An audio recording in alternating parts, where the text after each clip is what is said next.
ಕೆಲವೊಂದು ಸಬ್ಜೆಕ್ಟ್ಸ್ ಇರುತ್ತೆ ಇವಾಗ history, polity, geography, economy, science and tech, environment. ಪ್ರಿಲಿಮ್ಸಲ್ಲೂ ಕ್ವಶನ್ಸ್ ಬರುತ್ತೆ, ಮೇನ್ಸಲ್ಲೂ ಬರುತ್ತೆ, ಏನೂ ಡಿಫ್ರೆನ್ಸ್ ಇರೋದಿಲ್ಲ ಅದರಲ್ಲಿ, ಹೌದೋ ಇಲ್ವೋ.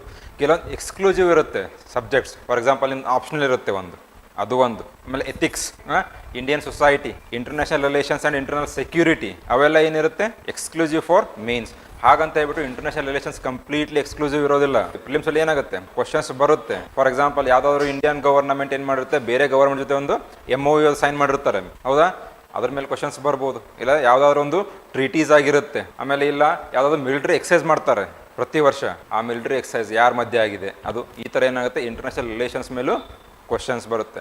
ಮತ್ತು ಹಿಸ್ಟ್ರಿ ಅಂದ ತಕ್ಷಣ ಓನ್ಲಿ ಏನು ಸ್ಟ್ಯಾಟಿಕ್ ಪಾರ್ಟ್ ಮೇಲೆ ಕ್ವಶನ್ ಬರುತ್ತೆ ಅಂತಿಲ್ಲ, ಕರೆಂಟ್ ಅಫೇರ್ಸ್ ರಿಲೇಟ್ ಮಾಡಿ ಹಿಸ್ಟ್ರಿದಲ್ಲಿ ಕ್ವಶನ್ ಕೇಳ್ತಾರೆ. ಯಾವ ಥರ ರಿಲೇಟ್ ಮಾಡ್ಬೋದು ಅವ್ರು ಕರೆಂಟ್ ಅಫೇರ್ಸ್ಗೆ ಹಿಸ್ಟ್ರಿನ? ಯಾಕಂದ್ರೆ ಅವ್ರು ಹಿಸ್ಟ್ರಿ ಬಗ್ಗೆ ಕೇಳ್ತಾರೆ, ಇಲ್ಲ ಪ್ರೆಸಿಡೆಂಟ್ ಬಗ್ಗೆ ಕೇಳ್ತಾರೆ ಅಂದ್ರೆ ಸುಮ್ಮನೆ ಕ್ವಶನ್ಸ್ ಕೇಳೋದಿಲ್ಲ ಅವರು, ಅದರ ರಿಲೇಟೆಡ್ ಏನಾದರೂ ಒಂದು ಇವೆಂಟ್ ನಡೆದಿರುತ್ತೆ, ಅದಕ್ಕೆ ಪ್ರೆಸಿಡೆಂಟ್ ಬಗ್ಗೆ ಕೇಳಿರ್ತಾರೆ. ಫಾರ್ ಎಕ್ಸಾಂಪಲ್ ಲೋತಾಲ್ ಅಂತ ಕೇಳಿದಿರತ್ತಾನೆ, ಇಂಡಿಯನ್ ಗವರ್ಮೆಂಟ್ ಏನು ಮಾಡ್ತಾ ಇದೆ ಅಲ್ಲಿ, ಕೆಲವೊಂದು ಡೆವಲಪ್ಮೆಂಟಲ್ ವರ್ಕ್ಸ್ ಮಾಡ್ತಾ ಇದ್ದಾರೆ ಅಲ್ಲಿ ಲೋತಾಲ್ದಲ್ಲಿ. ಲೋತಾಲ್ ಏನಕ್ಕೆ ಫೇಮಸ್ ಇದೆ? Indus valley civilisation. It is the only site where we have found the dockyard or the port. ಬಂದರು ಸಿಕ್ಕಂತಹ ಏಕೈಕ ಏನು ಸಿಂಧೂ ಕಣಿವೆ ನಾಗರಿಕತೆಯ ಒಂದು ತಾಣ ಅದು ಯಾವುದು? ಲೋತಾಲ್. ಇಂಡಿಯನ್ ಗೌರ್ಮೆಂಟ್ದವ್ರು ಏನು ಮಾಡ್ತಾ ಇದ್ದಾರೆ ಅಲ್ಲಿ ಕೆಲವೊಂದು ಅಭಿವೃದ್ಧಿ ಕಾರ್ಯಕ್ರಮಗಳನ್ನ ಮಾಡ್ತಾ ಇದ್ದಾರೆ, ಹೌದಾ. ಇವಾಗ ಕನ್ನಡ ಮೀಡಿಯಮ್ ಎಷ್ಟು ಜನ ಇದ್ದೀರಾ? ಇಂಗ್ಲೀಷ್ ಮೀಡಿಯಮ್ ಎಷ್ಟಿದ್ದಾರೆ? ಇಂಗ್ಲೀಷ್ ಮೀಡಿಯಮ್ ಯಾವ್ದಾರು ಇದ್ದೀರಾ? English medium. It is the only site where we have found the port or the dockyard. ಕಾಲಿಬಂಗನಲ್ಲಿ ಏನು ಮಾಡ್ತಾ ಇದ್ದಾರೆ? ಸೊ ಆ ಥರ ರಿಲೇಟೆಡ್ ಏನು ಮಾಡ್ತಾರೆ ಕ್ವಶನ್ಸ್ ಕೇಳ್ತಾರೆ. ಫಾರ್ ಎಕ್ಸಾಂಪಲ್ 1922 ಏನಾಯ್ತು, ವಿತ್ಡ್ರಾ ಮಾಡ್ಕೊಂಡಿದ್ದು ತಾನೆ, 100 years ಆಯಿತು. ಮೇನ್ಸಲ್ಲೂ ಕ್ವಶನ್ ಬರ್ಬೋದು, ಪ್ರಿಲಿಮ್ಸಲ್ಲೂ ಬರ್ಬೋದು ಕ್ವಶನ್ ನಾನ್ ಕೋಆಪರೇಷನ್ ಮೂವ್ಮೆಂಟ್ ಬಗ್ಗೆ. ಸೊ ನಾನ್ ಕೋಆಪರೇಷನ್ ಮೂವ್ಮೆಂಟ್ ಏನಕ್ಕಾಗತ್ತೆ ಅನ್ನೋದ್ರ ಮೇಲೆ ಕೇಳ್ತಾರೆ. ಗಾಂಧೀಜಿ ಏನಕ್ಕೆ ವಿತ್ಡ್ರಾ ಮಾಡ್ಕೊಂಡ್ರು ಅಂತ ಕೇಳ್ಬೋದು. ಇಲ್ಲ ನಾನ್ ಕೋಆಪರೇಷನ್ ಮೂವ್ಮೆಂಟ್ ಅಸಹಕಾರ ಚಳವಳಿ ಸ್ಟಾರ್ಟ್ ಮಾಡಲಿಕ್ಕೆ ಗಾಂಧೀಜಿ ಯಾಕೆ ಸ್ಟಾರ್ಟ್ ಮಾಡಿ, ಉದ್ದೇಶ ಬೇಕಲ್ಲ ಏನಾದರೂ. ಸುಮ್ಮನೆ ಒಂದು ಚಳವಳಿ ಸುಮ್ಮನೆ ಸ್ಟಾರ್ಟ್ ಮಾಡೋಕ್ಕಾಗಲ್ಲ, ಏನಾದರೂ ಒಂದು ಕಾರಣಗಳು ಬೇಕು. ಏನು ಕಾರಣಗಳಿತ್ತು? ಜಾಲಿಯನ್ ವಾಲಾಬಾಗ್ ಮೆಸಾಕರ್ ಆಗುತ್ತೆ, ರಾಲೆಟ್ ಆ್ಯಕ್ಟ್ ತೊಗೊಂಬರ್ತಾರೆ, ಅದ್ರ ಜೊತೆಗೆ ಖಿಲಾಫತ್ ಇಶ್ಯೂ ಆಗುತ್ತೆ. ಆ ಖಿಲಾಫತ್ ಇಶ್ಯೂ ಅಂದರೆ ಏನು, ಖಲೀಫಾ ಅಂದರೆ ಯಾರು ಅನ್ನೋದನ್ನ ಏನು ಮಾಡಿ ನಿಮ್ಮಷ್ಟಕ್ಕೆ ನೀವು ಅಲ್ಲಿ ಕ್ವಶನ್ ಮಾಡ್ಕೊಂಡಾಗ ಮಾತ್ರ ಕನ್ಸೆಪ್ಚುವಲ್ ಕ್ಲಾರಿಟಿ ಏನಾಗುತ್ತೆ ನಿಮಗೆ ಸಿಗ್ತಾ ಬರುತ್ತೆ. ಸೊ ಏನು ಡಿಸ್ಕಸ್ ಮಾಡಿದ್ದೀವಿ ಲಾಸ್ಟ್ ಕ್ಲಾಸಲ್ಲಿ? Stone age. ಸೊ ಅದಕ್ಕೆ ಸ್ಟೋನ್ ಏಜ್ ಅಂತ ಏನಕ್ಕೆ ಕರಿತೀವಿ, ಮತ್ತು ಇಂಡಸ್ ವ್ಯಾಲಿಗೆ ಸಿವಿಲೈಸೇಷನ್ ಅಂತ ಏನಕ್ಕೆ ಕರಿತೀವಿ ನಾವು? ಒಂದು ರೂಲ್ಸ್ ಆ್ಯಂಡ್ ರೆಗ್ಯುಲೇಷನ್ಸ್ ಇರಲಿಲ್ಲ, ಮತ್ತೆ ಅರ್ಬನ್ ನಗರೀಕರಣ ಆಗುತ್ತೆ, ಮತ್ತೆ ವ್ಯಾಪಾರ ಉದ್ಯಮ ಆಗುತ್ತೆ, ಮತ್ತೆ ಸಮಾಜವನ್ನು ವರ್ಗದ ಆಧಾರದ ಮೇಲೆ ವಿಂಗಡಣೆ ಮಾಡಿದ್ರು ಇಲ್ಲೋ. The society was divided on the basis of the class division based society. For example ಹೇಗಿತ್ತು class based division society? Citadel and lower town. Citadel ಯಾರು ಇರ್ತಾ ಇದ್ರು ಅಂದರೆ ಯಾರು ಒಂದು ಅಪ್ಪರ್ ಕ್ಲಾಸ್ ಅಂತ ಏನು ಕರಿತೀವಲ್ಲ, ಮೇಲ್ವರ್ಗದವ್ರು ಎಲ್ಲಿರ್ತಾ ಇದ್ರು? ಸಿಟಾಡೆಲ್. ಲೋವರ್ ಟೌನಲ್ಲಿ ಯಾರು ಇರ್ತಾ ಇದ್ರು? ಪೆಸೆಂಟ್ಸು, ಆರ್ಟಿಸನ್ಸು, ರೈತರು ಇರ್ಬೋದು, ಕರಕುಶಲ ಕರ್ಮಿಗಳು ಇರ್ಬೋದು, ಅವರೆಲ್ಲ ಎಲ್ಲಿರ್ತಾ ಇದ್ರು? Lower part. ಇದು ಒಂದು ಸಿವಿಲೈಸೇಷನ್ ಅಲ್ಲಿ ಮಾತ್ರ ನಿಮ್ಗೆ ವರ್ಗೀಕರಣ ಕಂಡು ಬರುತ್ತೋ ಇಲ್ವಾ ಬೇರೆ ಎಲ್ಲಾದ್ರು ಕಾಣ್ತಿರೋ? ಸೊಸೈಟಿ ಅಲ್ಲಿ ಸ್ಟೋನ್ ಏಜಲ್ಲಿ ಏನಾದ್ರು ಈ ಥರ ವರ್ಗೀಕರಣ ಇತ್ತಾ? ಬುಡಕಟ್ಟು ಜನಾಂಗದವರು ಅವರೆಲ್ಲ ಸುಮ್ಮನೆ ಆಟ ಆಡ್ಕೊಂಡು ಆರಾಮಾಗಿದ್ರು. ಇವಾಗ ಏನಾಯ್ತು, ಇವಾಗ ವರ್ಗೀಕರಣ ಆಯ್ತೋ ಇಲ್ಲ, ಡಿವಿಷನ್ ಆಯ್ತೋ ಇಲ್ಲ ಸೊಸೈಟಿ. ಸೊ ಅದಕ್ಕೆ ನಾವೇನು ಮಾಡ್ತೀವಿ, ಇದಕ್ಕೆ ಸಿವಿಲೈಸೇಷನ್ ಅಂತ ಕರಿತೀವಿ, ಹೌದಾ. ಮತ್ತೊಂದು ಇದೆ ಹೇಳಿದ್ದೇನು, ಪ್ಯಾಲೋಲಿಥಿಕ್ ಕಂಪೇರ್ ಮಾಡಿದರೆ ಮಿಸೋಲಿಥಿಕಲ್ಲಿ ಏನಾಯಿತು, ಎನ್ವಿರಾನ್ಮೆಂಟ್ ಚೇಂಜ್ ಆಗುತ್ತೋ ಇಲ್ಲೋ. ಸೊ ಬೇಸ್ಡ್ ಆನ್ 2 aspects, ಎರಡು ಒಂದು ಇದ್ರ ಮೇಲೆ ಆಧಾರದ ಮೇಲೆ ನಾವೇನು ಮಾಡ್ತೀವಿ, ಸ್ಟೋನ್ ಏಜ್ನ ಡಿವೈಡ್ ಮಾಡ್ತೀವಿ. ಮೇಜರ್ ಅಂದರೆ ಕ್ಲೈಮೇಟ್, ವಾತಾವರಣದ ಹವಾಮಾನದ ಮೇಲೆ ನಾವೇನು ಮಾಡಿದ್ದೀವಿ, ಶಿಲಾಯುಗಗಳನ್ನು ವಿಂಗಡಣೆ ಮಾಡ್ತೀವಿ, ಹೌದಾ. ಯಾವ ಥರ ಕ್ಲೈಮೇಟ್ ಇತ್ತು ಪ್ಯಾಲಿಯೋಲಿಥಿಕಲ್ಲಿ? ಐಸ್ ಏಜ್, ಹೌದಾ. ಆದರೆ ನಿಯೋಲಿಥಿಕ್ ಬರೋ ಟೈಮಲ್ಲಿ ಏನಾಗಿತ್ತು, ಅದು ವಾರ್ಮ್ ಆಗಿರುತ್ತೆ, ಹೌದಾ. End of the ice age. ಹಾಗಂತ ಒಂದು ಇನ್ನೊಂದು ನೆನ್ಪಿಡಿ, ಎಲ್ಲ ಪ್ರದೇಶದಲ್ಲಿ ಇವಾಗ ಸ್ಟೋನ್ ಏಜ್ ಅಂದರೆ ಏನು, ಇಂಡಿಯಾದಲ್ಲಿ ನಿಮ್ಮ ಡೆಲ್ಲಿ ಹತ್ರನೂ ಸಿಗುತ್ತೆ, ಇಲ್ಲಿ ಕರ್ನಾಟಕದಲ್ಲೂ ಸಿಕ್ಕಿದೆ ನಿಮಗೆ. ಪ್ರತಿಯೊಂದು ಪ್ರದೇಶದಲ್ಲಿ ಅವಾಗಲೇ ಎಂಡ್ ಆಗುತ್ತೆ, ಅವಾಗಲೇ ಸ್ಟಾರ್ಟ್ ಆಗುತ್ತೆ ಅಂತ ಇಲ್ಲ. ಫಾರ್ ಎಕ್ಸಾಂಪಲ್ ಇವಾಗ ಕರ್ನಾಟಕದಲ್ಲಿ ಇದ್ದಂಥದ್ದು ಮೀಸೋಲಿಥಿಕಲ್ಲಿ ಇರ್ಬೋದು, ಆದರೆ ಡೆಲ್ಲಿಯಲ್ಲಿ ಇನ್ನೊಂದು ಪ್ಯಾಲೋಲಿಥಿಕಲ್ಲೇ ಇರ್ಬೋದು, ಇನ್ನೊಂದು ಬೇರೆ ಎಲ್ಲೋ ಕಡೆ ನಿಯೋಲಿಥಿಕ್ ಇರ್ಬೋದು. ಸೊ ಆ ಒಂದು ಪ್ರದೇಶದ ಆಧಾರದ ಮೇಲೆ ಏನಾಗುತ್ತೆ ನಿಮ್ಮದು ವಿಕಾಸನ ಆಗುತ್ತೋ ಇಲ್ಲವೋ. So your evolution depends upon your geographical location. ಅದು ಒಂದೇ ಇಲ್ಲ, ನಿಮ್ಮ ಸಂಸ್ಕೃತಿ ಕೂಡ ಏನಾಗುತ್ತೆ, ಸಂಸ್ಕೃತಿ ಕೂಡ ನಿಮ್ಮ ಭೌಗೋಳಿಕ ಪ್ರದೇಶದ ಆಧಾರ ಮೇಲೆ ಇರುತ್ತೋ ಇಲ್ವೋ.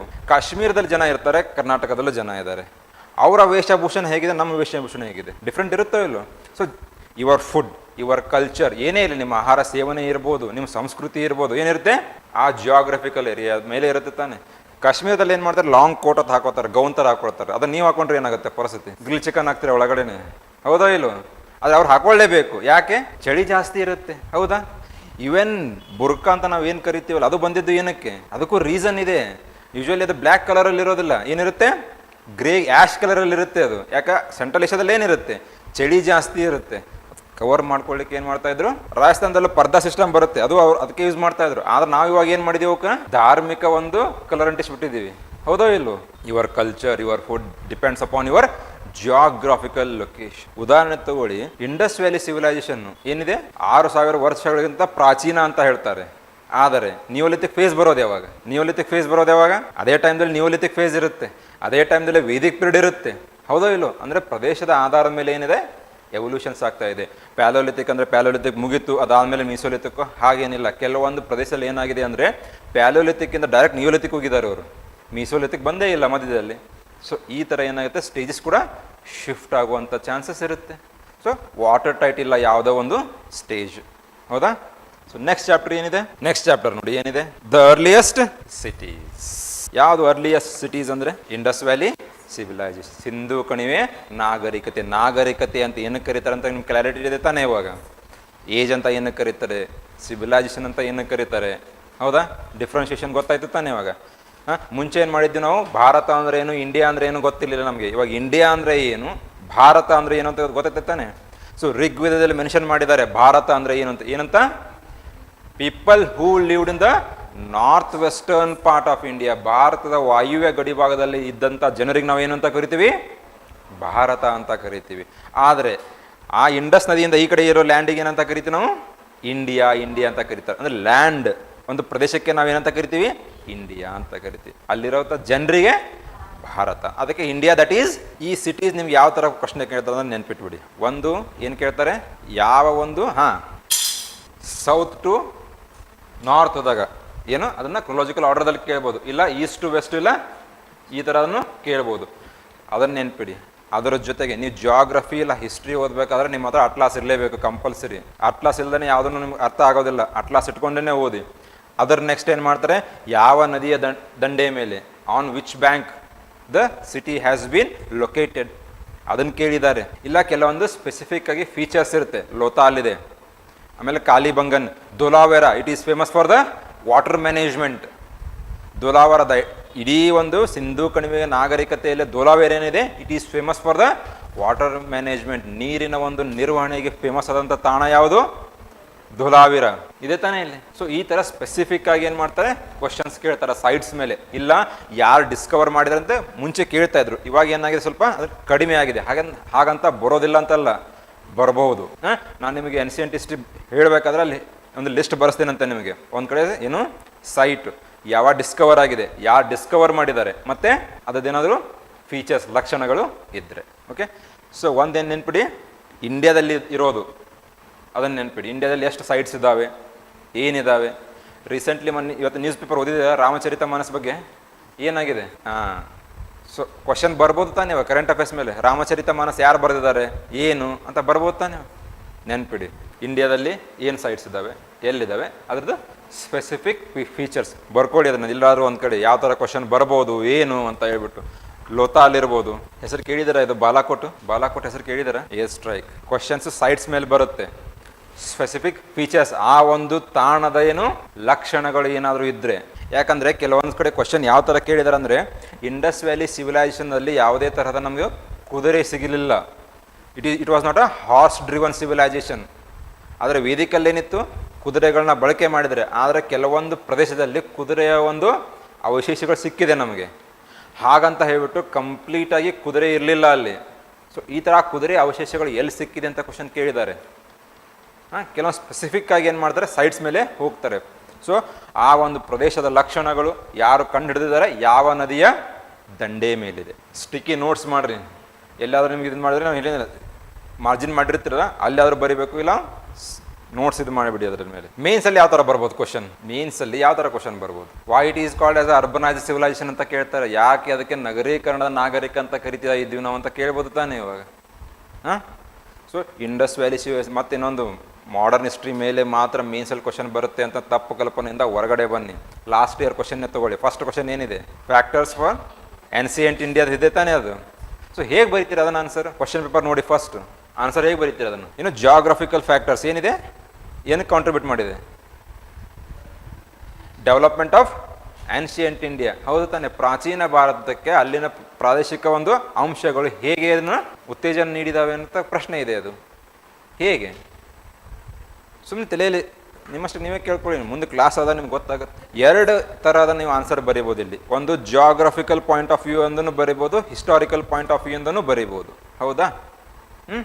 ಆದರೆ ಜಿಯೋಗ್ರಫಿಕಲ್ ಪಾಯಿಂಟ್ ಆಫ್ ಬರೆಯೋದಕ್ಕಿಂತ ಏನು ಮಾಡಿ, ಹಿಸ್ಟಾರಿಕಲ್ ಪಾಯಿಂಟ್ ಆಫ್ ವ್ಯೂ ಇಂದನೇ ಆನ್ಸರ್ಸ್ ಬರೀರಿ. ಹೌದಾ? ಜಿಯೋಗ್ರಫಿಕಲ್ ಫ್ಯಾಕ್ಟರ್ಸ್ ಹೇಗೆ ಆನ್ಸಿಯಂಟ್ ಇಂಡಿಯಾ ಡೆವಲಪ್ ಆಗೋದಕ್ಕೆ ಕಾರಣ ಆಯಿತು. ಒಂದು ರಿವರ್ಸ್ ಆಗಿರ್ಬೋದಾ, ಯಮುನಾ, ಗಂಗಾ ಏನು ಮಾಡುತ್ತೆ, ಫರ್ಟೈಲ್ ಲ್ಯಾಂಡ್, ಫಲವತ್ತಾದ ಭೂಮಿ. ಅದರಿಂದ ಏನಾಯಿತು, ಮಹಾಜನಪದಗಳು ಹುಟ್ಕೊಳ್ಳೋಕೆ ಬರುತ್ತೆ. ಮಹಾಜನಪದದಲ್ಲಿ ಮಗಧ ಅಂತ ನೀವು ಓದ್ತೀರ. ನೆಕ್ಸ್ಟ್ ಅಷ್ಟ್ಯಾಕ್ ಫೇಮಸ್ ಆಯಿತು ಮಗಧ, ಅಷ್ಟ್ಯಾಕ್ ಪವರ್ಫುಲ್ ಆಯಿತು ಮಗಧ?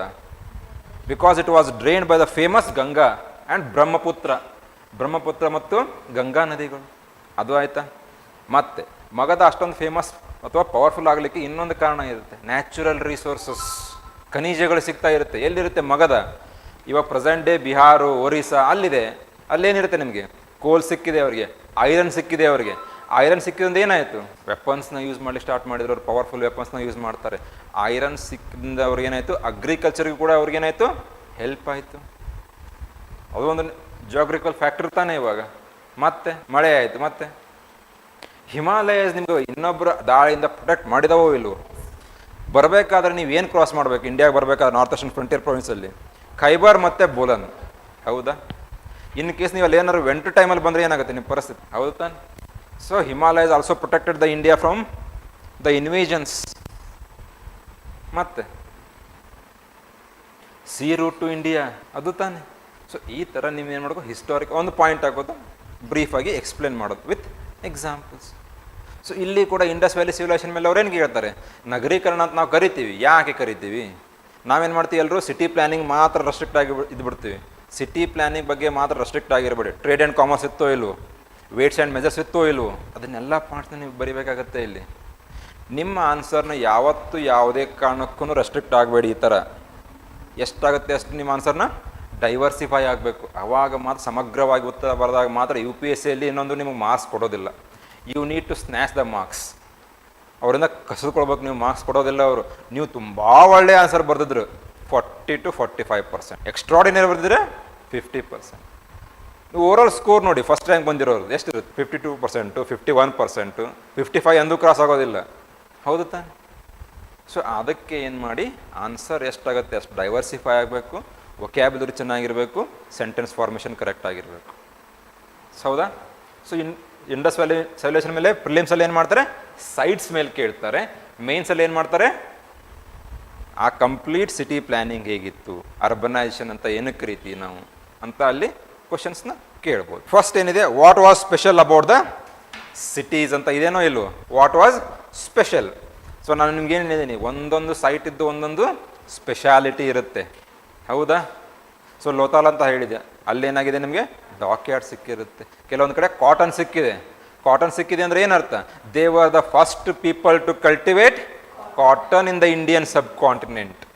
ಅದಕ್ಕೆ ಸಿಂಡನ್ ಅಂತ ಕರಿತಾ ಇದ್ರು. ಮುಂದೆ ಏನಾಗುತ್ತೆ, ಅದು ಸಿಂಧು ಅಂತ ಇದು ಅವ್ರಿಗೆ ಅನ್ಲಿಕ್ಕೆ ಬರ್ತಾ ಇರಲಿಲ್ಲ ಅಂತೆ. ಸೊ ಆ ಥರ ಏನಾಗುತ್ತೆ, ಎವಲ್ಯೂಷನ್ ಆಗಿದೆ. ಮತ್ತೇನು, ಕೆಲವೊಂದು ಸೈಟ್ಸ್ ಇರುತ್ತೆ. ಫಾರ್ ಎಕ್ಸಾಂಪಲ್ ಇವಾಗ ಮೊಹೆಂಜೋದಾರೋ ಏನು ಸಿಕ್ಕಿದೆ ಅಲ್ಲಿ, ಗ್ರೇಟ್ ಬಾತ್. ಕೊಳ ಸಿಕ್ಕಿದೆ ಇಲ್ವೋ, ಗ್ರೇಟ್ ಬಾತ್. ಅವ್ರು ಸಿಸ್ಟಮೆಟಿಕ್ ಆಗಿ ಇಷ್ಟು ರೆಕ್ಟ್ಯಾಂಗ್ಯುಲರ್ ಅಥವಾ ಸ್ಕ್ವೇರ್ ಶೇಪಲ್ಲಿ ಕಟ್ಟಿದೆ ಅಂದರೆ ನಿಮ್ಗೆ ಏನು ಅರ್ಥ ಕೊಡುತ್ತೆ ಇದು? ಅವರೇ ಗಣಿತದ ಬಗ್ಗೆ ಜ್ಞಾನ ಇತ್ತು, ಹೌದೋ ಇಲ್ವೋ? ಅದರ ಜೊತೆಗೆ ಇದಕ್ಕೆ ನೀರು ಸಪ್ಲೈ ಮಾಡಲಿಕ್ಕೆ ಏನಾದರೂ ಡ್ರೈನೇಜ್ ಸಿಸ್ಟಮ್ ಬೇಕು ತಾನೆ. ಹೇಗೆ ಅವ್ರದ್ದು ಅಂಡರ್ಗ್ರೌಂಡ್ ಡ್ರೈನೇಜ್ ಸಿಸ್ಟಮ್ ಇತ್ತು ತಾನೆ, ಅದೇ ಥರ ನೀರು ಸಪ್ಲೈ ಮಾಡ್ಲಿಕ್ಕೆ ಅವ್ರು ಏನು ಮಾಡಿದ್ರು, ಅಂಡರ್ಗ್ರೌಂಡ್ ಫೆಸಿಲಿಟೀಸ್ ಮಾಡಿದ್ರು. ಇದಕ್ಕೆ ನೀರು ಸಪ್ಲೈ ಮಾಡ್ತಾರೆ ಕಂಟಿನ್ಯೂಸ್ ಆಗಿ. ಇದನ್ನ ಏನಕ್ಕೆ ಯೂಸ್ ಮಾಡ್ತಾ ಇದ್ರು ಅವರು, ಏನಾದರೂ ಹೋಮ ಹವನಗಳು ರಿಚುವಲ್ಸ್ ಮಾಡಬೇಕಾದ್ರೆ ಏನು ಮಾಡ್ತಾ ಇದ್ರು, ಯೂಸ್ ಮಾಡ್ತಾ ಇದ್ರು. ಹಾಗಂತ ಹೇಳ್ಬಿಟ್ಟು ಅವ್ರದ್ದು ಪ್ರತ್ಯೇಕವಾಗಿ ಒಂದು ಧರ್ಮ ಇತ್ತು ಅಂತ ನಮ್ಗೆ ಹೇಳಲಿಕ್ಕೆ ಆಗೋದಿಲ್ಲ. ಯಾಕೆ? Because we have no evidence about the temples. ನಮಗೆ ಯಾವುದೇ ಥರ ದೇವಾಲಯಗಳ ಒಂದು ಪುರಾವೆಗಳು ಸಿಕ್ಕಿಲ್ಲ ಇಲ್ಲಿವರೆಗೂ. ಅದ್ರ ಜೊತೆಗೆ ಏನಾಗಿದೆ, they used to worship mother. ಯಾರು ಅಂದ್ರೆ ನಾವೇನಂತ ಕರಿತೀವಿ, ಅದಕ್ಕೆ ಅನಿಮಿಸಮ್ ಅಂತ ಕರಿತಾನೆ. ಇವಾಗ worshipping the mother nature, animism. ಏನು ಮಾಡ್ತಾ ಇದ್ರು ಅವರು, ಭೂಮಿ ಇರ್ಬೋದು, ಮಳೆ ಇರ್ಬೋದು, ಬೆಂಕಿ ಇರ್ಬೋದು, ಅಗ್ನಿ, ವರುಣ, ಇಂದ್ರ, ಈ ಥರ ಕೆಲವೊಂದು ಅಂಶಗಳನ್ನ ಅವ್ರು ಏನು ಮಾಡ್ತಾಯಿದ್ರು, ಪೂಜೆ ಮಾಡ್ತಾಯಿದ್ರು. ಅದರ ಜೊತೆಗೆ ಕೆಲವೊಂದು ಸೀಲ್ ಸಿಕ್ಕಿದೆ, ಮುದ್ರೆಗಳು ಸೀಲ್ ಸಿಕ್ಕಿದೆ ಇಲ್ಲಿ. ಇದೇ ತರ ಇನ್ನೊಂದು ಪಶುಪತಿ ಅಂತ ಒಂದು ಸೀಲ್ ಸಿಕ್ಕಿದೆ. ಶಿವನ ಆಕಾರ ಅಂತ ಕರೀತಾರೆ, ಪ್ರೋಟೋಟೈಪ್ ಆಫ್ ಶಿವ. ಶಿವ ನಿಮಗೆ ಇವಾಗ ಹೇಗದನಲ್ಲ ಆ ಥರ ಒಂದು ಪ್ರೋಟೋಟೈಪ್, ಆ ಸೇಮ್ ಇದಾನೆ ಶಿವ ಅಂತ. ಹಾಗಂತ ಹೇಳ್ಬಿಟ್ಟು ಅವರು ಹಿಂದೂ ಧರ್ಮ ಆ ಧರ್ಮ ಅಂತ ಯಾವುದೇ ಇನ್ನೂ ಬಂದಿರಲಿಲ್ಲ. ಸೊ ಏನಿತ್ತು, ಯಾರನ್ನ ನಿಸರ್ಗವನ್ನು ಅವ್ರು ಏನು ಮಾಡ್ತಾ ಇದ್ರು, ಪೂಜೆ ಮಾಡ್ತಾ ಇದ್ರು. ಸೊ ಮದರ್ ಗಾಡೆಸ್ ಇದೇನೋ ಇಲ್ವೋ ಇಲ್ಲಿ, ಇದು ಎಲ್ಲಿ ಸಿಕ್ಕಿದೆ, ಏನು ಸಿಕ್ಕಿದೆ ಅಂತ ಪ್ರಶ್ನೆಗಳನ್ನ ಕೇಳ್ತಾರೆ. ಸೊ ಇಲ್ಲಿ ನೋಡಿ, ಅದರ ಜೊತೆಗೆ ಇವಾಗ ಅವರು ಏನು ಮಾಡಿದರು, ಗ್ರೇಟ್ ಬಾತ್ ಇಲ್ಲ ಸಿಟಾಡೆಲ್ ತಗೊಳ್ಳಿ, ಕನ್ಸ್ಟ್ರಕ್ಟ್ ಮಾಡಲಿಕ್ಕೆ ಇವಾಗ ಏನು ಮಾಡ್ತಾ ಇದ್ರು, ಬ್ರಿಕ್ಸ್ ಇಟ್ಟಿಗೆಗಳನ್ನ ಯೂಸ್ ಮಾಡ್ತಾರೆ. ಯಾವ ಥರ ಇಟ್ಟಿಗೆಗಳನ್ನ, ಒಂದು ನೆನ್ಪಿಡಿ, they use the burnt bricks, ಸುಟ್ಟ ಇಟ್ಟಿಗೆಗಳನ್ನ ಏನು ಮಾಡ್ತಾ ಇದ್ರು, ಬಳಕೆ ಮಾಡ್ತಾ ಇದ್ರು. ಅದು ಗ್ರೇಟ್ ಬಾತ್ ಇರ್ಬೋದು, ಇಲ್ಲ ಗ್ರೀನರೀಸ್, ಉಗ್ರಾಣವನ್ನು ನಿರ್ಮಾಣ ಮಾಡ್ತಾ ಇದ್ರು. ಗ್ರೀನರಿ ಹೌದಾ, ಇಲ್ಲ ಮನೆಗಳ ನಿರ್ಮಾಣ ಮಾಡ್ಬೋದು. ಅದಕ್ಕೆಲ್ಲ ಏನು ಯೂಸ್ ಮಾಡ್ತಾ ಇದ್ರು ಅವರು, ಬರ್ಂಟ್ ಬ್ರಿಕ್ಸ್, ಸುಟ್ಟ ಒಂದು ಇಟ್ಟಿಗೆಗಳನ್ನ ಯೂಸ್ ಮಾಡ್ತಾ ಇದ್ರು. ಆದರೆ ಆ ಒಂದು ಸಿಂಧೂ ಕಣಿವೆಯ ನಾಗರಿಕತೆ ಇರಬೇಕಾದ್ರೆ ಸಮಕಾಲೀನ ನಾಗರಿಕತೆ ಇತ್ತೋ ಇಲ್ವೋ, ಮೆಸಪೋಟಮಿಯಾ ಇತ್ತು, ಈಜಿಪ್ಟ್ ಇತ್ತು, ಅವು ಏನು ಯೂಸ್ ಮಾಡ್ತಾ ಇದ್ರು, they use sun baked or baked, ಏನು ಬಿಸಿಲಲ್ಲಿ ಇಟ್ಟದನ್ನ ಏನು ಮಾಡ್ತಾ ಇದ್ರು, ಒಣಗಿಸ್ತಾ ಇದ್ರು. ಆ ಥರ ಕೆಲವೊಂದು ಏನು ಮಾಡಿದರೆ ಬ್ರಿಕ್ಸ್ನ ಯೂಸ್ ಮಾಡ್ತಾ ಇದ್ರು. ಇದು ವ್ಯತ್ಯಾಸ ಆಯಿತೋ ಇಲ್ಲೋ ಕ್ವಶನ್ ಕೇಳ್ಬೋದು ತಾನೆ. ಇವಾಗ ಆ ಒಂದು ಸಿಂಧೂ ಕಣಿವೆ ನಾಗರಿಕತೆಗೆ ಮತ್ತು ಸಮಕಾಲೀನ ನಾಗರಿಕತೆಗಳಿಗೆ ಏನಾದರೂ ವ್ಯತ್ಯಾಸ ಇರ್ಬೋದು ತಾನೆ, ವ್ಯತ್ಯಾಸ ಒಂದು ಸಿಗ್ತಾ ನಿಮಗೆ. ಇವಾಗ ಈ ಗ್ರೇಟ್ ಬಾತ್ನವ್ರು ಏನಕ್ಕೆ ಬಳಕೆ ಮಾಡ್ತಾ ಇದ್ರು, ರಿಚುವಲ್ಸ್ ಅಂದರೆ ಯಾವುದೇ ಒಂದು ಹೋಮ ಹವನ ಮಾಡಬೇಕಾದ್ರೆ ಈ ಒಂದು ಗ್ರೇಟ್ ಬಾತ್ನ ಬಳಕೆ ಮಾಡ್ತಾರೆ. ಹೋಮ ಹವನಗಳನ್ನು ನೀವು ಮಾಡ್ತೀರಾ ಅಂದರೆ ಅಲ್ಲಿ ಹೋಮ ಕುಂಡ ಮಾಡಬೇಕು ತಾನೆ, ಫೈರ್ ಅಲ್ತಾರ್ಸ್ ಅಂತ ಕರೀತಾರೆ ಅದಕ್ಕೆ, ಹೋಮ ಕುಂಡಗಳು. ಆ ಹೋಮ ಕುಂಡ ಇಷ್ಟೇ ಇರಬೇಕು, ಇದೇ ಆಕಾರದಲ್ಲಿ ಇರಬೇಕು ಅನ್ನೋದ್ರ ಬಗ್ಗೆ ಅವ್ರಿಗೆ ನಾಲೆಜ್ ಇತ್ತು ತಾನೆ. ಸೊ ಹಾಗಾಗಿ ಅವರಿಗೆ ಗಣಿತದ ಬಗ್ಗೆ ಒಂದು ನಾಲೆಜ್ ಇರುತ್ತೆ. ಅದು ನಮ್ಗೆ ಎಲ್ಲಿ ಸಿಕ್ಕಿದೆ, ಫೈರ್ ಅಲ್ತಾರ್ಸ್ ಕಾಲಿಬಂಗನಲ್ಲಿ ಸಿಕ್ಕಿದೆ, ಲೋತಾಲ್ದಲ್ಲಿ ಫೈರ್ ಅಲ್ತಾರ್ಸ್, ಈ ಹೋಮಕುಂಡಗಳು ಸಿಕ್ಕಿದೆ ನಮಗೆ. ಎಲ್ಲಿ, ಲೋತಾಲ್ ಮತ್ತು ಕಾಲಿಬಂಗನ್ ಎರಡು ಇಂಡಿಯಾದಲ್ಲಿದ್ದಾವೆ ಇವು, present day India. Lothal, Kalibangan ಒಂದು ಗುಜರಾತ್, ಇನ್ನೊಂದು ರಾಜಸ್ಥಾನ್. ಸೊ ಅದಕ್ಕೆ ಏನು ಮಾಡಿ ಮ್ಯಾಪ್ನ ನಿಮ್ಮ ತಲೆಯಲ್ಲಿ ಇಟ್ಕೊಂಡ್ಬಿಡಿ, ಯಾವ ಸೈಟ್ ಎಲ್ಲಿದೆ, ಯಾವ ನದಿ ದಂಡೆ ಮೇಲಿದೆ, ಅಲ್ಲಿ ನಮ್ಗೆ ಏನು ಸಿಕ್ಕಿದೆ ಅಂತ ಕ್ವಶನ್ ಕೇಳಿದ್ದಾರೆ. ಬ್ಯಾಂಗಲ್ಸ್, ಅದ್ರ ಜೊತೆಗೆ ಸೀಲ್ ಸಿಕ್ಕಿದೆ ಕಾಲಿಬಂಗನಲ್ಲಿ, ಅದು ಸಿಕ್ಕಿದೆ. ಆರ್ನಮೆಂಟ್ಸ್ ಸಿಕ್ಕಿದೆ ಕಾಲಿಬಂಗನಲ್ಲಿ. ಆಭರಣಗಳು ಎದರಿಂದ ಮಾಡ್ತಾ ಇದ್ರು ಆಭರಣಗಳನ್ನ, ಆಭರಣಗಳು ಟೆರಾಕೋಟ ಅಂದರೆ ಫಿಗರ್ ಆಯಿತು. ಬ್ರಾಂಜೆ ಸಿವಿಲೈಸೇಷನ್ ಅಂತ ನಾವೇನು ಕರಿತೀವಿ ಅದಕ್ಕೆ, ಬ್ರಾಂಜೆ ಸಿವಿಲೈಸೇಷನ್. ಸೊ ಕಾಪರ್ನು ಕೂಡ ಯೂಸ್ ಮಾಡಿದ್ದಾರೆ ಅವರು. ಮತ್ತೆ ಬೀಡ್ ಮೇಕಿಂಗ್ ಫ್ಯಾಕ್ಟ್ರೀಸ್ ಅಂತ ಕರೀತಾರೆ ಕಾಲಿಬಂಗನ್ಗೆ. ಬೀಡ್ ಅಂದರೆ ಏನು, ಸಮುದ್ರದಲ್ಲಿ ಚಿಪ್ಪೆಗಳು ನೋಡಿದಿರುತ್ತಾನೆ, ಆ ಚಿಪ್ಪುಗಳನ್ನ ಬಳಕೆ ಮಾಡಿನೇ ಆಭರಣಗಳನ್ನ ತಯಾರು ಮಾಡ್ತಾ ಇದ್ರು. ಮತ್ತೆ ಆಭರಣಗಳನ್ನ ಇದರಿಂದ ತಯಾರು ಮಾಡಿರ್ಬೋದು ಅವರು. ಅಕ್ಷಯ ತೃತೀಯ ದಿವಸ ಏನು ತಗೊಳ್ತೀರಾ, ಚಿನ್ನನ ಎಲ್ಲಿಂದ ತಗೊಳ್ತಾ ಇದ್ರು, ದೇ ಇಂಡಸ್ ವ್ಯಾಲಿ ಸಿವಿಲೈಸೇಷನ್, ಕೋಲಾರದಿಂದ KGF, ಕೋಲಾರದಿಂದ ಇಂಡಸ್ ವ್ಯಾಲಿ ಸಿವಿಲೈಸೇಷನ್, ಅಲ್ಲಿನ ಜನರು ಏನು ಮಾಡ್ತಿದ್ರು, ಇಲ್ಲಿಂದ ಬಂಗಾರನ ಇಂಪೋರ್ಟ್ ಮಾಡ್ಕೊಳ್ತಾ ಇದ್ರು. ಅದರ ಜೊತೆಗೆ ಈಜಿಪ್ಟ್, ಮೆಸಪೋಟಮಿಯಿಂದ ಕೂಡ ಕೆಲವೊಮ್ಮೆ ಗೋಲ್ಡನ್ನು ಕೂಡ ಅವ್ರು ಏನು ಮಾಡ್ತಾ ಇದ್ರು, ಇಂಪೋರ್ಟ್ ಮಾಡ್ಕೊಂಡಿದ್ದಾರೆ. ಅವರಿಗೆ ಒಂದು ಮೆಟಲ್ ಬಗ್ಗೆ ಜ್ಞಾನ ಇರಲಿಲ್ಲ. UPSC ಪ್ರಿಲಿಮ್ಸ್ ಕ್ವಶನ್ ಯಾವುದು, ಐರನ್ ಬಗ್ಗೆ ಗೊತ್ತಿರಲಿಲ್ಲ ಅವರಿಗೆ. They did not have any knowledge about the iron, ಕಬ್ಬಿಣದ ಬಗ್ಗೆ ಅವರಿಗೆ ಯಾವುದೇ ಥರದ ಅರಿವು ಇರಲಿಲ್ಲ. ಹಾಗಾಗಿ ಏನಾಗಿದೆ ಗೊತ್ತಾ,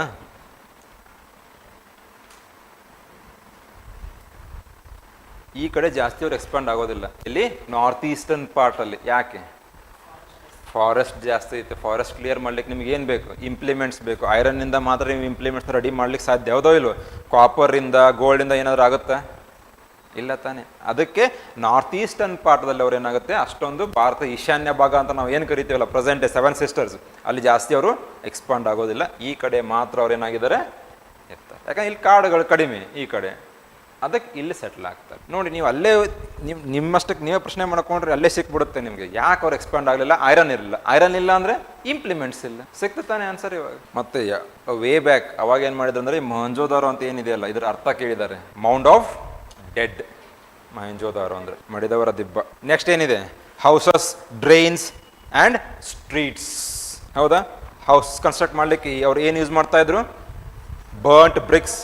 ಇನ್ನೊಂದು ನೆನ್ಪಿಡಿ, ರೈಟ್ ಆ್ಯಂಗಲಲ್ಲಿ ಕಟ್ ಆಗ್ತಾ ಇತ್ತು ಅವ್ರ ಸಿಟೀಸ್ ಎಲ್ಲಾನು. ಕರೆಕ್ಟಾಗೇನು ಒಂದು ಕಡೆ ಮನೆ, ನೆಕ್ಸ್ಟ್ ಏನಿರ್ತಾ ಇತ್ತು, ನೆಕ್ಸ್ಟ್ ಸ್ಟ್ರೀಟಲ್ಲೇ ಕಟ್ ಆಗಬೇಕು. ಅದ್ರ ಜೊತೆಗೆ ಇನ್ ಕೇಸ್ ಇವಾಗ ಇಲ್ಲಿ ಮನೆ ಇದೆ ಅಂತ ಇಟ್ಕೊಳ್ಳಿ, ಇವಾಗ ಇಲ್ಲಿ ಸ್ಟ್ರೀಟ್ ಇದೆ, ಇಲ್ಲಿ ಯಾವುದೇ ಥರದ ಡೋರ್ ಮಾತ್ರ ಇರ್ತಿತ್ತು ಹೊರತು ಇಲ್ಲಿ ವಿಂಡೋಸ್ನ ಅವ್ರು ಬಿಡ್ತಾ ಇರಲಿಲ್ಲ. ಏನು ರೀಸನ್ ಇರ್ಬೋದು, ಒಂದು ಡಸ್ಟ್ ಬರ್ಬೋದು, ಮತ್ತೆ ಪ್ರೈವಸಿ ಬೇಕೋ ಬೇಡ. ಸೊ ಏನಾಗ್ತದೆ, ಯಾವಾಗ ಸ್ಟ್ರೀಟ್ ಇರುತ್ತಲ್ಲ ಮುಂದ್ಗಡೆ, ಅಲ್ಲಿ ಯಾವುದೇ ಥರದ ಫ್ರಂಟಲ್ಲಿ ಏನಿರ್ತಾ ಇತ್ತು, ವಿಂಡೋಸ್ ಇರ್ತಾ ಇಲ್ಲ ಒಂದು. ಆಮೇಲೆ ಪ್ರತಿಯೊಂದು ಮನೆಗೆ ಏನಿರ್ತಿತ್ತು, underground drainage system. The bathrooms of the particular house has been connected with the underground drainages. ಹೌದಾ? ಮತ್ತೆ ಎಸ್ಪೆಷಲಿ ಸಿಟಾಡೆಲಲ್ಲಿ ಫಾಲೋ ಮಾಡ್ತಾ ಇದ್ರು ಇದನ್ನು. ಏನಂದರೆ ಪ್ರತಿಯೊಂದು ಮನೆಗೂ ಅದರದ್ದೇ ಆದಂಥ ಪ್ರೈವೇಟ್ ಏನಿತ್ತು, ವೆಲ್, ಕೊಳವೆ ಬಾವಿಗಳು ಏನಾಗ್ತಾ ಇತ್ತು, ಸಿಟಾಡೆಲಲ್ಲಿ ಫಾಲೋ ಮಾಡ್ತಾ ಇದ್ರು. ಲೋವರ್ ಪಾರ್ಟಲ್ಲಿ ಏನಿತ್ತು, ಕೆಲವ್ರ ಮನೆಯಲ್ಲಿ ಇರ್ತಿತ್ತು, ಕೆಲವ್ರ ಮನೆಯಲ್ಲಿ ಏನಾಗ್ತಿಲ್ಲ, ಇರ್ತಿರ್ಲಿಲ್ಲ. So each and every house has its own well, ಕೊಳವೆ ಬಾವಿಗಳು. ಈ ಥರ ಆದಂಥ ಮನೆಗಳನ್ನ ಅವ್ರು ಏನು ಮಾಡ್ತಾಯಿದ್ರು, ನಿರ್ಮಾಣ ಮಾಡ್ತಾಯಿದ್ರು. They constructed multi stored houses, ಹಲವಾರು ಅಂತಸ್ತಿನ ಮನೆಗಳ ನಿರ್ಮಾಣ ಮಾಡ್ತಾಯಿದ್ರು. ಡ್ರೈನ್ಸ್ ಇದೆ, ಸ್ಟ್ರೀಟ್ಸ್ ಇದೆ, ಮೇನ್ಸಲ್ಲಿ ಕ್ವಶನ್ ಬರುತ್ತೆ. ಸೊ ಇದೇನು ನಿಮ್ಮ ಫೀಚರ್ಸ್ ಕೇಳ್ಬೋದು, discuss the features of the Indus valley civilisation ಅಂತ ಕೇಳಿದಾಗ ಇಲ್ಲೇ ಇದೆ ತಾನೇ ನಿಮಗೆ ಕಂಟೆಂಟ್, ಇದನ್ನೇ ಕಾಪಿ ಪೇಸ್ಟ್ ಅಷ್ಟೇ, ಮತ್ತೇನಿಲ್ಲ. Next, life in the city. ಹೇಗಿತ್ತು ಲೈಫ್? ಸಿಟಾಡೆಲ್ ಮತ್ತು ಲೋವರ್ ಟೌನ್. ಸಿಟಾಡೆಲಲ್ಲಿ ಯಾರು ಇರ್ತಾ ಇದ್ರು? ಹೈಯರ್ ಕ್ಲಾಸ್ ಅಥವಾ ರೂಲರ್ಸ್ ಇರ್ತಾ ಇದ್ರು. ಲೋವರ್ ಟೌನ್ದಲ್ಲಿ ಕ್ರಾಫ್ಟ್ಸ್ಮನ್ನು, ಪೆಸೆಂಟ್ಸು ಅವರೆಲ್ಲ ಇರ್ತಾ ಇದ್ರು. ಸೊ ಕ್ಲಾಸ್ ಬೇಸ್ಡ್ ಡಿವಿಷನ್ ಆಯಿತು. ಸೊ ಇವಾಗ ಮರ್ಚೆಂಟ್ಸ್ ಇದ್ದಾರೆ ಅಂದರೆ ಟ್ರೇಡ್ ಆ್ಯಂಡ್ ಕಾಮರ್ಸ್ ಇದೆ ಅಂತ ತಾನೇ ಅರ್ಥ. ವ್ಯಾಪಾರ ಮತ್ತು ಉದ್ಯಮ ಇದೆ, ಲೈಫ್ ಇನ್ ದ ಸಿಟಿ. ಮತ್ತೆ they have kept the most valuable objects such as ornaments made up of gold, silver, beautiful beads. ಹೌದಾ? ಹವಳಗಳಿಂದ, ಚಿಪ್ಪುಗಳಿಂದ ಮಾಡಿದಂಥ ಒಂದು ಆಭರಣಗಳಿರ್ಬೋದು, ಚಿನ್ನದಿಂದ ಮಾಡಿದಂಥ ಆಭರಣಗಳಿರ್ಬೋದು, ಅದನ್ನು ಬಳಕೆ ಮಾಡ್ತಾ ಇದ್ರು. ಎಲ್ಲಿ ಸಿಕ್ಕಿದೆ ನಿಮಗೆ ಆರ್ನಮೆಂಟ್ ಸಿಕ್ಕಿರೋದು? ಕಾಲಿ ಬಂಗಾನಲ್ಲಿ ಸಿಕ್ಕಿರ್ತಾನೆ. ಕಾಲಿ ಅಂದರೆ ಏನು? ಕಪ್ಪು. ಬ್ಯಾಂಗನ್ ಅಂದರೆ ಬಳೆ, famous for Kalibangan. New crafts in the city. Next sub heading ನೋಡಿ ಇಲ್ಲಿ, new crafts. New crafts in society R in the city. ಈ ನ್ಯೂ ಕ್ರಾಫ್ಟ್ಸು ಸ್ಟೋನ್ ಏಜಲ್ಲಿ ಯಾಕೆ ಬರಲಿಲ್ಲ, ಇಂಡಸ್ ವ್ಯಾಲಿ ಸಿವಿಲೈಸೇಷನಲ್ಲಿ ಯಾಕೆ ಬಂತು? ಸ್ಟೋನ್ ಏಜಲ್ಲಿ ಅಷ್ಟೊಂದು ಬರಲಿಲ್ಲ. ಮೋಸ್ಟ್ಲಿ ಏನೈತೆ ಪೇಂಟಿಂಗ್ಸ್ ಮಾತ್ರ ರೆಸ್ಟ್ರಿಕ್ಟ್ ಆಗಿದ್ರು ಅವರು. ಹೌದಾ? ಭೀಮ್ಬೇಟ್ಕದಲ್ಲಿ ನಮಗೇನು ಸಿಕ್ಕಿದೆ? ಪೇಂಟಿಂಗ್ ಸಿಕ್ಕಿದೆ. ಆದರೆ ಈ ಥರ ಏನಾದರೂ ಆಭರಣಗಳು ಸಿಕ್ಕಿದೆನಾ? ಆದರೆ ಇಂಡಸ್ ವ್ಯಾಲಿ ಸಿವಿಲೈಸೇಷನಲ್ಲಿ ಯಾಕೆ ಬರ್ಲಿಕ್ಕೆ ಸ್ಟಾರ್ಟ್ ಆಗುತ್ತೆ? ನಿಮ್ಗೆ ಆಲ್ರೆಡಿ ಗೊತ್ತಿದೆ. ಏನು ಗೊತ್ತಾ? ಅವರು ಡೈಲಿ ಬೇಸಿಸ್ ಮೇಲೆ ಹಂಟ್ ಮಾಡಬೇಕು, ಗ್ಯಾದರ್ ಮಾಡಬೇಕು. ಹೌದಾ? ಆವತ್ತು ಟೈಮ್ದಲ್ಲಿ ನಿಮ್ಗೆ ಈ ಥರ ಮಾಡ್ಲಿಕ್ಕೆ ಟೈಮ್ ಸಿಗುತ್ತೆ. ಶಾಜಾನ್ ತಾಜ್ ಮಹಲ್ ಕಟ್ಸಿದ, ಕೆಂಪು ಕೋಟೆ ಕಟ್ಸಿದ. ಪಕ್ಕದಲ್ಲಿರೋ ರಾಜ ಏನಾದ್ರು ದಾಳಿ ಮಾಡಿದ್ರೆ ಮಾಡ್ಲಿಕ್ಕೆ ಆಗ್ತಾ ಇತ್ತು, ಅದನ್ನು ಏನು ಮಾಡ್ತಾ ಇದ್ದ? ಆದರೆ ಆಡಳಿತ ಹೇಗಿತ್ತು? ಸ್ಟೇಬಲ್ ಆಗಿತ್ತು ತಾನೆ. ಅದಕ್ಕೆ ಅವನು ಏನು ಮಾಡಿದ? ಇವಾಗ ತಾಜ್ ಮಹಲ್ ಕನ್ಸ್ಟ್ರಕ್ಟ್ ಮಾಡಿದ. ಇಲ್ಲ ಅಂದರೆ ಆಗ್ತಾ ಇರಲಿಲ್ಲ. ಸೊ ಇಲ್ಲಿ ಕೂಡ ಏನಾಯ್ತು, ಇವಾಗ ಅಗ್ರಿಕಲ್ಚರ್ ಪ್ರೊಡಕ್ಷನ್ ಮಾಡ್ಲಿಕ್ಕೆ ಸ್ಟಾರ್ಟ್ ಮಾಡ್ತಾರೆ ಅವರು. ಹೌದು ತಾನೆ? ಬೆಳಿತಾರೆ, ಬಿತ್ತುತ್ತಾರೆ. ಅದರಿಂದ ಏನಾಯಿತು? ಸ್ಟೋರ್ ಮಾಡ್ತಾ ಬಂದರು. ನಿಮ್ದೇನಿದೆ, ಹೊಟ್ಟೆ ಪಾಡಿಂದ ಏನು ತೊಂದರೆ ಇಲ್ಲ. ಯಾವಾಗ ನಿಮ್ಗೆ ಹೊಟ್ಟೆ ಪಾಡಿನ ತೊಂದರೆ ಇರೋದಿಲ್ಲ, ಅವಾಗ ಏನು ಮಾಡ್ತೀರಾ? ಇನ್ನೋವೇಟಿವ್ ಥಿಂಗ್ಸ್ ಬರುತ್ತೋ ಇಲ್ವೋ? ಅದ್ರ ಜೊತೆಗೆ ಏನಾಯ್ತು, ಇವಾಗ ಹಲವಾರು ಥರದ ನಿಮಗೆ ಮೆಡಲ್ ಸಿಕ್ತು, ಬ್ರಾನ್ಸ್ ಸಿಕ್ತು, ಗೋಲ್ಡ್ ಸಿಕ್ತು. ಅದಕ್ಕೆ ಅವ್ರು ಏನು ಮಾಡಿದರು? ಈ ಥರ ಹೊಸ ಹೊಸ ಒಂದು ಏನೋ ಒಂದು ಆಭರಣಗಳನ್ನ ತಯಾರು ಮಾಡಕ್ಕೆ ಸ್ಟಾರ್ಟ್ ಮಾಡ್ತಾರೆ. ಹೌದಾ? ಇಲ್ಲಿ ನೋಡಿ, cotton was probably grown at Mehrgarh from about 7000 years ago. 7 ವರ್ಷಗಳ ಕಾಲ ಮುಂಚೆನೆ ಏನಾಗಿತ್ತು, ಅವರು ಹತ್ತಿಯನ್ನು ಬೆಳೆದಿರ್ತಾರೆ. ಮೆಹರ್ಗಢಲ್ಲಿ ಏನು ಮಾಡಿದ್ದಾರೆ? ನಮಗೆ ಕಾಟನ್ ಕಲ್ಟಿವೇಶನ್. ಸೊ ಇದನ್ನು ಮೆಹರ್ಗಢನ್ನು ನೆನ್ಪಿಟ್ಬಿಡಿ. It is famous for the cotton. ಮತ್ತು ಇಂಡಿಯನ್ ಸಬ್ ಕಾಂಟಿನೆಂಟ್ದಲ್ಲಿ ಫಸ್ಟ್ ಕಾಟನ್ ಬೆಳೆದವರು ಅಂದರೆ ಇಂಡಸ್ ವ್ಯಾಲಿ ಸಿವಿಲೈಸೇಷನ್. ಎವಿಡೆನ್ಸಸ್ ನಮ್ಗೆ ಎಲ್ಲಿ ಸಿಕ್ಕಿದೆ? Mehrgarh, present day Pakistan. Next ನೋಡಿ, in search of raw materials. ಎಲ್ಲಿಂದ ಯಾವ್ದಾವ್ದವರು ಇಂಪೋರ್ಟ್ ಮಾಡ್ಕೊಳ್ತಾ ಇದ್ರು. ಫಾರ್ ಎಕ್ಸಾಂಪಲ್ ನೋಡಿ ಇಲ್ಲಿ, copper from present day Rajasthan. ಯಾವ ಮೈನ್ಸ್? ಖೇತ್ರಿ ಮೈನ್ಸ್. ಇವಾಗ ಕರೀತಾರೆ ಅದಕ್ಕೆ ಏನಂತ? Khetri mines from Rajasthan. ಏನು? ಕಾಪರ್. ಅದ್ರ ಜೊತೆಗೆ ಒಮಾನ್ ಅಂತ ಕೂಡ ಮೆನ್ಷನ್ ಮಾಡಿದ್ದಾರೆ. ಒಮಾನ್ ಅಂತ ಮೆನ್ಷನ್ ಮಾಡಿದ್ರೆ ಇದಕ್ಕೆ ಏನರ್ಥ? They had the trade relations with central Asia. ಇಲ್ಲಿ ಕೊಟ್ಟಿದ್ದಾರೆ ನೋಡಿ, gold could have come all the way from the present day Karnataka. Mention ಮಾಡಿದ್ದಾರೆ ತಾನೇ ಇವಾಗ. ಎಲ್ಲಿಂದ? ಕೋಲಾರಿಂದ. ಅದ್ರ ಜೊತೆಗೆ ಗುಜರಾತಿಂದ, ಇರಾನ್, ಅಫ್ಘಾನಿಸ್ತಾನದ ಪ್ರೀಶಿಯಸ್ ಸ್ಟೋನ್ಸ್ ಆಭರಣಗಳಿಗೆ ಬಳಕೆ ಮಾಡಲಿಕ್ಕೆ ಏನು ಮಾಡ್ತಾ ಇದ್ರು ಅವರು? ಸ್ಟೋನ್ಸ್ನ ಕೂಡ ಇಂಪೋರ್ಟ್ ಮಾಡ್ಕೊಳ್ತಾ ಇದ್ರು. ಸೊ ಹಾಗಂತ ಅಲ್ಲಿ ಯಾವ ರೀತಿ ಟ್ರೇಡ್ ರಿಲೇಷನ್ಸ್ ಇತ್ತು, ಏನಿತ್ತು ಅನ್ನೋದು ಮೆನ್ಷನ್ ಆಯ್ತು ತಾನೇ ಇವಾಗ. Food for people in the cities. ಅವ್ರು ಏನು ಬೆಳೀತಾ ಇದ್ರು, ಏನು ಅದ್ರ ಬಗ್ಗೆ ಕೇಳಿದ್ದಾರೆ. ಫಾರ್ ಎಕ್ಸಾಂಪಲ್ ಕಾಟನ್ ಎಲ್ಲಿಂದ ಸಿಕ್ಕಿದೆ ನಮಗೆ? ಮೆಹರ್ಗಢ್. ಪ್ಯಾಡಿ ಎಲ್ಲಿಂದ ಕನ್ಸ್ಟ್ರಕ್ಟ್ ಮಾಡಿದ್ದಾರೆ ಅಂತ ಕೂಡ ಎವಿಡೆನ್ಸ್ ಸಿಕ್ಕಿದೆ ನಮಗೆ. ದೇ ಆಲ್ಸೋ ಕಲ್ಟಿವೇಟೆಡ್ ಪ್ಯಾಡಿ, ಭತ್ತ ಬೆಳೀತಾ ಇದ್ರು ಅವರು. ಆದರೆ ಹೇಗಿರ್ಬೋದು ಕೃಷಿ? Was it a rain fed or irrigated? ಎರಡೂ ಇತ್ತು. ಫಾರ್ ಎಕ್ಸಾಂಪಲ್ ಅಫ್ಘಾನಿಸ್ತಾನ ನೀವು ಹೋದ್ರಿ ಅಂತ ಇಟ್ಕೊಳ್ಳಿ, ಪ್ರೆಸೆಂಟ್ ಡೇ ಅಲ್ಲೇನೋ ರೈನ್ಫಾಲ್ ಜಾಸ್ತಿ ಇರುತ್ತೆ? ಇಲ್ಲ ತಾನೆ. ಹಾಗಂತ ಹೇಳ್ಬಿಟ್ಟು ಅಲ್ಲಿ ಇರಿಗೇಷನ್ ಇಲ್ಲ ಅಂತನೂ ಅಲ್ಲ. ಆ ಟೈಮ್ ಪೀರಿಯಡ್ದಲ್ಲಿ ಹೇಗಿತ್ತು ಹೌದು ತಾನೆ? ಯಾಕಂದರೆ ಸರಸ್ವತಿ ನದಿ ಅಂತೇಳಿ ಉಲ್ಲೇಖ ಇದೇನೋ ಇಲ್ಲೋ, ಆರ್ಕಿಯಾಲಜಿಸ್ಟ್ ರೀಸೆಂಟ್ಲಿ ಕೂಡ ಅವ್ರ ಮೇಲೆ ಏನು ಮಾಡಿದ್ದಾರೆ, ರಿಪೋರ್ಟ್ಸ್ ಕೊಟ್ಟಿದ್ದಾರೆ. ಸರಸ್ವತಿ ನದಿ ಅಂತ ಋಗ್ವೇದದಲ್ಲಿ ಜಾಸ್ತಿ ಮೆನ್ಷನ್ ಮಾಡಿದ್ದಾರೆ ಸರಸ್ವತಿ ನದಿ. ಎಲ್ಲಿತ್ತು? ರಾಜಸ್ಥಾನ. ಆ ಥರ ಹಲವಾರು ಜಿಯೋಗ್ರಫಿಕಲ್ ಚೇಂಜಸ್ ಆಗಿದೆ ಇವಾಗ. ಸೊ ಹಾಗಾಗಿ ಎರಡು ಥರ, ಒಂದು ರೇನ್ ಫೆಡ್ಡು ಇತ್ತು, ಅದ್ರ ಜೊತೆಗೆ ಇರಿಗೇಷನ್ ಫೆಸಿಲಿಟಿ ನೀರಾವರಿನೂ ಇತ್ತು, ಅದ್ರ ಜೊತೆಗೆ ಮಳೆ ಆಧಾರಿತ. ಇರಿಗೇಷನ್ ಮೇಲೆ ಮಾತ್ರ ಡಿಪೆಂಡ್ ಆಗಿದ್ರು, ಅದ್ರ ಜೊತೆಗೆ ಮತ್ತೆ ಡೊಮೆಸ್ಟಿಕೇಶನ್ ಅದೆಲ್ಲ ಇತ್ತು. ಡೊಮೆಸ್ಟಿಕೇಶನ್ ಆಫ್ ಅನಿಮಲ್ಸ್ ಇತ್ತು, ಫಿಶಿಂಗ್ ಇತ್ತು. ಆಪ್ಷನಲ್ ಹಿಸ್ಟ್ರಿಯಲ್ಲಿ ಒಂದು ಕ್ವಶನ್ ಇತ್ತು, ಅಂದರೆ ಇದಕ್ಕೆ ಥಿಯರೀಸ್ ಇದಾವೆ ಎಂಡ್ ಆಗಿಲ್ಲಕ್ಕೆ. ಕಾಂಕ್ರೀಟ್ ಆಗಿ ನಮ್ಗೆ ಹೇಗೆ ಎಂಡ್ ಆಯಿತು ಇಂಡಸ್ ವ್ಯಾಲಿ ಸಿವಿಲೈಸೇಷನ್ ಅಂತ ನಮ್ಗೆ ಕಾಂಕ್ರೀಟ್ ಆಗಿ ಎಲ್ಲಿ ನಮಗೆ ಇನ್ಫಾರ್ಮೇಷನ್ ಇಲ್ಲ. There are number of theories, ಹಲವಾರು ಥರ ಸಿದ್ಧಾಂತಗಳಿದ್ದಾವೆ ಹೇಗೆ ಅದು ಕಂಪ್ಲೀಟ್ಲಿ ಎಂಡ್ ಆಯಿತು ಅನ್ನೋದು. ಏನೇನು ಥಿಯರೀಸ್ ಇರ್ಬೋದು? ಕ್ಲೈಮೇಟ್ ಚೇಂಜ್ ಆಗ್ತದೆ. ಫಾರ್ ಎಕ್ಸಾಂಪಲ್ ಮುಂಚೆ ಏನಿತ್ತು, ಐಸ್ ಏಜ್ ಇತ್ತು, ಆಮೇಲೆ ವಾರ್ಮ್ ಆಗ್ತಾ ಬಂತು, ಅದನ್ನ ಫ್ಲಡ್ ಆದರೂ ಆಗಿರ್ಬೋದು, ಪ್ರವಾಹ ಬಂದಿರ್ಬೋದು ಅಂತ ಕೆಲವೊಬ್ರು ಹೇಳ್ತಾರೆ. ಮತ್ತು ಆರ್ಯನ್ ಇನ್ವೇಜನ್, ಆದರೆ ಇದು ಇವಾಗ ರೀಸೆಂಟ್ಲಿ ಏನಾಗ್ತಾ ಇದೆ, ಇದು ಕಂಪ್ಲೀಟ್ಲಿ ನಲ್ಲಿಫೈ ಮಾಡ್ತಾ ಇದ್ದಾರೆ ಇವಾಗ ಆರ್ಯನ್ ಇನ್ವೇಜನ್.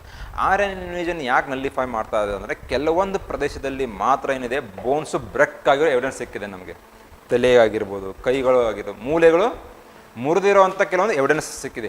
ಹಾಗಂತ ಹೇಳ್ಬಿಟ್ಟು ಕಂಪ್ಲೀಟ್ಲಿ ಇನ್ವೇಜನಿಂದನೇ ಅದು ಎಂಡ್ ಆಯ್ತು ಅಂತ ಹೇಳಿಕ್ಕಾಗೋದಿಲ್ಲ. ಇದು ಒಂದು ಥಿಯರಿ ಇದೆ. ಮತ್ತೆ ರೋಗ ರುಜಿನಗಳು ಬಂದಿರ್ಬೋದು. ಮತ್ತೆ ಇಲ್ಲಿ ಏನಾಗುತ್ತೆ ಅಂದರೆ ಡ್ರಾಟ್ ಬರುತ್ತೆ ಅಂತ ಹೇಳ್ತಾರೆ. ಅದಕ್ಕೆ ಅವರೆಲ್ಲ ಏನಾದರೂ ಇವಾಗ ಈ ಕಡೆ ಈ ಭಾಗಕ್ಕೆ ಅವ್ರು ಏನಾಗ್ತಾರೆ, ವಲಸೆ ಬರ್ತಾರೆ ಅಂತ ಹೇಳ್ತಾರೆ. ಸೊ ಹೀಗೆ ಹಲವಾರು ಥರದೇನಿದೆ ಸಿದ್ಧಾಂತಗಳಿದಾವೆ, ಹೊರತು ಯಾವುದ್ರ ಬಗ್ಗೆ ನಮಗೆ ಕಾಂಕ್ರೀಟಾಗಿ information. So Indus valley civilisation ಮೇಲೆ ಕ್ವಶನ್ಸ್ ಕೇಳ್ತಾರೆ. ಯಾವ ಥರ ಪ್ಲೇಮ್ಸಲ್ಲೂ ಬರುತ್ತೆ, ಮೇನ್ಸಲ್ಲೂ ಬರುತ್ತೆ. ಒಂದು ಅದರದ ಲಕ್ಷಣಗಳು ಕೇಳ್ಬೋದು ಮೇನ್ಸಲ್ಲಿ, ಇಲ್ಲ ಅದಕ್ಕೆ ನಾವು ಯಾಕೆ ಫಸ್ಟ್ ಅರ್ಬನೈಸ್ಡ್ ಸಿವಿಲೈಸೇಷನ್ ಅಂತ ಕರಿತೀವಿ ಅಂತಲೂ ಕೇಳ್ಬೋದು. ಪ್ರಿಲಿಮ್ಸಲ್ಲಿ ಸೈಟ್ಸ್ ಮೇಲೆ ಕ್ವಶನ್ ಕೇಳ್ತಾರೆ. ನೆಕ್ಸ್ಟ್ ಚಾಪ್ಟರ್ ಏನಿದೆ, ವಾಟ್ ಬುಕ್ಸ್ ಆ್ಯಂಡ್ ಬರಿಯಲ್ಸ್ ಟೆಲ್ಸಸ್.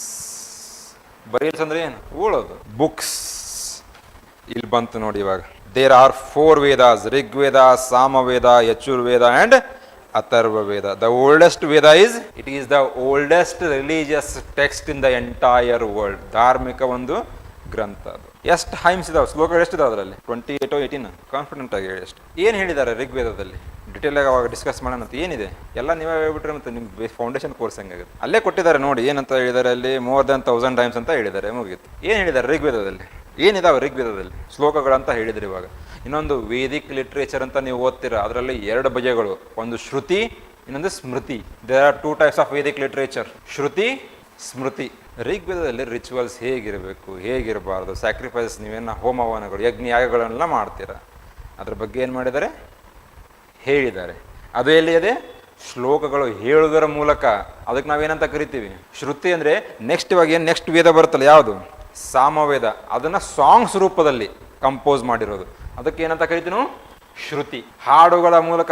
ಏನು ಋಗ್ವೇದದಲ್ಲಿ ಏನಿರುತ್ತಲ್ಲ ಅದನ್ನೇ ಏನು ಮಾಡಿದ್ದಾರೆ, ಹಾಡುಗಳ ಮೂಲಕ ಹೇಳಿರೋದು. ಶ್ಲೋಕಗಳನ್ನ ಇವಾಗ ಹಾಡುಗಳ ಮೂಲಕ ಹೇಳಿರೋದು ಯಾವುದು? ನೆಕ್ಸ್ಟ್ ವೇದದಲ್ಲಿ. ಕಲರ್ ಪೆನ್ಸ್ ಯೂಸ್ ಮಾಡಬೇಡಿ, ನಾನು ಆವಾಗಲೇ ಹೇಳಿದ್ದೆ ಹೌದಲ್ಲ. ಒಂದು ಬ್ಲೂ ಇಲ್ಲ ಬ್ಲ್ಯಾಕ್, ನಾವು ರೆಡ್ ಯೂಸ್ ಮಾಡ್ತೀವಿ. ನಾಳೆ ನೀವು ಆಫೀಸರ್ಸ್ ಆದಮೇಲೆ ಗ್ರೀನ್ ಯೂಸ್ ಮಾಡಿ. ನಾಳೆ ಎಕ್ಸಾಮ್ ಬರೀಬೇಕಾದ್ರೆ ಅದೇ ಥರ ಏನೋ ಅಂಡರ್ಲೈನ್ ಮಾಡ್ತಿರ್ತಾರೆ, ಬ್ಲೂ ಅಲ್ಲೇ ಬರೆದಿರ್ತಾರೆ, ಬ್ಲ್ಯಾಕಲ್ಲಿ ಅಂಡರ್ಲೈನ್ ಮಾಡ್ತಾರೆ. ಆ ಥರ ಮಲ್ಟಿಪಲ್ ಕಲರ್ಸ್ನ ಯೂಸ್ ಮಾಡಬೇಡಿ. ಇನ್ ಕೇಸ್ ಅಂಡರ್ಲೈನ್ ಮಾಡೋವಾಗೈತೆ ಅಂದ್ರೆ ನಿಮ್ದು ಅದೇ ಕಲರಲ್ಲಿ ಇಲ್ಲ ಪೆನ್ಸಿಲ್ ಯೂಸ್ ಮಾಡಿ, ಬೇರೆ ಬೇರೆ ಕಲರ್ಸ್ ಯೂಸ್ ಮಾಡಬೇಡಿ. ಅವ್ರು ಹೇಳೇ ಬಿಟ್ಟಿದ್ದಾರೆ ನಿಮಗೆ ನೋಟಿಫಿಕೇಷನಲ್ಲಿ, use either blue or black ball point pen. ಅದು ಮತ್ತೆ ಜೆಲ್ ಇಲ್ಲ. ಮತ್ತೆ these hymns were composed by rishi or sages. ಹಲವಾರು ಮನೆತನಕ್ಕೆ ಸಂಬಂಧಪಟ್ಟಂತಹ ಒಂದು ಋಷಿ ಮುನಿಗಳು. ಇದಕ್ಕೆ ಋಗ್ವೇದಕ್ಕೆ ಫ್ಯಾಮಿಲಿ ಬುಕ್ಸ್ ಅಂತ ಕೂಡ ಕರೀತಾರೆ. They also referred as family books. Family books ಅಂತ ಫ್ಯಾಮಿಲಿ ಬಗ್ಗೆ ಡೀಲ್ ಮಾಡೋದಲ್ಲ. It was written by the different sages who belong to the different families. ಹಲವಾರು ಕುಟುಂಬಗಳಿಗೆ ಸಂಬಂಧಪಟ್ಟ ಋಷಿ ಮುನಿಗಳು ಏನಾಗಿದ್ದಾರೆ ಕಂಪೋಸ್ ಮಾಡಿರೋದು. ಅದಕ್ಕೆ ನಾವು ವೇದಿಕ್ ಪೀಠದಲ್ಲಿ ಏನು ಮಾಡ್ತೀವಿ, ವೇದಿಕ್ ಪೀಠ, ಅರ್ಲಿ ವೇದಿಕ್ ಮತ್ತೆ ಲೇಟರ್ ವೇದಿಕ್ ಅಂತ ಡಿವೈಡ್ ಮಾಡ್ತೀವಿ. Rigveda is the only text which was composed during early Vedic. Remaining 3 were composed during later Vedic. Swami Dayananda Saraswati ಹೆಸರು ಕೇಳಿದರೆ, Swami Dayananda Saraswati. Go back to Vedas ಅಂತ ಹೇಳ್ತಾರೆ ಅವರು. ಯಾಕೆ ಇವಾಗ ಮಾಡಿ, ನಿಮ್ಗೆ ಯಾರು ರೆಸ್ಟ್ರಿಕ್ಟ್ ಮಾಡಿ? ಒಫೆನ್ಸಿವ್ ವ್ಯಾಲ್ಯೂ ವಿತ್ ಇವಾಗ ಕಡಿಮೆ ಆಗಿದೆ ಅನಿಸ್ತಾ ಇದೆಯಲ್ಲ. ಬ್ಯಾಲೆನ್ಸ್ಡ್ ಆಗಿರಿ. ಯಾವತ್ತು ಆನ್ಸರ್ ನೀವೇನು ನಾಳೆ ಇಂಟರ್ವ್ಯೂ ಹೋಗ್ತಿರಲ್ಲ, ನಿಮ್ಮ ಒಂದು ಸೆಂಟೆನ್ಸ್ ಮೇಲೆ ಕ್ವಶನ್ಸ್ ರೈಸ್ ಆಗುತ್ತೆ ಇಲ್ಲಿ. Women's respect. ಮತ್ತೆ ಯಾವ ಥರ ರೆಸ್ಪೆಕ್ಟ್ ಏನಿತ್ತು? ಗಣ ಸಭಾ ಸಮಿತಿ ಅಂತ ವೇದಿಕೆ ಟೈಮ್ ಪೀರಿಯಡ್ದಲ್ಲಿ ಸಮಿತಿಗಳಿರ್ತಾ ಇತ್ತು, ಅವರಿಗಲ್ಲಿ ಭಾಗವಹಿಸುವಂಥ ಒಂದು ಹಕ್ಕಿತ್ತು. ಮತ್ತು ಓದೋದು ಬರೆಯೋದು ಇವಾಗಲೂ ಇದೆ ನಿಮಗೆ. ಆದರೆ ಅವಾಗ ಯಾಕೆ ಅಂತ ಹೇಳ್ತಾರೆ Swami Dayananda sir, go back caste ಅಲ್ಲ, ಕಾಸ್ಟ್ ಸಿಸ್ಟಮ್ ಅನ್ನೋದಕ್ಕಿಂತ ಕಾಸ್ಟ್ ಸಿಸ್ಟಮ್ ಬಂದಿಲ್ಲ, ವರ್ಣ ಪದ್ಧತಿ ಇತ್ತು. ಆದರೆ ವರ್ಣ ಪದ್ಧತಿ ಏನಿತ್ತು, ರಿಸಲ್ಟ್ ಇರಲಿಲ್ಲ. ಅದು ನೀವು ನಾಳೆ ನಿಮ್ಮ ಒಂದು ಕೆಲಸವನ್ನು ನೀವು ಚೇಂಜ್ ಮಾಡಿದ್ರೆ ನಿಮ್ಮ ವರ್ಣ ಕೂಡ ಚೇಂಜ್ ಆಗ್ತಾ ಇತ್ತು. ನೀವು ಫಾರ್ ಎಕ್ಸಾಂಪಲ್ ಇವಾಗ ವೈಶ್ಯರಾಗಿ ಹುಟ್ಟಿರ್ತಾರಂತ ಇಟ್ಕೊಳ್ಳಿ, ನಾಳೆ ನನಗೆ ಟ್ರೇಡ್ ಆ್ಯಂಡ್ ಕಾಮರ್ಸ್ ಇಲ್ಲ ಕೃಷಿ ಮಾಡೋ ಆಸಕ್ತಿ ಇಲ್ಲ, ನಾನು ಯುದ್ಧ ಮಾಡ್ತೀನಿ. ನೀವು ಯುದ್ಧಕ್ಕೆ ಹೋದರೆ ಕ್ಷತ್ರಿಯರಾಗ್ತೀರಿ. ಈ ಥರ ರಿಸಿಡ್ ಇರಲಿಲ್ಲ. ಆದರೆ ಜಾತಿಯಲ್ಲಿ ಏನಿರುತ್ತೆ, ಎಲ್ಲಿ ಹುಟ್ಟಿರುತ್ತೆ ಅದೇ ಕೆಲಸ ಮಾಡಬೇಕು ತಾನೆ, ಅಲ್ಲಿ ರೆಸಿಡಿಟಿ ಇರಲಿಲ್ಲ. ಮತ್ತು ಇವಾಗ ಏನಿನ್ನು ಸತಿ ಪದ್ಧತಿ, ಹೆಣ್ಣು ಭ್ರೂಣ ಹತ್ಯೆ, ವರದಕ್ಷಿಣೆ ಪದ್ಧತಿ ಅವೆಲ್ಲ ಇತ್ತ, ಒಂದೇ ಒಂದು ಇವಿಲ್ ಪ್ರಾಕ್ಟೀಸಸ್ ಇರಲಿಲ್ಲ. ಯಾವಾಗ ಅರ್ಲಿ ವೇದಿಕ್ ಟೈಮಲ್ಲಿ even the women had the right to inherit the ancestral property. ಇನ್ನು ಪಿತ್ರಾರ್ಜಿತವಾಗಿ ಬಂದಂಥ ಆಸ್ತಿಯಲ್ಲಿ ಮಹಿಳೆಯರಿಗೇನಿತ್ತು, ಇವಾಗಿದೆನಾ? ಇವಾಗಿದೆ. ಸುಪ್ರೀಂ ಕೋರ್ಟಿನ ರೂಲಿಂಗ್ ಇದೆ. ಅವಾಗ ಕೂಡ ಏನಿತ್ತು, ಈ ಥರ ಒಂದು ಅನಿಷ್ಟ ಪದ್ಧತಿಗಳು ಇಲ್ಲದೇ ಇರ್ತಕ್ಕಂಥ ಸಮಾಜ ಇತ್ತು. ಯಾವಾಗ ಅರ್ಲಿ ವೇದಿಕ್. ಅದಕ್ಕೆ ಸ್ವಾಮಿ ದಯಾನಂದ ಸರಸ್ವತಿ ಏನು ಮಾಡ್ತಾರೆ, ಆ ಒಂದು ಕಾಲಘಟ್ಟದಲ್ಲಿ ಇದ್ದಂತಹ ಒಂದು ಸಮಾಜವನ್ನು ಇವಾಗ ನಿರ್ಮಾಣ ಮಾಡಿ ಅಂತ. ವೇದ ಅನ್ನೋ ಪದನ ಒಂದು ಸಂಸ್ಕೃತ ಪದದಿಂದ ಡಿರೈವ್ ಮಾಡ್ಕೊಂಡಿದ್ದೀವಿ. ಯಾವುದದು? The term Veda has been derived from, ಈ ವೇದ ಅನ್ನೋ ಪದ ಏನಿದೆ ಇಲ್ಲ, ಒಂದು ಪದದಿಂದ ಏನು ಮಾಡಿದ್ದೀವಿ, ಡಿರೈವ್ ಮಾಡ್ಕೊಂಡಿದ್ದೀವಿ. ಯಾವುದದು? ಮೀನ್ಸ್ ನಾಲೆಜ್, ಜ್ಞಾನ. ನೆಕ್ಸ್ಟ್ ನೋಡಿ, cattle, horses, chariots. Indus valley ಸಿವಿಲೈಸೇಷನ್ನು ಅಲ್ಲೇನಾದ್ರೂ ನಿಮಗೆ ಹಾರ್ಸಸ್ ಚಾರಿಯಟ್ ಸಿಕ್ಕಿದೆನಾ? ಇಲ್ಲ ತಾನೆ. ಅದ್ರ ಋಗ್ವೇದದಲ್ಲಿ ಏನಾಗುತ್ತೆ ನಿಮಗೆ, ಕುದುರೆ ಮತ್ತು ರಥಗಳ ಒಂದು ನಮಗೆ ಎವಿಡೆನ್ಸಸ್ ಸಿಗುತ್ತೆ. ಮತ್ತು ಏನಿತ್ತಂದರೆ ಮುಂಚೆ ಆಸ್ತಿ ಅನ್ನೋದೇನಿತ್ತಲ್ಲ, ಪ್ರಾಪರ್ಟಿ ಅನ್ನೋದೇನಿತ್ತು, ಟೆರಿಟರಿ ಆಗಿರಲಿಲ್ಲ. ಏನಿತ್ತು? ಕ್ಯಾಟಲ್ಸ್, ಎಸ್ಪೆಷಲಿ ಹಸು. ವೇದಿಕ್ ಪೀಠದಲ್ಲಿ ಯಾರ ಹತ್ರ ಜಾಸ್ತಿ ಹಸುಗಳು ಇರುತ್ತಲ್ಲ ಅವನೇ ಏನು ಲೀಡರ್ ಇರ್ತಾ ಇದ್ದ. ಅವನಿಗೆ ಗೌಮುಖ ಅಂತ ಕೂಡ ಕರಿತಾ ಇದ್ರು. ಮುಂದೆ ಬರುತ್ತೆ ಅವಾಗ ಡಿಟೇಲ್ ಆಗಿ ಆನ್ಸರ್ ಹೇಳ್ಬೇಕಾದ್ರೆ ಬರುತ್ತೆ. ಸೊ ಯಾರ ಹತ್ರ ಜಾಸ್ತಿ ಹಸುಗಳು ಇರುತ್ತಲ್ಲ ಅವನೇನು ಲೀಡರ್. ಗೋತ್ರ ಅಂತ ಕೇಳಿದಾರ? ಗೋತ್ರ ಏನು? ಗೋತ್ರ ಅಂತ ಆಕ್ಚುಯಲ್ ಮೀನಿಂಗ್ ಬೇರೆ ಇದೆ ಗೋತ್ರಕ್ಕೆ. ನಾವು ಇವಾಗ ಮಾಡಿ ಅದನ್ನ ಬಂದಿದೆ ನಮಗೆ. ಎಸ್ಪೆಷಲಿ ಗೋತ್ರ ಅಂದ್ರೆ ಹಸುಗಳನ್ನ ಒಂದೇ ಕಡೆ ಏನು ಕಟ್ತಾ ಇದ್ರಲ್ಲ ಆ ಜಾಗಕ್ಕೆ ಗೋತ್ರ ಅಂತ ಕರೀತಾರೆ. ಅಂದ್ರೆ ಒಂದೇ ತಾಯಿ ಆ ಹಸುಗಳು ಏನಿರುತ್ತಲ್ಲ, ಕರು ಅದೆಲ್ಲ ಏನಿರುತ್ತೆ, ಅದು ಒಂದೇ ಕಡೆ ಕಟ್ಟೋ ಪ್ಲೇಸಿಗೆ ಏನಂತ ಕರೀತಾರೆ?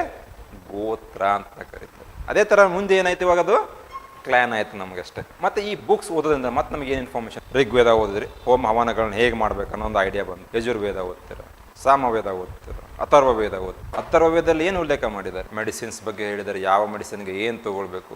ಫಾರ್ ಎಕ್ಸಾಂಪಲ್ ಕೆಲವೊಬ್ಬರಿಗೆ ಭೂತ ಬರ್ಕೊಂಡ್ಬಿಟ್ಟಿರುತ್ತೆ, ಅದನ್ನು ಹೇಗೆ ಓಡಿಸ್ಬೇಕು. How to ward off the evil from a particular body, how to cure diseases, ಅದನ್ನೆಲ್ಲ ಹೇಳಿದ್ದಾರೆ ತಾನೆ. ಸುಶ್ರುತ ಚರಕ 121+ ಸರ್ಜರೀಸ್ ಮಾಡ್ತಿದ್ರಂತೆ.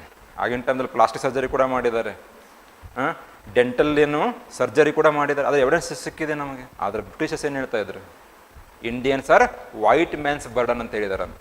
ಅವ್ರದ್ದೇನು ಸಿವಿಲೈಸೇಷನ್ ಅನ್ನೋದೇ ಇರಲಿಲ್ಲ ಆ ಟೈಮ್ದಲ್ಲಿ. ನಾವು ಇಲ್ಲಿ ಏನು ಮಾಡ್ತಾ ಇದ್ವಿ, ಅಪರೇಷನ್ಸ್ ಮಾಡ್ತಾ ಇದ್ವಿ.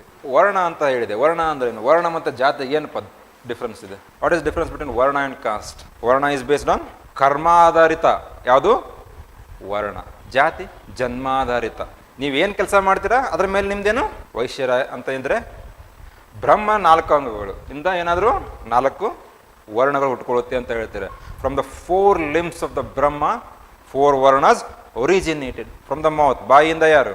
ಮತ್ತು ನಾನು ನಾಳೆ ನಿಮ್ಗೆ ಹಿಸ್ಟ್ರಿ ಹೇಳಬೇಕಾದ್ರೂ ಕೆಲವೊಂದು ಕಡೆ ಏನಾಗುತ್ತೆ ಬ್ರಾಹ್ಮಣ ಅಂತ ಬರುತ್ತೆ, ಕೆಲವೊಂದು ಕಡೆ ಅಡ್ವೆಂಟ್ ಆಫ್ ಇಸ್ಲಾಂ ಅಥವಾ Islam rule in India was establish ಅಂತ ಹೇಳ್ತೀನಿ. ಹಾಗಂತ ತಕ್ಷಣ ಅಲ್ಲಿಗೆ ಅಷ್ಟೇ ಸ್ಟಿಕ್ ಆಗಿರೋದು ನೀವು.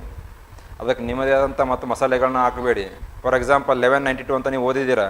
ಆಫ್ಟರ್ ದ 1192 ಯಾವುದು? ಸೆಕೆಂಡ್ ಬ್ಯಾಟಲ್ ಆಫ್ಟರ್ ಏನ್ Muslim rule was established in India ಅಂತ ನಾನು ಹೇಳ್ತೀನಿ. ಹೌದಾ? ಹೆಂಗಿರ್ಬೋದು ಅದು? ಅಲ್ಲಾವುದ್ದೀನ್ ಖಿಲ್ಜಿ ಬಗ್ಗೆ ಕೇಳ್ಬೋದು, ಇಲ್ಲ ಟಿಪ್ಪು ಸುಲ್ತಾನ್ ಬಗ್ಗೆ ಕೇಳ್ಬೋದು. ನೀವೆಲ್ಲೇ ಯಾವುದೋ ಒಂದು ನ್ಯೂಸ್ ಚಾನಲಲ್ಲಿ ನೋಡಿಬಿಟ್ಟು ನಿಮ್ಮದೇ ಆದಂಥ ಭಾವನೆಗಳನ್ನಲ್ಲಿ ವ್ಯಕ್ತ ಮಾಡುವಂಥ ಅವಶ್ಯಕತೆ ಇಲ್ಲ. ಇನ್ ಕೇಸ್ ಹಂಗೇನಾದ್ರು ನೀವು ಬರೆದಿದ್ದೆ ಅದರಲ್ಲಿ ನಿಮ್ಮ ಪೇಪರ್ ಅವರು ಚೆಕ್ ಮಾಡೋದು ಬಿಡಿ. ನಾನೇನಾದ್ರು ರಿವಾಲ್ಯೂಟರ್ ಅವ್ರದ್ದು ಹೋಗ್ಬಿಡ್ತೀನಿ. ಯಾಕಂದ್ರೆ ನೀವು ನಾಳೆ ಬ್ಯೂರೋಕ್ರಾಟ್ಸ್ ಆಗೋರು, ಬ್ಯಾಲೆನ್ಸ್ಡ್ ಆಗಿರಬೇಕು ತಾನೇ ನೀವು. ಸೊ ಅದಕ್ಕೆ ಏನು ಮಾಡಿ, ಹೊರಗಿನ ವಿಷಯಗಳು ನಿಮ್ಮ ಪರ್ಸ್ನಲ್ ವ್ಯೂಸ್ ಬರಬಾರ್ದಲ್ಲಿ. ಬ್ರಾಹ್ಮಣ ಎಲ್ಲಿಂದವ? ಬಾಯಿಯಿಂದ. ಹೌದಾ? ಅವ್ರ ಕೆಲಸ ಏನು? ಹೋಮ ಹವನಗಳನ್ನ ಮಾಡೋದಾಗಿರ್ಬೋದು, ಓದೋದಾಗಿರ್ಬೋದು, ಅವ್ರ ಕೆಲಸ ಅದು. ಹೌದಾ? ಫ್ರಮ್ ದ ಶೋಲ್ಡರ್ಸ್ ಯಾರು? ಕ್ಷತ್ರಿಯರು. ಏನು ತೋರಿಸ್ಕೊಡುತ್ತೆ ಶೋಲ್ಡರ್ಸ್ ಅಂದರೆ? ಬಲ, ಸ್ಟ್ರೆಂತ್ ತೋರಿಸ್ಕೊಡುತ್ತೆ ತಾನೆ ಇವಾಗ. ಸೊ ಅದು ಅವ್ರ ಕೆಲಸ ಏನು? ಯುದ್ಧ ಮಾಡೋದು ಒಂದೇ ಅಲ್ಲ, ಟು ಪ್ರೊಟೆಕ್ಟ್ ದೇರ್ ಟೆರಿಟರೀಸ್. ತಮ್ಮ ಒಂದು ಜನ ಮತ್ತು ಜನಪದವನ್ನು ಕಾಪಾಡುವಂತಹ ರೆಸ್ಪಾನ್ಸಿಬಿಲಿಟಿ ಯಾರ್ದು? ಕ್ಷತ್ರಿಯರು. Vaishyas originated from the thighs. ಅವ್ರ ಕೆಲಸ ಏನು? ಟ್ರೇಡ್ ಆ್ಯಂಡ್ ಕಾಮರ್ಸ್ ಇರ್ಬೋದು, ಅಗ್ರಿಕಲ್ಚರ್ ಇರ್ಬೋದು, ಅವ್ರ ಕೆಲಸ. ಶೂದ್ರಾಸ್ ಪಾದದಿಂದ, from the feet of the Brahma, ಅವ್ರ ಕೆಲಸ ಏನು? To serve the upper 3 varnas. ಇದು ರಿಜಿಡ್ ಆಗಿರಲಿಲ್ಲ ವರ್ಣ ಪದ್ಧತಿ ಬಂದಾಗ, ಆದರೆ ಕಾಲಾಂತರದಲ್ಲಿ ಏನಾಯ್ತದು? ರಿಜಿಡ್ ಆಗ್ತಾ ಬರುತ್ತೆ. ಗ್ರ್ಯಾಜುವಲಿ ರಿಜಿಡ್ ಆಗಿದೆ ಹೊರತಿದು ರಿಜಿಡ್ ಆಗಿ ಇರಲಿಲ್ಲ ಒಂದು. ಆಮೇಲೆ ಪಂಚವರ್ಣಾಸ್ ಅಂತ ಲೇಟ್ ಟೈಮ್ದಲ್ಲಿ ಬರ್ತಾರೆ, ಅನ್ಟಚೇಬಲ್ಸ್ ಅಂತ ಕರಿತೀವಿ ನಾವು. ಅವ್ರಿಗೆ ವರ್ಣ ಪದ್ಧತಿಯಲ್ಲಿ ಯಾವುದೇ ಒಂದು ಸ್ಥಾನ ಇಲ್ಲ. ಅನ್ಟಚೇಬಲ್, ಅಸ್ಪೃಶ್ಯರು ಇಲ್ಲ ಚಾಂಡಾಲರು ಅಂತ ಕೂಡ ರೆಫರ್ ಮಾಡಿದ್ದಾರೆ ಅವರಿಗೆ. ಸೊ ಕ್ವಶನ್ ಕೇಳಿದ್ದಾರೆ ಮೇನ್ಸಲ್ಲಿ, difference between varna and caste ಅಂತ ಹೇಳ್ಬಿಟ್ಟು ನೆನ್ಪಿಡಿಯುವಿಲ್ಲ. ಆಮೇಲೆ ಇವಾಗ ಟಾಪಿಕ್ ಏನಿದೆ, ಹೆಡ್ಡಿಂಗ್ ಏನಿದೆ? What books and burials tells us ಅಂತ ಇದೆ. ಬರಿಯಲ್ಸ್ ಅಂದರೆ ಏನು ಇವಾಗ? ಹೇಗೆ ಅವ್ರು ಬರಿ ಮಾಡ್ತಾರೆ, ಅದರಿಂದ ನಮ್ಗೆ ಏನು ಇನ್ಫಾರ್ಮೇಷನ್ ಸಿಗುತ್ತೆ ಅಂತ ಬೇಕು ತಾನೇ ಇವಾಗ. ಫಾರ್ ಎಕ್ಸಾಂಪಲ್ ಡಬಲ್ ಬರಿಯಲ್ ಅಂತ ಹೇಳಿದೆ ನಿಮಗೆ. ಡಬಲ್ ಬರಿಯಲ್ ಅಂದರೆ ಏನು? ಇಬ್ಬರದ್ದು ಏನು ಮಾಡ್ತಾ ಇದ್ರಲ್ಲಿ ಬರಿ ಮಾಡ್ತಾ ಇದ್ರು. ಅದ್ರ ಜೊತೆಗೆ ಕೆಲವೊಂದು ಬರಿಯಲ್ ಸಿಸ್ಟಮ್ ನಿಮಗೆ ಹೇಗೆ ಸಿಕ್ಕಿದೆ ಅಂದರೆ, ಹೆಡ್ ಯಾವ ಕಡೆ ಇರ್ತಾ ಇತ್ತು? Facing north and feet should face, ಈ ಥರ ಬರಿಯಲ್ ಸಿಸ್ಟಮ್ ಸಿಕ್ಕಿದೆ ನಿಮಗೆ. ಹಾಗಿದ್ರೆ ಅದಕ್ಕೊಂದು ಏನಾದ್ರು ಅರ್ಥ ಇರಬೇಕು ತಾನೆ. ಹೆಡ್ ಯಾಕೆ ನಾರ್ತ್ ಕಡೆ ಇರಬೇಕು, ಫೀಟ್ ಯಾಕೆ ಸೌತ್ ಕಡೆ ಇರಬೇಕು? ಸೊ ಬರಿಯಲ್ ಸಿಸ್ಟಮ್ ನಮ್ಗೆ ಏನಾಗುತ್ತೆ? ಇನ್ಫಾರ್ಮೇಷನ್ ಕೊಡುತ್ತೆ. ಅದ್ರ ಜೊತೆಗೆ ಬರಿ ಮಾಡಬೇಕಾದ್ರೆ ಅವರಿಗೆ ಸಂಬಂಧಪಟ್ಟ ವಸ್ತುಗಳನ್ನ ಅಲ್ಲಿ ಏನು ಮಾಡ್ತಾ ಇದ್ರು? ಬರಿ ಮಾಡ್ತಾ ಇದ್ರು ತಾನೆ ಇವಾಗ. ಯಾಕೆ? ಮುಂದಿನ ಜನ್ಮ ಅನ್ನೋದಕ್ಕಿಂತ ತೀರು ಹೋದ ಮೇಲೂ ಕೂಡ ಅವ್ರಿಗೆ ಯಾವುದೋ ಬೇರೆ ಲೋಕಕ್ಕೆ ಹೋಗಿದ್ದಾರೆ ಅವರು, ಅಲ್ಲಿ ಜೀವನ ನಡೆಸ್ತಾರೆ, ಅಲ್ಲಿ ಸಾಮಾನುಗಳು ಏನಾಗುತ್ತೆ? ಬೇಕಾಗುತ್ತೆ. ಅದು ಒಂದು, ಅದು ಇನ್ಫಾರ್ಮೇಷನ್ ಸಿಗ್ತಾ ನಮಗೆ. ಮತ್ತೆ ಫಾರ್ ಎಕ್ಸಾಂಪಲ್ ಇವಾಗ ಅವ್ರು ಏನಾದ್ರು ಬರಿ ಮಾಡ್ಬೇಕಾದ್ರೆ ಪಾಟ್ರಿನೂ ಬರಿ ಮಾಡಿರ್ತಾರೆ. ಯಾವ ಥರ ಪಾಟ್ರಿ ಅವ್ರು ಯೂಸ್ ಮಾಡ್ತಾ ಇದ್ರು ಅನ್ನೋದು ನಮ್ಗೆ ಇನ್ಫಾರ್ಮೇಷನ್ ಸಿಗುತ್ತೋ ಇಲ್ವೋ ಇವಾಗ? ಮಡಿಕೆಗಳು, ಅದು ಇನ್ಫಾರ್ಮೇಷನ್ ಸಿಗುತ್ತೆ ನಮಗೆ. ಅದ್ರ ಜೊತೆಗೆ ಹಲವಾರು ಥರ ಬೇರೆ ಬೇರೆ ಥರ ಬರಿಯಲ್ಸ್ ಇದ್ದು ಅವ್ರದ್ದು. ಪಿಟ್ ಡ್ವೆಲ್ಲಿಂಗ್ ಅಂತ ಹೇಗಿತ್ತಲ್ಲ, ಅದೇ ಥರ ಏನು ಮಾಡ್ತಾಯಿದ್ರು? ಬರಿಯಲ್ ಕೂಡ ಅದೇ ಥರ ಮಾಡ್ತಾಯಿದ್ರು. ಮತ್ತೆ ಯಾವ ಥರ ಬರಿ ಮಾಡಿರ್ಬೋದು ಅವರು? ಏನು ಮಾಡ್ತಾಯಿದ್ರು ಅಂತ, ತೀರ್ ಹೋದ ನಂತರ ಬಾಡಿನ ಪಬ್ಲಿಕ್ ಪ್ಲೇಸಲ್ಲಿ ಇಟ್ಬಿಡ್ತಾ ಇದ್ರಂತೆ. ಪ್ರಾಣಿ ಪಕ್ಷಿಗಳು ಎಲ್ಲ ಇದಾದ್ಮೇಲೆ ಏನು ಮಾಡ್ತಾಯಿದ್ರು? ಆ ಮೂಳೆಗಳನ್ನ ಬರಿ ಮಾಡ್ತಾ ಇದ್ರಂತೆ. ಇದೊಂಥರ ಬರಿ. ಅದ್ರ ಜೊತೆಗೆ ಇಲ್ಲ ಅಂದ್ರೂ ಕೂಡ ಏನು ಮಾಡ್ತಾಯಿದ್ರು? ಫಸ್ಟಿಗೆ ಏನು ಮಾಡ್ತಾಯಿದ್ರು? ಕ್ರಮೇಟ್ ಮಾಡ್ತಾಯಿದ್ರು, ಸುಡ್ತಾಯಿದ್ರು. ಅದಾದ ನಂತರ ಅದು ಅಸ್ಥಿ ಏನು ಬರುತ್ತಲ್ಲ, ಅದನ್ನು ಬರಿ ಮಾಡ್ತಾಯಿದ್ರು. ಹೀಗೆ ಬೇರೆ ಬೇರೆ ಬೇರೆ ಥರ ಪ್ರದೇಶದಲ್ಲಿ ನಮ್ಗೆ ಏನಾಗಿದೆ? ಬೇರೆ ಬೇರೆ ಬರಿಯಲ್ಸು. ಸೊ ಈ ಬರಿಯಲ್ಸು ಕೂಡ ನಮ್ಗೆ ಏನಾಗುತ್ತೆ ಇವಾಗ? ಇನ್ಫಾರ್ಮೇಷನ್ ಕೊಡುತ್ತೆ. ಇಲ್ಲಿದೆ ನೋಡಿ, ನಾರ್ತ್ ಸೌತ್ ಅಂತ ಹೇಳಿದ್ನಲ್ಲಿ ನೋಡಿ. A special burial at Inamgaon with the head towards north. Page number 39 underline ಮಾಡಿ, ಅದನ್ನು ಹೈಲೈಟ್ ಮಾಡಿ ಅದನ್ನು. ಇನಾಮ್ಗಾಂವ್. ಅದರ ಜೊತೆಗೆ ಕೆಲವೊಂದು ಬರಿಯಲ್ ಸಿಸ್ಟಮ್ ನಮ್ಗೆ ಹೇಗೆ ಸಿಕ್ಕಿದೆ ಅಂದರೆ, ನಿಮ್ಗೆ ಹೇಗೆ ಒಂದೊಂದು ಮನೆಯಲ್ಲಿ ಒಂದು ಕೊಳವೆ ಬಾವಿ ಇರ್ತಾ ಇತ್ತಲ್ಲ, ಅದೇ ಮನೆಯಲ್ಲಿ ಏನು ಮಾಡ್ತಾಯಿದ್ರು? ಬರಿ ಮಾಡಿವಂಥ ನಮಗೆ ಎವಿಡೆನ್ಸ್ ಕೂಡ ಸಿಕ್ಕಿದೆ. ಅಂದರೆ ನಿಮ್ಮ ಮನೆಯಲ್ಲಿ ಏನು ಮಾಡೋದು? ನಿಮ್ಮನ್ನು ಬರಿ ಮಾಡೋದು, ಅದು ಕೂಡ ಎವಿಡೆನ್ಸ್ ಸಿಕ್ಕಿದೆ ನಮಗೆ. The body was placed in a cross legged position. ಆ ಥರನೂ ಬರಿ ಮಾಡ್ತಾ ಇದ್ರು. ಹೇಗೆ ನಾವು ಇವಾಗ ಧ್ಯಾನ ಮಾಡ್ಬೇಕಾದ್ರೆ ಕೂತ್ಕೊಳ್ತೀವಲ್ಲ, ಆ ಥರನೂ ಕೂಡ ಏನು ಮಾಡಿದ್ದಾರೆ? ಬರಿ ಮಾಡಿದ್ದಾರೆ. ಸೊ ಇನಾಮ್ಗಾಂವ್ ಬಗ್ಗೆ ನೆನ್ಪಿಡಿ. ಇವಾಗ ನೆಕ್ಸ್ಟ್ ಚಾಪ್ಟರ್ ನೋಡಿ. ಇದು ಇಂಪಾರ್ಟೆಂಟು, ಕ್ವಶನ್ಸ್ ಬಂದಿದೆ ಇದ್ರ ಮೇಲೆ. Kingdoms, Kings and early republic. ಇಲ್ಲಿವರೆಗೂ ಕಾನ್ಸಂಟ್ರೇಷನ್ ಎದ್ರ ಮೇಲೆ ಮಾಡ್ತಾ ಇದ್ರು ಅವರು? ಜನ. ಇವಾಗ ಏನಾಗುತ್ತೆ? ಅದು ಜನಪದ. ಜನ ಅಂದರೆ ಏನು? The people. Janapada means territory, a land. ಹುಟ್ಕೊಳ್ಳೋಕೆ ಸ್ಟಾರ್ಟ್ ಆಗುತ್ತೆ. ಇದೇ ಯಾವುದು? ಮಹಾಜನಪದ. ಎಷ್ಟಿದಾವೆ? There are 16 mahajanapada. 16 ಮಹಾಜನಪದಗಳಿದಾವೆ. ನಿನ್ನೆ ಒಂದು ಕ್ವಶನ್ ಕೇಳಿದ್ದೆ, which is the only mahajanapada that exist south of the Vindhyan range? Asmaka, Asaka, Ashvaka, present day Telangana, on the banks of river Godavari. ಈ ಒಂದು ಫೇಸಿಗೆ ನಾವೇನಂತ ಕರಿತೀವಿ? It is called as a second phase of urbanisation in India. ನಗರೀಕರಣದ 2ನೇ ಹಂತ ಅಂತ ಕರಿತೀವಿ ನಾವು ಇದಕ್ಕೆ. Second phase of urbanisation. First phase ಯಾವುದು? Indus valley civilisation. Second phase, because of the emergence of number of various new cities. ಹಲವಾರು ಹೊಸ ನಗರಗಳು ಬರುತ್ತೆ ಇಲ್ಲಿ. ಟ್ರೈಪಾರ್ಟೈಟ್ ಅಂತ ಓದಿದಿರ್ತಾನೆ. Tripartite struggle between Palas, Pratiharas and Rashtrakutas. Mathura ಇಲ್ಲಿಂದನೇ ಸ್ಟಾರ್ಟ್ ಆಗುತ್ತೆ. ಅದ್ರದ್ದು ಇಂಪಾರ್ಟೆನ್ಸ್ ಇನ್ನೊಂದು ನೆನ್ಪಿಡಿ. The one who controls Mathura. ಈ ಮಥುರಾವನ್ನು ಯಾರು ಆಳ್ವಿಕೆ ಮಾಡ್ತಾರಲ್ಲ, ಅವರು ಇಂಡಿಯಾ ಸಬ್ ಕಾಂಟಿನೆಂಟ್ ಏನು ಮಾಡ್ತಾ ಇದ್ರು? ಆಳ್ವಿಕೆ ಮಾಡ್ತಾ ಇದ್ರು. ಆ ಒಂದು ಪರಿಕಲ್ಪನೆ ಬೆಳ್ಕೊಳ್ಳೋದು ಯಾವಾಗ? ಮಹಾಜನಪದದಿಂದನೇ ಸ್ಟಾರ್ಟ್ ಆಗಿಬಿಡುತ್ತೆ. ಇವಾಗ ಟೆರಿಟರಿ ಅನ್ನೋ ಒಂದು ಕನ್ಸೆಪ್ಟ್, ರಾಷ್ಟ್ರ ಅನ್ನೋ ಹೊಸ ಕನ್ಸೆಪ್ಟ್ ಏನಾಗುತ್ತೆ? ಹುಟ್ಕೊಳ್ಳೋದು ಯಾವಾಗ? Mahajanapada. A new concept called as ಅ ರಾಷ್ಟ್ರ ಒರಿಜಿನೇಟೆಡ್. ಒಂದು ಹೊಸ ಪರಿಕಲ್ಪನೆ, ರಾಷ್ಟ್ರ ಅನ್ನೋ ಪರಿಕಲ್ಪನೆ. ಯಾವಾಗ ರಾಷ್ಟ್ರ ಅನ್ನೋದೊಂದು ಪರಿಕಲ್ಪನೆ ಹುಟ್ಕೊಳ್ಳುತ್ತಲ್ಲ, ಅವಾಗ ಏನಾಗುತ್ತೆ? ರಾಜ ಅಂತ ಬರಲೇಬೇಕು ತಾನೇ. ಅವಾಗ ಇಲ್ಲಿವರೆಗೂ ರಾಜ ಅನ್ನೋ ಕನ್ಸೆಪ್ಟ್ ಇತ್ತ? ರಾಜ ಅ ಕಿಂಗ್ಶಿಪ್, ರಾಜತ್ವ ಅನ್ನೋದು ಉಟ್ಕೊಳ್ಳುತ್ತೆ. ರಾಜ್ಯ ಅಂತ ಬಂದಾಗ ರಾಜ್ಯತ್ವ ಬರಲೇಬೇಕು. Due to the emergence of the territories or the mahajanapadas, a new concept called as kingship also originated. ಇವಾಗ ರಾಜ ಪಟ್ಟಕ್ಕೆ ಬರ್ಬೇಕಾ ಸುಮ್ಮನೆ ಬರ್ತಾನ? ಪಟಾಕಿ ಹೊಡೆದೇ ಬರಬೇಕು, ಹೌದಾ? ಇದರಿಂದ ಏನಾಗುತ್ತೆ? ಇವಾಗ ಯಾಗಗಳು ಯಜ್ಞಗಳು ಬರಲೇಬೇಕು ತಾನೆ. ರಾಜಸೂಯ ಯಾಗ, ಅಶ್ವಮೇಧ ಯಾಗ, ವಾಜಪೇಯ ಯಾಗ, 3 ಯಾಗಗಳು. ಯಾವುದಾದ್ರು? ರಾಜಸೂಯ, ವಾಜಪೇಯ, ಅಶ್ವಮೇಧ. ಏನು ರಾಜಸೂಯ ಅಂದರೆ ಬರಬೇಕಾದ್ರೆ ಎಲ್ಲ ಪಟಾಕಿ ಹೊಡೆದ್ಬಿಟ್ಟು ಸಿಂಹಾಸನಕ್ಕೆ ಬರೋದು. ಯಾವುದು ಅಂದರೆ ಹೋಮ ಹವನಗಳನ್ನ ಮಾಡಿ. ರಾಜ್ಯನೂ ಏನಾಗಿರ್ಬೇಕು? ಸುಖಕರದಿಂದ ಇರಬೇಕು. ಅದ್ರ ಜೊತೆಗೆ ನಾನೇನಬೇಕು? ಏನೇ ಮಾಡಿದ್ರೆ ಜಯಶಾಲಿ ಆಗಬೇಕು, ರಾಜಸೂಯ. ವಾಜಪೇಯ ಅಂದರೆ ವಾಜಪೇಯಿ ಯಾಗ. ಇವಾಗ ನೀವು ರಾಜರಂತ ಇಟ್ಕೊಳ್ಳಿ. ಸಾಮಾನ್ಯ ಜನರಿಗೆ ಕಂಪೇರ್ ಮಾಡಿದ್ರೆ ನೀವೇನಿರ್ತೀರ? ಪ್ರಬಲರಾಗಿರ್ತೀರ, ಪವರ್ಫುಲ್ ಇರ್ತೀರ. ನೀವು ಒಂದು 10 ಜನ ಬಂದರೂ ಒಬ್ಬರೇ ಫೈಟ್ ಮಾಡುವಂಥ ಕೆಪಾಸಿಟಿ ಇರ್ಬೇಕು ನಿಮ್ಮ ಹತ್ರ. ಅವಾಗ ಮಾತ್ರ ನೀವು ರಾಜರಾಗ್ತೀರ. ಸೊ ಅದಕ್ಕೇನು ಮಾಡ್ತಾ ಇದ್ರಂತೆ, ರಾಜ ಪವರ್ಫುಲ್ ಆಗಿದ್ದಾನೆ ಅಂತ ತಿಳಿಸ್ಕೊಡ್ಲಿಕ್ಕೆ ವಾಜಪೇಯಿ ಯಾಗ ಮಾಡ್ತಾರೆ. ವಾಜಪೇಯಿ ಯಾಗ ಅಂದರೆ ರಥ, ಚಾರಿಯಟ್ ರೇಸ್. ಅದು ರಾಜ ಎಷ್ಟೇ ನಿಕೃಷ್ಟವಾಗಿರಲಿ, ಎಷ್ಟೇ ವೀಕ್ ಆಗಿದ್ದರೂ ರಾಜನೇ ಗೆಲ್ಲಬೇಕು. ಅಂದರೆ ಇದೇನು ಸ್ಕ್ರಿಪ್ಟೆಡ್. ಇದು ಅಂದರೆ ತೋರಿಸ್ಕೊಡ್ಬೇಕು ಜನರಿಗೆ ರಾಜ ಏನಿದ್ದಾನೆ, ಸ್ಟ್ರಾಂಗ್ ಇದ್ದಾನೆ ಅಂತ ತೋರಿಸ್ಕೊಡ್ಬೇಕು. ಅದಕ್ಕೆ ಚಾರಿಯಟ್ ರೇಸ್. ಹಾಗಂತ ಹೇಳ್ಬಿಟ್ಟು ರಾಜ ಯಾರು ಇದು ಇರಲ್ಲ, ಪವರ್ಫುಲ್ ಇದ್ದೇ ಇರ್ತಾರೆ. ಸೊ ರಾಜ ಒಂದು ಎಲ್ಲರಿಗಿಂತ ಏನು ಹೈರಾರ್ಕಿ, ನಾವು ಶ್ರೇಣಿ ಅಂತ ಏನು ಕರಿತೀವಲ್ಲ, ಜನಸಾಮಾನ್ಯರಿಗೆ ಕಂಪೇರ್ ಮಾಡಿದರೆ ರಾಜ ಏನಿದ್ದಾನೆ, ಬಲ ಇದೆ, ಅವನಿಗೆ ಪವರ್ಫುಲ್ ಆಗಿದ್ದಾನೆ, ಪ್ರಬಲನಾಗಿದ್ದಾನೆ, ಎಲ್ಲ ಥರದ ಒಂದು ವಿದ್ಯೆಗಳಿಗೆ ಅವನು ಗೊತ್ತಿದೆ ಅನ್ನೋದು ತೋರಿಸ್ಕೊಳ್ಳಿಕ್ಕೆ ಮಾಡಿದಂಥ ಯಾಗ ಯಾವುದು? ಅಶ್ವಮೇಧ. ಅಂದರೆ ರಾಯಲ್ ಹಾರ್ಸ್. ಅದು ರಾಜಮನೆತನಕ್ಕೆ ಸಂಬಂಧಪಟ್ಟಂತಹ ಒಂದು ಕುದುರೆಯನ್ನು ಏನು ಮಾಡಿದ್ರು, ಬಿಟ್ಟು ಅದು ಎಲ್ಲಿವರೆಗೂ ಹೋಗುತ್ತಲ್ಲ, ಅದು ಎಲ್ಲ ಏನು ಅವರ ಒಂದು ಆಡಳಿತಕ್ಕೆ ಒಳಪಡುತ್ತೆ. ಇನ್ ಕೇಸ್ ಯಾರೋ ಒಬ್ಬ ರಾಜ ಕಟ್ಟಿ ಹಾಕಿದ ಅಂದರೆ ಇಬ್ಬರ ಮಧ್ಯೆ ಏನಾಗುತ್ತೆ? ಇವಾಗ ಯುದ್ಧ ಆಗುತ್ತೆ. ಅಂದರೆ ತಮ್ಮ ರಾಜ್ಯವನ್ನು ವಿಸ್ತಾರ ಮಾಡಲಿಕ್ಕೆ, in order to expand the territory of their own kingdom, they performed Ashvamedha. So ಯಾವಾಗ ರಾಜ್ಯ ಅನ್ನೋ ಕನ್ಸೆಪ್ಟ್ ಬರುತ್ತೆ, ರಾಜ್ಯತ್ವ ಬರುತ್ತೆ, ಅದರ ಜೊತೆಗೆ ಹಲವಾರು ತರಹದ ಯಾಗ ಯಜ್ಞಗಳು ಏನಾಗುತ್ತೆ ಇವಾಗ ಹುಟ್ಟುಕೊಳ್ಳಲಿಕ್ಕೆ ಸ್ಟಾರ್ಟ್ ಆಗುತ್ತೆ. ಇಲ್ಲಿ ಕೊಟ್ಟಿದ್ದಾರೆ ನೋಡಿ. The rajas who performed these big sacrifices were now recognised as being rajas of janapadas rather than ಜನರ ಒಂದು ಮುಖ್ಯಸ್ಥನಲ್ಲ ಇವಾಗ ರಾಜ, ಜನಪದದ ಮುಖ್ಯಸ್ಥ. ಇಲ್ಲಿವರೆಗೂ ನೀವು ಜನರನ್ನ ಪ್ರತಿನಿಧಿಸ್ತಾ ಇದ್ರಿ, you are representing the people, but from today you are going to represent not the people but the territory. ಹೌದು ತಾನೆ? ಇವಾಗ ರಾಜ್ಯ ಇದೆ ಅಂತ ಬಂತು ಅಂತ ಇಟ್ಕೊಳ್ಳಿ.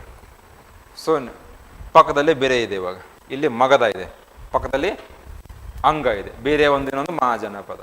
ಇಬ್ರು ಇವಾಗ ಏನು ಮಾಡ್ತಾರೆ, ತಮ್ಮ ತಮ್ಮ ಒಂದು ಪ್ರದೇಶಗಳನ್ನ ವಿಸ್ತಾರ ಮಾಡಲೇಬೇಕು ತಾನೆ, ಟೆರಿಟರೀಸ್ನ. ಇವಾಗ ನೋಡಿ ಪ್ರೆಸೆಂಟ್ ಏನಿದೆ, ಪೊಲಿಟಿಕಲ್ ಬೌಂಡ್ರೀಸ್ ಇದಾವೆ ನಮಗೆ. ಇಂಡಿಯಾ ಬೇರೆ, ಪಾಕಿಸ್ತಾನ ಬೇರೆ, ಚೈನಾ, ಆದರೂ ಕೂಡ ಡಿಸ್ಪ್ಯೂಟ್ಸ್ ಇದಾವೋ ಇಲ್ವೋ? ಇಂಥ ಟೈಮ್ದಲ್ಲಿ ಇದಾವೆ, ಇನ್ನು ಆ ಟೈಮ್ದಲ್ಲಿ ಜಾಸ್ತಿ ಇರ್ಬೋದು. ಸೊ ಇವಾಗ ಏನು ಮಾಡ್ತಾರೆ, ಅಂಗನೂ ಎಕ್ಸ್ಪಾಂಡ್ ಮಾಡ್ಲಿಕ್ಕೆ ಟ್ರೈ ಮಾಡುತ್ತೆ, ಈ ಕಡೆ ಮಗಧದವರು ಟ್ರಾನ್ಸ್ಫರ್ ಏನು ಎಕ್ಸ್ಪಾಂಡ್ ಮಾಡ್ತಾರೆ, ಈ ಕಡೆ ವಜ್ರದವರು ಎಕ್ಸ್ಪಾಂಡ್ ಮಾಡ್ತಾರೆ. ಸೊ ಹೀಗಾಗಿ ಏನಾಗುತ್ತೆ, ಇವಾಗ ಇಬ್ಬರ ಮಧ್ಯೆ ಕನ್ಫ್ಲಿಕ್ಟ್ಸ್ ಆಗಲೇಬೇಕು, ಘರ್ಷಣೆ ಆಗಲೇಬೇಕು. ಒಂದು ಎಕ್ಸ್ಪಾಂಡ್ ಮಾಡಲಿಕ್ಕೆ ನಿಮಗೆ ಸೈನ್ಯ ಬೇಕು, ನಿಮ್ಮ ಒಂದು ಟೆರಿಟರಿಯನ್ನು ನೀವು ಪ್ರೊಟೆಕ್ಟ್ ಮಾಡಲಿಕ್ಕೂ ನಿಮ್ಗೆ ಏನು ಬೇಕು, ಇವಾಗ ಆರ್ಮಿ ಬಂತು ತಾನೆ ಇವಾಗ, ಹೌದಾ? ಅದರ ಜೊತೆಗೆ ಇಲ್ಲೇನು ಹೇಳಿದ್ದಾರೆ ನೋಡಿ ಅವರು, most mahajanapadas had the capital city, many of these were fortified. ಏನಿತ್ತುವೆ ಆ ಪ್ರತಿಯೊಂದು ಮಹಾಜನಪದದ್ದು ಏನಿದೆ ಇವಾಗ ಇಲ್ಲಿ ಮಗಧ ಅಂತಿದೆ, ಮಗಧದ 2 ರಾಜಧಾನಿ ಬರುತ್ತೆ. ಫಸ್ಟ್ಗೆ ರಾಜಗೃಹ ಅಂತ ಕರಿತಾ ಇದ್ರು, ಇಲ್ಲಿದೆ ನೋಡಿ ರಾಜಗೃಹ, ಇಲ್ಲ ಗಿರಿರಜ ಅಂತ ಕೂಡ ಕರೀತಾರೆ ಅದಕ್ಕೆ, ರಾಜಗೃಹ ಅಥವಾ ಗಿರಿರಜ. 2ನೇ ರಾಜಧಾನಿ ಪಾಟಲಿಪುತ್ರ. 2 ರಾಜಧಾನಿಗಳು. ರಾಜಧಾನಿಗಳು ಇದಾವಂದ್ಮೇಲೆ ಆ ರಾಜಧಾನಿ ಸುತ್ತ ಅವ್ರು ಏನು ಮಾಡ್ತಾ ಇದ್ರು, ಇವಾಗ ಕೋಟೆಯನ್ನು ನಿರ್ಮಾಣ ಮಾಡಲಿಕ್ಕೆ ಪ್ರಾರಂಭ ಯಾಕೆ? ಇನ್ನೊಬ್ಬರು ದಾಳಿ ಮಾಡಿದ್ರೆ ಏನು ಮಾಡ್ತೀರಾ ನೀವು? ತಮ್ಮ ಒಂದು ಪ್ರೊಟೆಕ್ಷನ್ಗೋಸ್ಕರ. ಫೋರ್ಟಿಫಿಕೇಶನ್ ಮಾಡಬೇಕಾದ್ರೆ ಏನು ಯೂಸ್ ಮಾಡ್ತಾ ಇದ್ರು ಅವರು? ವುಡ್, ಬ್ರಿಕ್ ಆರ್ ಸ್ಟೋನ್, ಕಟ್ಟಿಗೆ ಇಲ್ಲ ಇಟ್ಟಿಗೆಗಳು. ಕೋಟೆ ಮಾಡರ್ನ್ ಇಂಡಿಯನ್ ಹಿಸ್ಟ್ರಿದಲ್ಲಿ ಹೇಳ್ಬೇಕಾದ್ರೆ ಹೇಳ್ತೀನಿ ಅಂತ ನೀವು. ಮತ್ತೆ ಫೋರ್ಟಿಫಿಕೇಶನ್, ಸಿರಾಜುದ್ದೌಲಾ ಓದಿದ್ದೀರಾ? British East India company. ಸುಮ್ಮನೆ ಕಥೆಗಳನ್ನ. ಇಬ್ಬರ ಮಧ್ಯೆ ಏನಾಗುತ್ತೆ, ಇವಾಗ ಕನ್ಫ್ಲಿಕ್ಟ್ ಸ್ಟಾರ್ಟ್ ಆಗುತ್ತೆ. ಹೌದಾ? ಏಕೆ? ಒಂದು 1717ಗೆ ಬರ್ಬೇಕು ನೀವು ಫಸ್ಟ್. ಅಲ್ಲೇನು ಮಾಡಿರ್ತಾನೆ, ಒಬ್ಬ ರಾಜ್ಕುಮಾರ್ ಇರ್ತಾನೆ, ಒಬ್ಬನು ಯಾರು, ಫರೂಕ್ ಸಿಯರ್ ಅಂತ. ಅವನು ಏನು ಮಾಡ್ತಾನೆ, ರಾಜ ಬ್ರಿಟಿಷರ್ ನೀವು ಯಾವುದೇ ಥರ ಟ್ಯಾಕ್ಸ್ ಕಟ್ಟಬೇಡಿ, ಏನು ಮಾಡಿ, ಟ್ರೇಡ್ ಆ್ಯಂಡ್ ಕಾಮರ್ಸ್. ಪ್ರಿಲಿಮ್ಸಲ್ಲಿ ಕ್ವಶನ್ ಇದೆ, UPSC ನೆನಪು ಬಂತು. ಪ್ರಿಲಿಮ್ಸಲ್ಲಿ ಏನು ಕ್ವಶನ್ ಇತ್ತಂದರೆ, Farrukh Siyar issued 1717 farman. And he gave the permission for the British to carry out the free trade in the entire Mughal empire. Correct ತಪ್ಪು? ಎನ್ ಸಿ ಆರ್ ಟಿಯಲ್ಲಿ ಇದೆ ಅದು. Not in the entire Mughal empire but only restricted to the Bengal. ಅವ್ರು ಬೆಂಗಾಲ್ನ replace ಮಾಡಿದ್ದಾರೆ ಅಷ್ಟೇ. ಬೆಂಗಾಲ್ ತೆಗೆದಿದ್ದಾರೆ Mughal empire ಆಗಿ. ಯು ಪಿ ಎಸ್ ಸಿ ಮಾಡೋದಿದ್ದಾನೆ ಏನು ಮಾಡಿದ್ದು, ಬೆಂಗಾಲಲ್ಲಿ ಅವ್ರು ಏನು ಮಾಡ್ಬೋದು ಇವಾಗ, ಯಾವುದೇ ಟ್ಯಾಕ್ಸ್ ಕಟ್ತಾನೆ. ಸೊ ಫಾರ್ ಎಕ್ಸಾಂಪಲ್ ನೀವೇನಾದರೂ ಇಂಪೋರ್ಟ್ ಮಾಡ್ಕೊಳ್ತಾರೆ, ಎಕ್ಸ್ಪೋರ್ಟ್ ಮಾಡ್ತಾರೆ, ಏನು ಮಾಡ್ತೀರ ಅವಾಗ, ಕಸ್ಟಮ್ ಡ್ಯೂಟಿ, ಎಕ್ಸೈಸ್ ಡ್ಯೂಟಿ ಅಂತ ಇರುತ್ತೆ ನಮಗೆ, ಹೌದಾ? ಅದನ್ನು ಕಟ್ಟದೇ ನೀವೇನು ಮಾಡ್ಬೋದು ಇವಾಗ, ಟ್ರೇಡ್ ಮಾಡ್ಬೋದು ಅಂತ ಹೇಳ್ತಾನೆ. ನಿಮ್ಮದೇ ಆದಂಥ ಕಾಯಿನ್ಸ್ನ ನೀವು ಮಿಂಟ್ ಮಾಡ್ಬೋದು ಅಂತ ಹೇಳ್ತಾನೆ. ಆದರೆ ಫೋರ್ಟಿಫಿಕೇಷನ್ ಮಾಡ್ಲಿಕ್ಕೆ ಪರ್ಮಿಷನ್ ಇರೋದಿಲ್ಲ ಅವರಿಗೆ. ಫೋರ್ಟಿಫಿಕೇಷನ್ ಅಂದರೆ ಏನು, ಆ ಫ್ಯಾಕ್ಟ್ರಿ ಅವ್ರು ಏನು ಎಸ್ಟಾಬ್ಲಿಷ್ ಮಾಡಿರ್ತಾರಲ್ಲ ಅದು ಸುತ್ತ ಏನು ಮಾಡ್ತಾರೆ ಇವಾಗ ಅವರು, ಕೋಟೆಗಳನ್ನ ನಿರ್ಮಾಣ ಮಾಡಿ ಕೋಟೆ ಮೇಲೆ ಏನು ಮಾಡ್ತಾರೆ, ಮಷಿನ್ಸ್ಗಳನ್ನ ಇಟ್ಬಿಡ್ತಾರೆ. ಇದು ಯಾರಿಗೆ ಥ್ರೆಟ್ ಇದು? ಸಿರಾಜ್ ಉದ್ದೌಲಾ ಥ್ರೆಟ್ ತಾನೆ, ರಾಜನಿಗೆ ಥ್ರೆಟ್ ಇದು. ಯುಕ್ರೇನು ಮತ್ತು ರಷ್ಯಾಗಾಗಿದ್ದು ಅದೇ ಪ್ರಾಬ್ಲಮ್. ಕನೆಕ್ಟ್ ಮಾಡ್ಲಿಕ್ಕೆ ಆಗುತ್ತಾ? ಯುಕ್ರೇನ್ದವ್ರು ಏನು ಮಾಡಿದರು, ನ್ಯಾಟೋಗೆ ಹೋದರು, ಹೌದಾ? ಇವಾಗ ರಷ್ಯಾ ಸುತ್ತಮುತ್ತ ಇರೋರು ಎಲ್ಲರೂ ನ್ಯಾಟೋದವ್ರು ಇದ್ದಾರೆ. ಇನ್ ಕೇಸ್ ನ್ಯಾಟೋದಲ್ಲಿ ಏನಿದೆ, ಯಾರಾದರೂ ಅಟ್ಯಾಕ್ ಮಾಡಿದರೆ ಎಲ್ಲರೂ ಒಂದಿಗೆ ಬಂದುಬಿಡ್ತಾರೆ. ಯು ಎಸ್ ಅವ್ರು ಮಿಸ್ಯೂಸ್ ಮಾಡ್ಕೋಬೋದು ತಾನೆ ಅದನ್ನು. ಇವಾಗ ರಷ್ಯಾದ ಸಾವರನಿಟಿಗೆ, ಅದರದ್ದು ಒಂದು ಇಂಡಿಪೆಂಡೆನ್ಸ್ಗೆ ಥ್ರೆಟ್ ತಾನೇ ಅದು. ಅದೇ ಥರ ಇಲ್ಲಾಗಿತ್ತು. ಸಿರಾಜ್ ಉದ್ದೌಲಾ ಏನು ಮಾಡಿಬಿಟ್ರು, ಎಲ್ಲರೂ ಮಷಿನ್ ಗನ್ಸ್. ಸಿರಾಜ್ ಉದ್ದೌಲಾ ಏನಾಯಿತು, ನೀವು ಮಾಡಬೇಡಿ. ಅದೇ ಏನಾಯ್ತು ಇವಾಗ, ಬ್ಯಾಟಲ್ ಆಫ್ ಪ್ಲಾಸಿ. ಫೋರ್ಟಿಫಿಕೇಷನ್ ಅಂದರೆ ಏನು, ನೀವು ಇದ್ದಂಥ ಪ್ಲೇಸ್ನ ಏನು ಮಾಡೋದು, ಕೋಟೆಯನ್ನು ಕನ್ಸ್ಟ್ರಕ್ಟ್. ಫಾರ್ ಎಕ್ಸಾಂಪಲ್ ನಾಳೆ ನೀವು IAS IPS ಆಗೋಕ್ಕೆ ಮುಂಚೆ ಫಾರಿನ್ ಟ್ರಿಪ್ಪಿಗೆ ಹೋಗ್ತೀರಾ ಅಂತ ಇಟ್ಕೊಳ್ಳಿ. ವಾಪಸ್ ಬರ್ಬೇಕಾದ್ರೆ ಯಾವುದೇ ಒಂದು ಕಾಸ್ಟ್ಲಿ ಕ್ಯಾಮ್ರಾ ತೊಗೊಂಡು ಬರ್ತೀರಾ ನೀವು, ಅವಾಗ ಹಿಡಿತಾರೆ ನಿಮಗೆ ಏರ್ಪೋರ್ಟಲ್ಲಿ. ಟ್ಯಾಕ್ಸ್ ಅಂತ ಇರುತ್ತೆ, ಆ ಟ್ಯಾಕ್ಸ್ನ ನೀವು ಕಟ್ಟಲೇಬೇಕದು. ಟೈಪ್ಸ್ ಆಫ್ ಟ್ಯಾಕ್ಸಸ್ ಅದು. ನೀವೇನೇ ಫಾರ್ ಎಕ್ಸಾಂಪಲ್ ಇವಾಗ ಗೌರ್ಮೆಂಟ್ ಟ್ಯಾಕ್ಸ್ ಹೇಗೆ ಜನ್ರೇಟ್ ಆಗುತ್ತೆ, ಇದೇ ಥರ ತಾನೆ. ನೀವೇನು ಎಕ್ಸ್ಪೋರ್ಟ್ ಮಾಡ್ತೀರಾ, ಏನು ಇಂಪೋರ್ಟ್ ಮಾಡ್ಕೊಳ್ತೀರಾ, ಅದ್ರ ಮೇಲೇ ಟ್ಯಾಕ್ಸ್ ಇರೋದು. ಇದರ ಬರುತ್ತೆ ನಿಮ್ಗೆ ಎಕಾನಮಿದಲ್ಲಿ ಓದ್ತೀರಾ ನೀವು. Forts were constructed because of the afraid of the attack from the other kings. ಪಕ್ಕದಲ್ಲಿದ್ದಂಥ ರಾಜರ ಒಂದು ಭಯದಿಂದ ಅವ್ರು ಏನು ಮಾಡ್ತಾಯಿದ್ರು, ಕೋಟೆಗಳನ್ನ ನಿರ್ಮಾಣ. ಇವಾಗ ನೋಡಿ, ರಾಜ್ಯ ಅನ್ನೋದು ಬಂತ, ರಾಷ್ಟ್ರ ಅನ್ನೋದು ಬಂತ, ಅಲ್ಲಿ ಜನರಿದ್ದಾರೆ. ಜನರಿಗೆ ಒಂದು ಬೇಸಿಕ್ ನೆಸೆಸಿಟೀಸ್ ಅಂತ ಇರುತ್ತೆ. ಫಾರ್ ಎಕ್ಸಾಂಪಲ್ ನೀವು ಕೂಡ ಇವಾಗ ಇನ್ಕಮ್ ಟ್ಯಾಕ್ಸ್ನ ಏನು ಮಾಡ್ತೀರಾ, ಪೇ ಮಾಡ್ತೀರಾ. ಇಲ್ಲ ಎಲ್ಲರೂ ಊಟಕ್ಕೆ ಹೋಗಿರ್ತೀರ, ಬಿಲ್ ನೋಡಿ ಏನಿರುತ್ತೆ ಇಲ್ಲಿ, GST ಇರುತ್ತೆ, ಇಲ್ಲ ಸೆಸ್ ಇರುತ್ತೆ, ಸ್ವಚ್ಛ ಭಾರತ್ ಸೆಸ್ ಅಂತ ಇರುತ್ತೆ. ಗೌರ್ನಮೆಂಟ್ ನಿಮ್ಮ ಮೇಲೆ ಯಾಕೆ ಟ್ಯಾಕ್ಸ್ ಹಾಕಬೇಕು, ಯಾರ ಫೆಸಿಲಿಟೀಸ್ನ? ಫಾರ್ ಎಕ್ಸಾಂಪಲ್ ನೀವು ಫೆಸಿಲಿಟೀಸ್ ಕೊಡಬೇಕಂದ್ರೆ ಗೌರ್ಮೆಂಟಿಗೆ ದುಡ್ಡು ಬೇಕು ತಾನೇ. ಇವಾಗ ರೋಡ್ ಕನ್ಸ್ಟ್ರಕ್ಟ್ ಮಾಡಬೇಕು, ಸ್ಟ್ರೀಟ್ ಲೈಟ್ಸ್ ಕೊಡಬೇಕು, ನಿಮ್ಮ ನ್ಯಾಷನಲ್ ಸೆಕ್ಯೂರಿಟಿ ಅಂತ ಇರುತ್ತೆ, ಅದಕ್ಕೆಲ್ಲ ದುಡ್ಡು ಎಲ್ಲಿಂದ ಬರುತ್ತೆ, ಟ್ಯಾಕ್ಸಿಂದನೇ ತಾನೇ ಬರೋದು ಇವಾಗ. ಸೊ ಇವಾಗ ರಾಷ್ಟ್ರ ಅನ್ನೋ ಕನ್ಸೆಪ್ಟ್ ಬಂತೋ ಇಲ್ವೋ? ಈ ರಾಷ್ಟ್ರ ಅನ್ನೋ ಕನ್ಸೆಪ್ಟ್ ಬಂದಿದೆ ಅಂದಮೇಲೆ ಆ ರಾಷ್ಟ್ರನ ನೀವೇನು ಮಾಡಬೇಕು, ಕಂಟಿನ್ಯೂಸ್ ಆಗಿ ಇವಾಗ ರನ್ ಮಾಡಬೇಕು. ಆ ಒಂದು ಸ್ಟೇಟ್ ಅಡ್ಮಿನಿಸ್ಟ್ರೇಷನ್, ರಾಜ್ಯಾಡಳಿತವನ್ನು ನೋಡ್ಕೊಳ್ಬೇಕಾದ್ರೆ ನಿಮ್ಗೇನು ಬೇಕು ಇವಾಗ, ದುಡ್ಡು ಬೇಕು ತಾನೆ. ದುಡ್ಡು ಎಲ್ಲಿಂದ ಬರುತ್ತೆ ಇವಾಗ, ಟ್ಯಾಕ್ಸಿಂದ ಬರುತ್ತೆ. So number of taxes var impose. ಹಲವಾರು ಥರ ತೆರಿಗೆಗಳನ್ನ ಏನು ಮಾಡ್ತಾರೆ ಇವಾಗ, ವಿಧಿಸ್ತಾ ಬರ್ತಾರೆ. ಇನ್ನೊಂದು ಆನ್ಸಿಯಂಟ್ ಇಂಡಿಯಾ, ಮೆಡಿವಲ್ ಇಂಡಿಯಾದಲ್ಲಿ ಕೆಲವೊಂದು ಟರ್ಮ್ಸ್ ಬರುತ್ತೆ, ಅದನ್ನು ನೆನಪಿಡಲೇಬೇಕು ಇವಾಗ ನೀವು. ಆ ಟರ್ಮ್ ಏನು ಡಿನೋಟ್ ಮಾಡುತ್ತೆ ಅಂತ ಕ್ವಶನ್ ಕೇಳಿದ್ದಾರೆ. ಫಾರ್ ಎಕ್ಸಾಂಪಲ್ 2013 ಪಂಚಾಯತನ್ ಅಂತ ಹೇಳ್ಬಿಟ್ಟು. ವಾಟ್ ದ ಟರ್ಮ್ ಪಂಚಾಯತನ್ ಡಿನೋಟ್ಸ್, ಏನಿದು? ಫಸ್ಟ್ ಆಪ್ಷನ್ ಏನಿತ್ತು ಗೊತ್ತಾ, ವಿಲೇಜ್ ಪಂಚಾಯತ್ ಅಂತ ಇತ್ತು. ಏನಿದು? ಆರ್ಕಿಟೆಕ್ಚರಲ್ ಫಾರ್ಮ್ ಅದು, ವಾಸ ಶೈಲಿಯ ಒಂದು ಬಗೆ. ಅಂದರೆ ಒಂದೇ ಕಾಂಪೌಂಡಲ್ಲಿ ಏನು ಮಾಡ್ತಾಯಿದ್ರು, 5 ಗುಡಿಗಳನ್ನು ನಿರ್ಮಾಣ ಮಾಡೋದಕ್ಕೆ ಏನಂತ ಕರೀತಾರೆ, ಪಂಚಾಯತನ್ ಅಂತ ಕರೀತಾರೆ. ಆದರೆ ಆಪ್ಷನ್ ಏನು ಕೊಟ್ಟಿದ್ದಾರೆ ಅವರು, ವಿಲೇಜ್ ಪಂಚಾಯತ್ ಅಂತ ಕೊಟ್ಟಿದ್ದಾರೆ ಫಸ್ಟ್. ನಾವೇನು ಮಾಡ್ತೀವಿ, ಇದ್ರೂ ಇರ್ಬೋದು ಬಿಡು. ಸೊ ಆ ಟರ್ಮ್ಸ್ ಬರುತ್ತೆ ಕೆಲವೊಂದು, ಆ ಟರ್ಮ್ಸ್ ನೆನಪಿಡಲೇಬೇಕು ನೀವು. ನಾನು ನಿಮ್ಗೆ ಇದು ಹೇಳಿದ್ದೆ, ಯಾವುದು ಮೆಡಿವಲ್ ಹೇಳಬೇಕಾದ್ರೆ ಸಿಜಾದಾ ಆ್ಯಂಡ್ ಪೈಬೋಸ್. ಏನು ಡಿನೋಟ್ ಮಾಡುತ್ತೆ ಟರ್ಮ್ಸ್ ಇದು, ಸಿಜಾದಾ ಆ್ಯಂಡ್ ಪೈಬೋಸ್. ಸಿಜಾದಾ ಅಂದರೆ ಬೆಂಡಿಂಗ್ ಬಿಫೋರ್ ದ ಕಿಂಗ್, ಅಂದರೆ ರಾಜ ಬರ್ತಾನೆ, ನೀವು ನಿಂದ್ರೋದಲ್ಲ. ಈ ಥರ ಬಂದಾಗ ಏನು ಮಾಡ್ಬೇಕು, ರೆಸ್ಪೆಕ್ಟ್ ಕೊಡಬೇಕು. ಹೇಗೆ ರೆಸ್ಪೆಕ್ಟ್ ಕೊಡ್ತೀರಾ, you are suppose to bend before the king. Paibos means kissing the monarchs of the kings feet. So ಈ ಥರ ಕೆಲವೊಂದು ಟರ್ಮ್ಸ್ ಬರ್ತಾ ಇರುತ್ತೆ. ಆ ಟರ್ಮ್ಸ್ನ ನೀವು ಏನು ಡಿನೋಟ್ ಮಾಡುತ್ತೆ ಅಂತ ಕೇಳ್ತಾರೆ ಕ್ವಶನ್. ಫಾರ್ ಎಕ್ಸಾಂಪಲ್ ಇನ್ನೊಂದಿದೆ, ಟಕ್ಕಾವಿ ಅಂತ ಕೇಳಿರ್ತಾನೆ. ಏನು ಟಕ್ಕಾವಿ ಅಂದರೆ ಯಾರು ಸ್ಟಾರ್ಟ್ ಮಾಡ್ತಾರೆ, ಮೊಹಮ್ಮದ್ ಬಿನ್ ತುಘಲಕ್ ಏನು ಮಾಡಿರ್ತಾನೆ, he is the one who establish separate agriculture department and started providing. Takkavi ಅಂದರೆ ಏನು, ಲೋನ್, ಇದು ಸಾಲ ಕೊಡ್ತಾ ಇದ್ರು. ಸೊ ಈ ಥರ ಕೆಲವೊಂದು ಟರ್ಮ್ಸ್ ಬರುತ್ತೆ, ಟರ್ಮ್ಸ್ನ ನೆನ್ಪಿಡಿ. ನೋಡಿ ಟ್ಯಾಕ್ಸ್ ಯಾವ ಥರ ಇದೆ, ಒಂದು ಕ್ರಾಪ್ಸ್ ಮೇಲಿದೆ, ಕ್ರಾಫ್ಟ್ಸ್ ಪರ್ಸನ್ಸ್ ಅಂದರೆ ಫಾರ್ ಎಕ್ಸಾಂಪಲ್ ಏನಾದರೂ ಬಾಸ್ಕೆಟ್ ರೆಡಿ ಮಾಡ್ತೀರಾ ನೀವು, ಅದನ್ನು ಏನು ಮಾಡ್ತೀರಾ, ಮಾರಾಟ ಮಾಡ್ತೀರಾ, ಅದ್ರ ಮೇಲೆ ಟ್ಯಾಕ್ಸ್. ಅಂದರೆ ಪ್ರೊಫೆಷನಲ್ ಟ್ಯಾಕ್ಸು ಆಗ್ಬೋದು ಅದು. Herders paid taxes on animals and animal produce. Grazing tax ಅಂತ ಬರುತ್ತೆ, ಪ್ಯಾಸ್ಚರ್ ಟ್ಯಾಕ್ಸ್. ನೀವು ಫಾರ್ ಎಕ್ಸಾಂಪಲ್ ಏನಾದರೂ ಒಂದು ಪ್ರಾಣಿಗಳನ್ನ ಮೇಯಿಸ್ತೀರ, ಅದ್ರದ್ದು ಏನು ಮಾಡ್ಬೇಕು ನೀವು, ಚಾರಿ ಅಂತ ಕರಿತಾ ಇದ್ರು ಅದಕ್ಕೆ. ಎಲ್ಲಿ? ಮಿಡಿವಲ್ ಇಂಡಿಯಾದಲ್ಲಿ. ಯಾವುದಕ್ಕೆ? ಪ್ಯಾಸ್ಚರ್ ಟ್ಯಾಕ್ಸ್ ಅಂದ್ರೆ ಹುಲ್ಲುಗಾವಲಿರುತ್ತೆ, ಅಲ್ಲಿ ನಿಮ್ಮ ಪ್ರಾಣಿಗಳನ್ನ ಇವಾಗ ಏನು ಮಾಡ್ತೀರಿ ನೀವು, ಮೇಯಿಸ್ತೀರ, ಆ ಟ್ಯಾಕ್ಸ್ ಇದು. ಆಮೇಲೆ ಟ್ಯಾಕ್ಸ್ ಆನ್ ಹೌಸಸ್, ಗರಿ ಅಂತ ಕರಿತಾ ಇದ್ರು ಮೆಡಿವಲ್ ಇಂಡಿಯಾದಲ್ಲಿ. ಈ ಥರ ಟ್ಯಾಕ್ಸಸ್ನ ಇಂಪೋಸ್ ಮಾಡ್ತಾರೆ.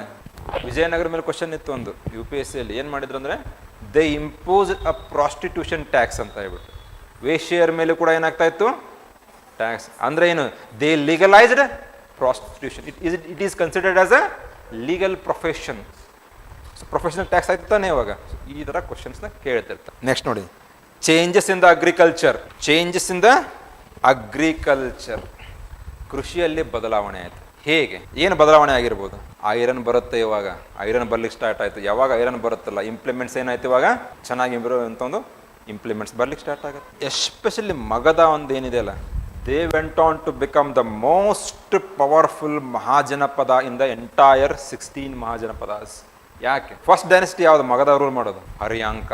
ಬಿಂಬಿಸಾರ ಅಂತ ಕೇಳಿದ್ರೆ, ಬಿಂದು ಅಲ್ಲ, Bimbisara. He is the one who establish Haryanka. Bindusara ಅಂದರೆ ಅಶೋಕನ್ ಫಾದರ್, ಅವ್ರ ಮೌರ್ಯನ್ಸ್, ಅವ್ರು ಬೇರೆ. ಹರ್ಯಾಂಕದವ್ರು ಬರ್ತಾರೆ, ನಂದರು ಬರ್ತಾರೆ, ಮೌರ್ಯನ್ಸು, ಶಿಶುನಾಗಾಸು. ಮಗಧ ರೂಲ್ ಏನು ಮಾಡ್ತಾರಲ್ಲ ಇವು dynasties, they are the most powerful dynasties. ಯಾಕೆ ಅಂದರೆ ಒಂದೇನಿತ್ತು, ರೂಲರ್ಸ್ ಏನಿದ್ರಲ್ಲ, ಫಾರ್ ಎಕ್ಸಾಂಪಲ್ ಬಿಂಬಿಸಾರ ಬಂದ, ಅಜಾತಶತ್ರು ಬರ್ತಾನೆ, ಪದ್ಮನಾಭನಂದ, ಧನನಂದ, ಚಂದ್ರಗುಪ್ತ ಮೌರ್ಯ, ಬಿಂದುಸಾರ, ಅಶೋಕ, ಪುಷ್ಯಮಿತ್ರ ಶೃಂಗ, ಎಲ್ಲ ಏಬಲ್ ರೂಲರ್ಸ್ ಇವರು, ಒಳ್ಳೆ ಆಡಳಿತಗಾರರು. ಸೊ ಹೀಗಾಗಿ ಏನು ಮಾಡಿದರು, ಅದನ್ನು ಪವರ್ಫುಲ್ ಮಾಡ್ತಾರೆ. ಅದರ ಜೊತೆಗೆ ನ್ಯಾಚುರಲ್ ರಿಸೋರ್ಸಸ್ ಸಿಗುತ್ತೆ ನಿಮಗೆ ಇಲ್ಲಿ. ಗಿರಿರೋಜ ಅಂದರೆ ಏನು? ರಾಜಗೃಹ. ಗಿರಿ ಅಂದರೆ ಏನು? ಬೆಟ್ಟ. ಬೆಟ್ಟದಿಂದ ಕೂಡಿ ಸುತ್ತವರದಂತೆ ಯಾವುದು? ರಾಜಗೃಹ. ಹೀಗಾಗಿ ಏನಿತ್ತದು, ನ್ಯಾಚುರಲಿ ಪ್ರೊಟೆಕ್ಟೆಡ್ ಕ್ಯಾಪಿಟಲ್. ದಾಳಿ ಮಾಡ್ಬೇಕಂದ್ರೆ ನೀವು ಎಲ್ಲಿ ದಾಳಿ ಮಾಡ್ತಾರೆ?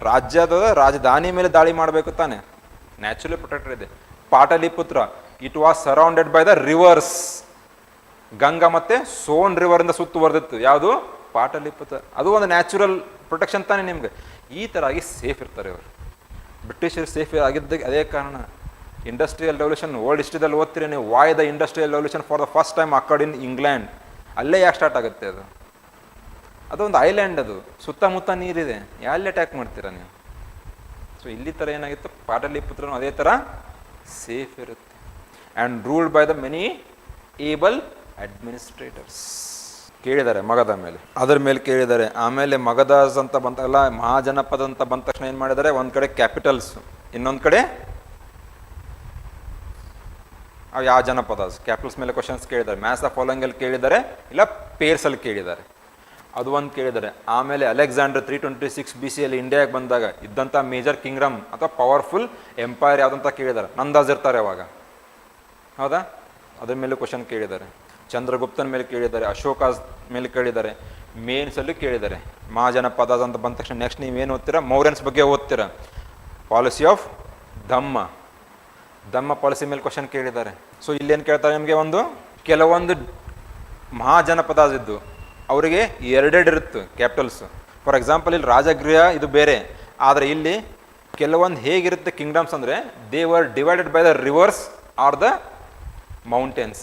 ಹಾಗಾಗಿ ಅವ್ರು ಏನು ಮಾಡಿದ್ರು, ಎರಡು ತರಹದ ಒಂದು ರಾಜಧಾನಿಗಳನ್ನ ಸ್ಥಾಪನೆ ಮಾಡಿರ್ತಾರೆ. ಅವು ಯಾವ ರಾಜ್ಯಗಳಂತನೂ ಕೂಡ ಕೇಳ್ಬೋದು. ಸೊ ಮ್ಯಾಥ್ಸ್ ದ ಫಾಲೋಯಿಂಗ್ ಅಥವಾ ಪೇಸಲ್ಲಿ ಏನು ಮಾಡ್ತಾರೆ, ಇಲ್ಲಿ ಕ್ವಶನ್ ಕೇಳ್ತಾರೆ. ನೋಡಿ ಇಲ್ಲಿದೆ ಸರಸ್ವತಿ, ಕುರು. ಇದೇನಾದ್ರು ನೆನಪಿದೆನಾ? ಕುಶಿನಗರ.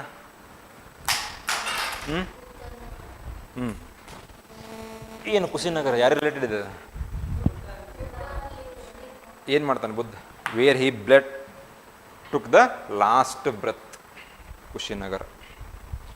ನೆಕ್ಸ್ಟ್ ಯೂನಿಟ್ ನೋಡಿ, ಹಾಟ್ ಕೇಕ್. ಇದು UPSC ಇದು.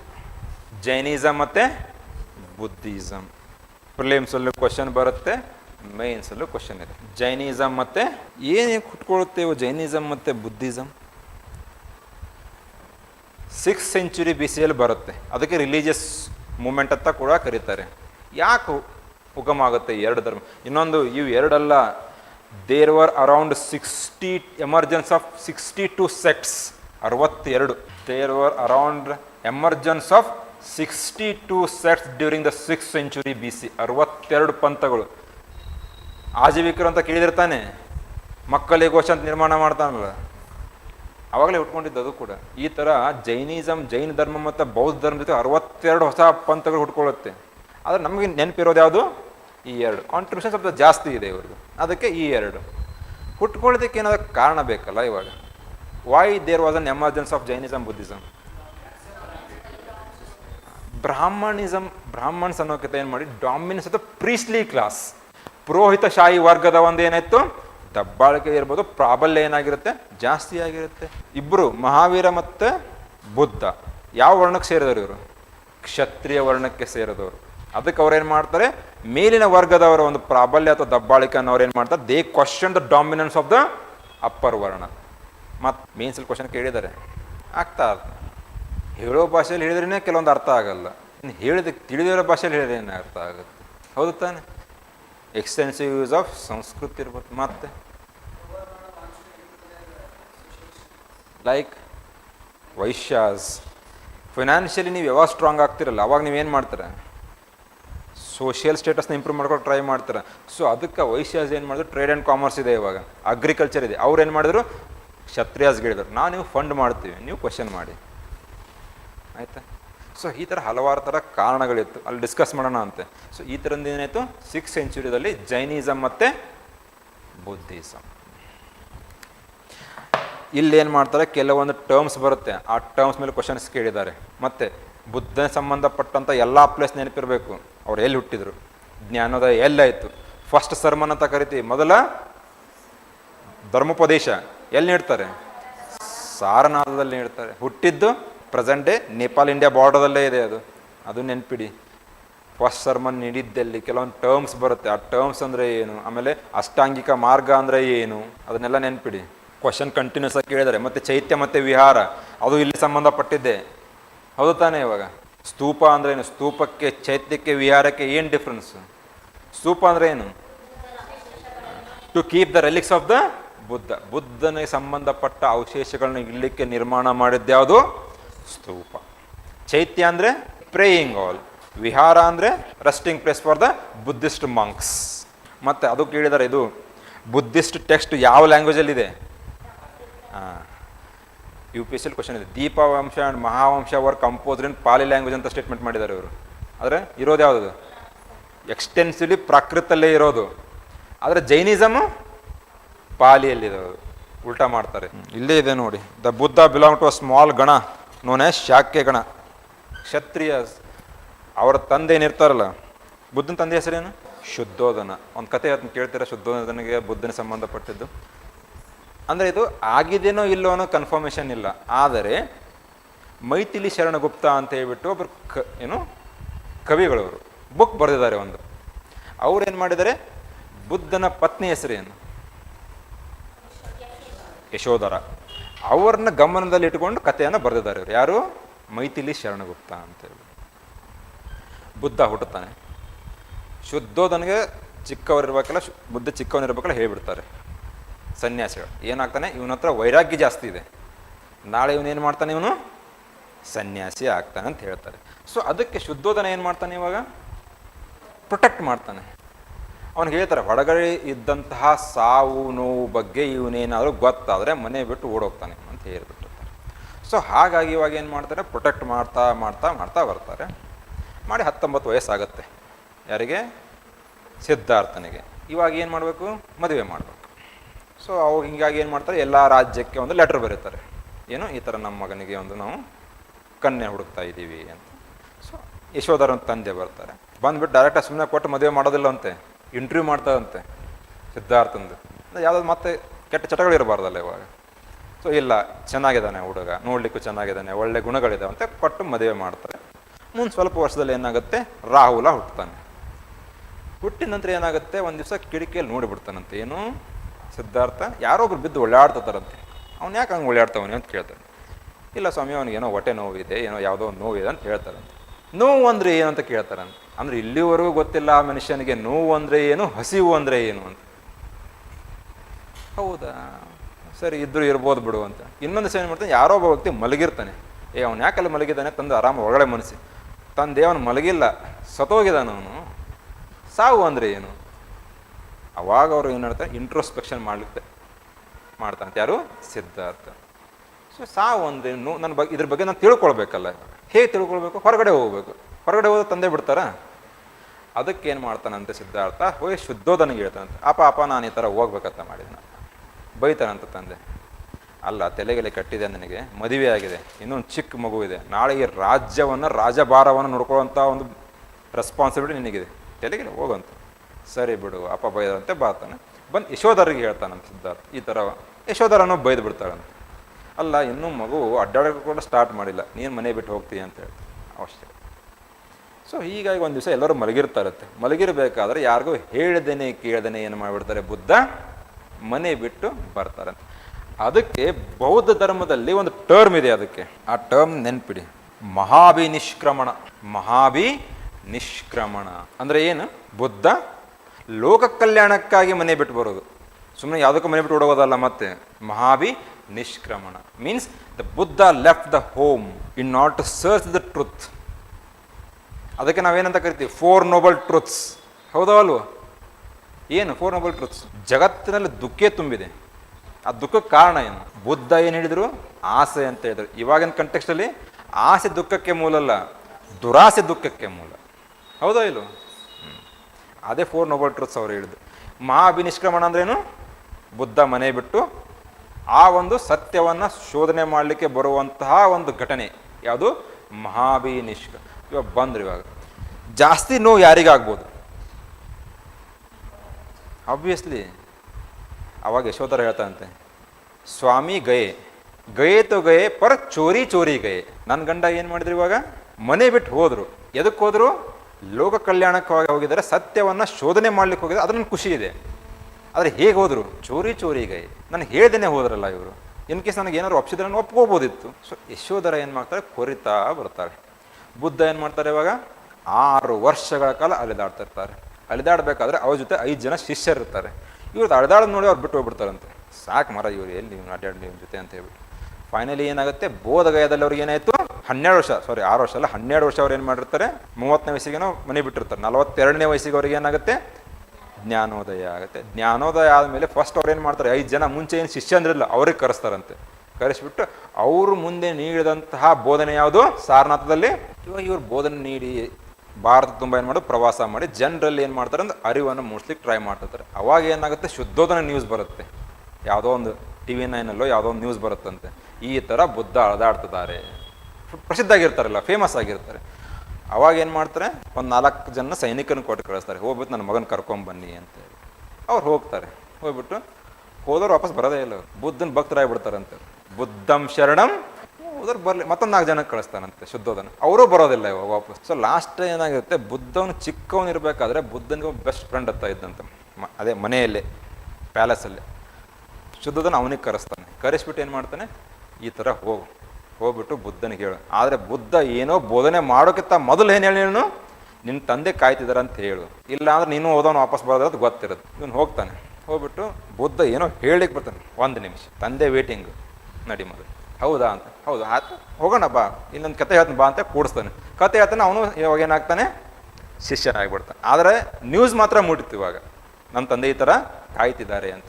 ಸೊ ಫೈನಲಿ ಏನು ಮಾಡ್ತಾನೆ ಇವಾಗ, ಸಿದ್ಧಾರ್ಥ ಬುದ್ಧ ಆಗಿರ್ತಾನೆ. ಇವಾಗ ಬುದ್ಧ ಅಂದರೆ ಏನು, ಎನ್ಲೈಟೆಂಡ್ ಅಂದರೆ ಎಲ್ಲ ಮಟೀರಿಯಲಿಸ್ಟಿಕ್ ಲೈಫಿಂದ ನೀವೇನು ಮಾಡಿದ್ರ ದೂರ ಬಂದಿರೋದು. ಲುಂಬಿನಿಗೆ ಹೋಗ್ತಾನೆ. ಹೋಗೋಷ್ಟಲ್ಲಿ ಏನಾಗಿರುತ್ತೆ, ಕತ್ಲಾಗಿರುತ್ತಂತೆ. ಎಲ್ಲೋ ಒಂದು ಇದರಲ್ಲಿ ಮಲಗ್ತಾನೆ, ಸ್ಕೂಲ್ ಇರ್ಬೋದು, ಯಾವುದೋ ಒಂದು ವಿಹಾರದಲ್ಲೇ ಮಲಗ್ತಾನೆ. ಬೆಳಗ್ಗೆ ಎದ್ದ ತಕ್ಷಣ ಏನು ಮಾಡಿರ್ಬೋದು, ಸನ್ಯಾಸಿಗಳ ಜೀವನ ಹೇಗಿರುತ್ತೆ, ಅವತ್ತು ಭಿಕ್ಷಾಟನೆ ಮಾಡಬೇಕು, ಜೀವನ ಭಿಕ್ಷೆ ಬೆಳಲಿಕ್ಕೆ ಸ್ಟಾರ್ಟ್ ಮಾಡಿಬಿಡ್ತಾನೆ. ರಾಜನ ಮಗ ಶುದ್ಧೋದ ಏನಾಗುತ್ತೆ, ಇವಾಗ ನ್ಯೂಸ್ ಹೋಗುತ್ತೆ, ಇವ್ರು ಯಾರತ್ತೆ ಮತ್ತೊಂದು 4 ಜನ ಕಟ್ಕೊಳ್ತಾನೆ. ಮೊದಲು ಅವನು ಕರ್ಕೊಂಬನ್ನಿಪ್ಪ, ಮತ್ತೇನು ಕಾಂಡಗಳು ಮಾಡ್ತಾನೆ ಇವನು ಅಂತ ಹೇಳ್ಬಿಟ್ಟು ಕರ್ಕೊಂಬರ್ತಾರೆ. ಸೊ ಅವಾಗ ಹೇಳ್ತಾರೆ ಬುದ್ಧ ಏನಂತ, ನಾನೇನು ಮಾಡಿದ್ದೀನಿ ಇಲ್ಲಿ, ಭಿಕ್ಷುಕನಾಗಿ ಬಂದಿದ್ದೀನಿ, ಬುದ್ಧನಾಗಿ ಬಂದಿದ್ದೀನಿ ಹೊರತು ಸಿದ್ಧಾರ್ಥನಾಗಲ್ಲ, ನಿನ್ನ ಮಗನಾಗಲ್ಲ. ನನ್ನ ಕರ್ತವ್ಯನು ತಂದೆ ಒಂದು ಹೇಳಿ ಕಳಿಸಿದ್ದಾರೆ, ಭೇಟಿಯಾಗಿ ನಾನು ವಾಪಸ್ ಹೋಗ್ತೀನಿ. ಶುದ್ಧೋಧನ ಗೊತ್ತಾಗ್ಬಿಡುತ್ತೆ, ಇವನು ಏನು ಹೇಳಿದ್ರು ಕೇಳೋದಿಲ್ಲ, ಬಿಟ್ಟು ಬಿಡೋದ ಒಳ್ಳೆಯದು. ಸೊ ಫೈನಲಿ ಇವಾಗ ಹೆಂಡತಿ ಬಗ್ಗೆ ವಿಚಾರಣೆ ಮಾಡಲೇಬೇಕಲ್ಲ. ಯಶೋಧರ ಎಲ್ಲಿ, ಬೆಡ್ರೂಮಲ್ಲಿದ್ದಾರೆ, ಕರೆಸಿ ಅಂತ. ಯಶೋಧರ ಬರೋದಿಲ್ಲ, ಕೋಪ, ಹೇಳ್ದೇನೆ ಹೋಗಿದಾರಲ್ಲ ಅವಾಗ. ಇಷ್ಟು ವರ್ಷ ಆ ಒಂದು ಹೆಣ್ಮಗು ಕೊರಗಿದೆ ಇವಾಗ. ಸರಿ ಬಿಡು ನಾನೇ ಹೋಗ್ತೀನಿ ಅಂತೇಳಿ ಹೋಗಿ ಬುದ್ಧ ಯಶೋಧರಿಗೆ ಏನಂತ ಕೇಳಿರ್ಬೋದು, ಅಲ್ಲ ಏನಂತ ಮಾತಾಡ್ಸಿರ್ಬೋದು, ಏನಂತ ಕೇಳಿರ್ಬೋದು. ಭಿಕ್ಷಾಂದೇಹಿ ಅಂದಿರ್ತಾರೆ. ಯಾಕಂದರೆ ಇವಾಗ ಫಾರ್ ಎಕ್ಸಾಂಪಲ್ ಇವಾಗ ಯಾಕೆ ಚಿಂತೆ ಮಾಡ್ತಾ ಇದೀಯಾ, ಸಾರಿ ಅಂತ ಕೇಳೋದು, ಈ ಥರ ಎಲ್ಲ ಮಾಡಿದ್ರೆ ಏನಾಗುತ್ತೆ, ಮತ್ತೆ ವಾಪಸ್ ನೀವೇನಾಗ್ತೀರಾ, ಸಂಸಾರಿಕರಾಗ್ತೀರಾ ಹೊರತು ಸನ್ಯಾಸಿಗಳಾಗೋದಿಲ್ಲ. ಅದರಿಂದ ಎಲ್ಲ ಏನು ಮಾಡಿದಾರೆ ನೀವು ಇವಾಗ ಹೊರಗಡೆ ಬಂದು ಬುದ್ಧನಾಗಿದೆಯಾ ಇವಾಗ. ಸೊ ಅದಕ್ಕೆ ಅವ್ರು ಏನು ಮಾಡ್ತಾರೆ, ಭಿಕ್ಷಾಂದೇಹಿ ಅಂತ ಕೇಳ್ತಾರೆ. ಯಶೋಧರ ಏನು ಮಾಡಿರ್ಬೋದು, ಇಲ್ಲಿವರೆಗೂ ಕೋಪ ಇದೆ ಬುದ್ಧನ ಮೇಲೆ, ಸಿದ್ಧಾರ್ಥನ ಮೇಲೆ. ರಾಹುಲನ ಕೈ ತೊಗೊಂಡು ಬುದ್ಧನ ಕೈಯಲ್ಲಿರ್ತಾಳೆ. ಅರ್ಥ ಏನು, ಕ್ಷಮಿಸಿಬಿಟ್ಟೆ ನಿನ್ನ, ಅಂದರೆ ನೀನು ಏನಕ್ಕೆ ಹೋಗಿದೆಯಲ್ಲ ಅದನ್ನು ಸಾಧಿಸಿದೆ. ಇವತ್ತು ವಾಪಸ್ ನಿನ್ನ ಗಂಡನಾಗಿ ಬರಲಿಲ್ಲ, ಮತ್ತೆ ಸನ್ಯಾಸಿಯಾಗಿ ಬಂದಿಲ್ಲ. ಆ ಒಂದು ಅಬ್ಜೆಕ್ಟಿವ್ ಏನಿದೆ ಅಲ್ಲ ನಿಂದು, ಡಿಟರ್ಮಿನೇಷನ್ ಇದೇನೋ ಇಲ್ವೋ, ನಾನು ಮೆಚ್ಕೊಂಡೆ, ಕ್ಷಮಿಸಿದ್ದೀನಿ, ಬೇಕಾದರೆ ರಾಹುಲನ್ನು ಕರ್ಕೊಂಡು ಹೋಗು ಅಂತ ಹೇಳ್ತಾರೆ ಅಂತ. ಅದು ಒಂದೇನು, ಎರಡು ಗುಣಗಳನ್ನು ಇಲ್ಲಿ ನಿಮ್ಗೆ ಅರ್ಥ ಮಾಡ್ಕೋಬೇಕು ಇದರಿಂದ. ಒಂದು ಗುಣ ಏನು, ಕ್ಷಮಿಸುವಂಥ ಗುಣ ಇರಬೇಕು ಒಂದು. ಅದಾದಮೇಲೆ ಮತ್ತೇನಿರಬೇಕು, ಆಕ್ಸೆಪ್ಟ್ ಮಾಡಬೇಕು. ಮತ್ತೆ ನಿಮ್ಗೆ ಅಪ್ಲೈ ಆಗುತ್ತೆ ಅದು. ನಿಮ್ಮ ಗುರಿ ಏನಿದೆ ಅದು ಬೇಕು ತಾನೆ. 12 ವರ್ಷಗಳ ಆದಮೇಲೆ ಜ್ಞಾನೋದಯ ಆಯಿತು ಬುದ್ಧನಿಗೆ, ನಿಮಗೆ ಯಾವಾಗುತ್ತೆ ಅದನ್ನು ಏನಾಗುತ್ತೇನೋ ನಿಮ್ದು. ಸೊ ಫಾರ್ ಎಕ್ಸಾಂಪಲ್ ಇವಾಗ ಯಾವುದೋ ಒಂದು ಎಕ್ಸಾಮ್ ಕ್ಲಿಯರ್ ಆಗಲಿಲ್ಲ, ಬಿಟ್ಟು ಬಿಡೋದಲ್ಲ, ಏನು ಮಾಡಬೇಕು, ಟೈಮ್ ತಗೊಳುತ್ತೆ, ಅದರ ರಿಸಲ್ಟ್ ಏನಾಗುತ್ತೆ, ಕೊಡುತ್ತೆ ತಾನೆ. ಸೊ ಈ ಟರ್ಮ್ ನೆನ್ಪಿಡಿ, ಮಹಾವಿ. ಸೊ ಅದಕ್ಕೆ ಭಾರತ ಏನು ಇಷ್ಟೊಂದು, ವಿನ್ಸ್ಟರ್ ಚರ್ಚಿಲ್ಲು 1947ದಾಗ ಯಾವಾಗ ನಮಗೆ ಇಂಡಿಪೆಂಡೆನ್ಸ್ ಸಿಗುತ್ತಲ್ಲ ಹೇಳೋಗ್ತಾನಂತೆ, within 6 months the entire India will disintegrate into multiple pieces ಅಂತ ಹೇಳ್ತಾನಂತೆ. ಅದು ಅವ್ರದ್ದೇ ಹೊಡೆದೋಯ್ತು. ಇವಾಗ ನಮ್ದು ಏನಾಗಿದೆ, ನಾವು ಇನ್ನೂ ಎಷ್ಟಾಗ್ತಾ ಅಷ್ಟು ಸ್ಟ್ರಾಂಗ್ ಆಗ್ತಾನೆ ಇದೀವಿ. ಇದೇ ವ್ಯಾಲ್ಯೂಸ್ ನಮಗೆ. ಯಾವುದು, ಗಾಂಧಿ ಹುಟ್ಟಿದ್ದಾಗಲಿ, ಸರ್ದಾರ್ ವಲ್ಲಭಭಾಯಿ ಪಟೇಲ್, ಬುದ್ಧ, ಮಹಾವೀರ, ಇವ್ರ ಟೀಚಿಂಗ್ಸ್ ನಮಗೇನಾಗಿದೆ ಇವಾಗ ದಾರಿಗಳಾಗಿದೆ. ಸೊ ನೆನಪಿಡಿ ಇವುಗಳನ್ನು. ಉಪನಿಷತ್ ಕ್ವಶನ್ ಕೇಳಿದ್ದಾರೆ, ಸತ್ಯಮೇವ ಜಯತೆ ಅನ್ನೋದು ಯಾವ ಒಂದು ಉಪನಿಷತ್ತನ್ನು ತೊಗೊಂಡಿದ್ದೀವಿ ಅಂತ ಕ್ವಶನ್ ಕೇಳಿದ್ದಾರೆ. ಉಪ ಅಂದರೆ ಏನು, ಉಪನಿಷತ್ ಅರ್ಥ ಏನು, ಉಪ ಅಂದರೆ ಏನು, ಹತ್ರ, ನೀ ಅಂದರೆ ಕೆಳಗಡೆ, ಶದ್ ಅಂದರೆ ಕೂತ್ಕೊಳ್ಳೋದು. ಯಾರ ಹತ್ರ ಕೂತ್ಕೊಳ್ಳೋದು, ಗುರುವಿನ ಹತ್ರ ಕೂತ್ಕೊಳ್ಳೋದು. ಏನಕ್ಕೆ, ಜ್ಞಾನ ಪಡಿಲಿಕ್ಕೆ. ಉಪ ಅಂದ್ರೆ ಏನು, ಉಪ ಅಂದ್ರೆ ಏನು, ಹತ್ರ. ವಾಸ ಅಂದರೆ ಇರುವುದು. ಉಪವಾಸ ಅಂದರೆ, ಉಪವಾಸ ದಿವಸ ಏನು ಮಾಡ್ತೀರಿ, ಅದರ ಉಪವಾಸ ಅರ್ಥ ಏನು, ಫಾಸ್ಟಿಂಗ್ ಏನಕ್ಕೆ ಮಾಡ್ತೀರಿ ಅಂದರೆ ಉಪವಾಸ ಇದ್ದರೆ ಮಾತ್ರ ದೇವರ ಹತ್ರ ಇದ್ದಂಗೆ, ಸೈಂಟಿಫಿಕ್ ರೀಸನ್ಸ್ ಇದೆ. ಅದೇ ಅರ್ಥ ಏನು, ಉಪ ಅಂದ್ರೆ ಏನು, ಹತ್ತಿರ, ನೀ ಅಂದರೆ ಕೆಳಗಡೆ, ಶದ್ ಅಂದರೆ ಕೂತ್ಕೊಳ್ಳೋದು. ಎಲ್ಲಿ, ಗುರುವಿನ ಹತ್ರ ಕೂತ್ಕೊಂಡು ಜ್ಞಾನವನ್ನು ಪಡೆಯೋದು ಉಪನಿಷತ್. ವೇದಿಕ್ ಲಿಟ್ರೇಚರ್ ಓದ್ಬೇಕಾದ್ರೆ ಓದೋಣ ಅಂತಲ್ಲಿ ಋಗ್ವೇದ, ಸಾಮವೇದ, ಯಜುರ್ವೇದ, ಅಥರ್ವವೇದ, ಉಪನಿಷತ್ತು, ಬ್ರಾಹ್ಮಣಾಜು, ಅರಣ್ಯಕಾಜು ಅಂತ ಬರುತ್ತೆ, ಅಲ್ಲಿ ವೇದಿಕ್ ಲಿಟ್ರೇಚರ್ ಅಂತ ಬರುತ್ತೆ. ಜೈನಿಸಮ್, ಅದ್ರ ಮೇಲೆ ಕ್ವಶನ್ಸ್ ಕೇಳಿದ್ದಾರೆ. ಯಾರು ಸ್ಟಾರ್ಟ್ ಮಾಡ್ತಾರೆ ಜೈನಿಸಮ್, ದೇರ್ ಆರ್ 24 ತೀರ್ಥಂಕರಾಜ್, 24 ತೀರ್ಥಂಕರರು ಇದ್ದಾರೆ.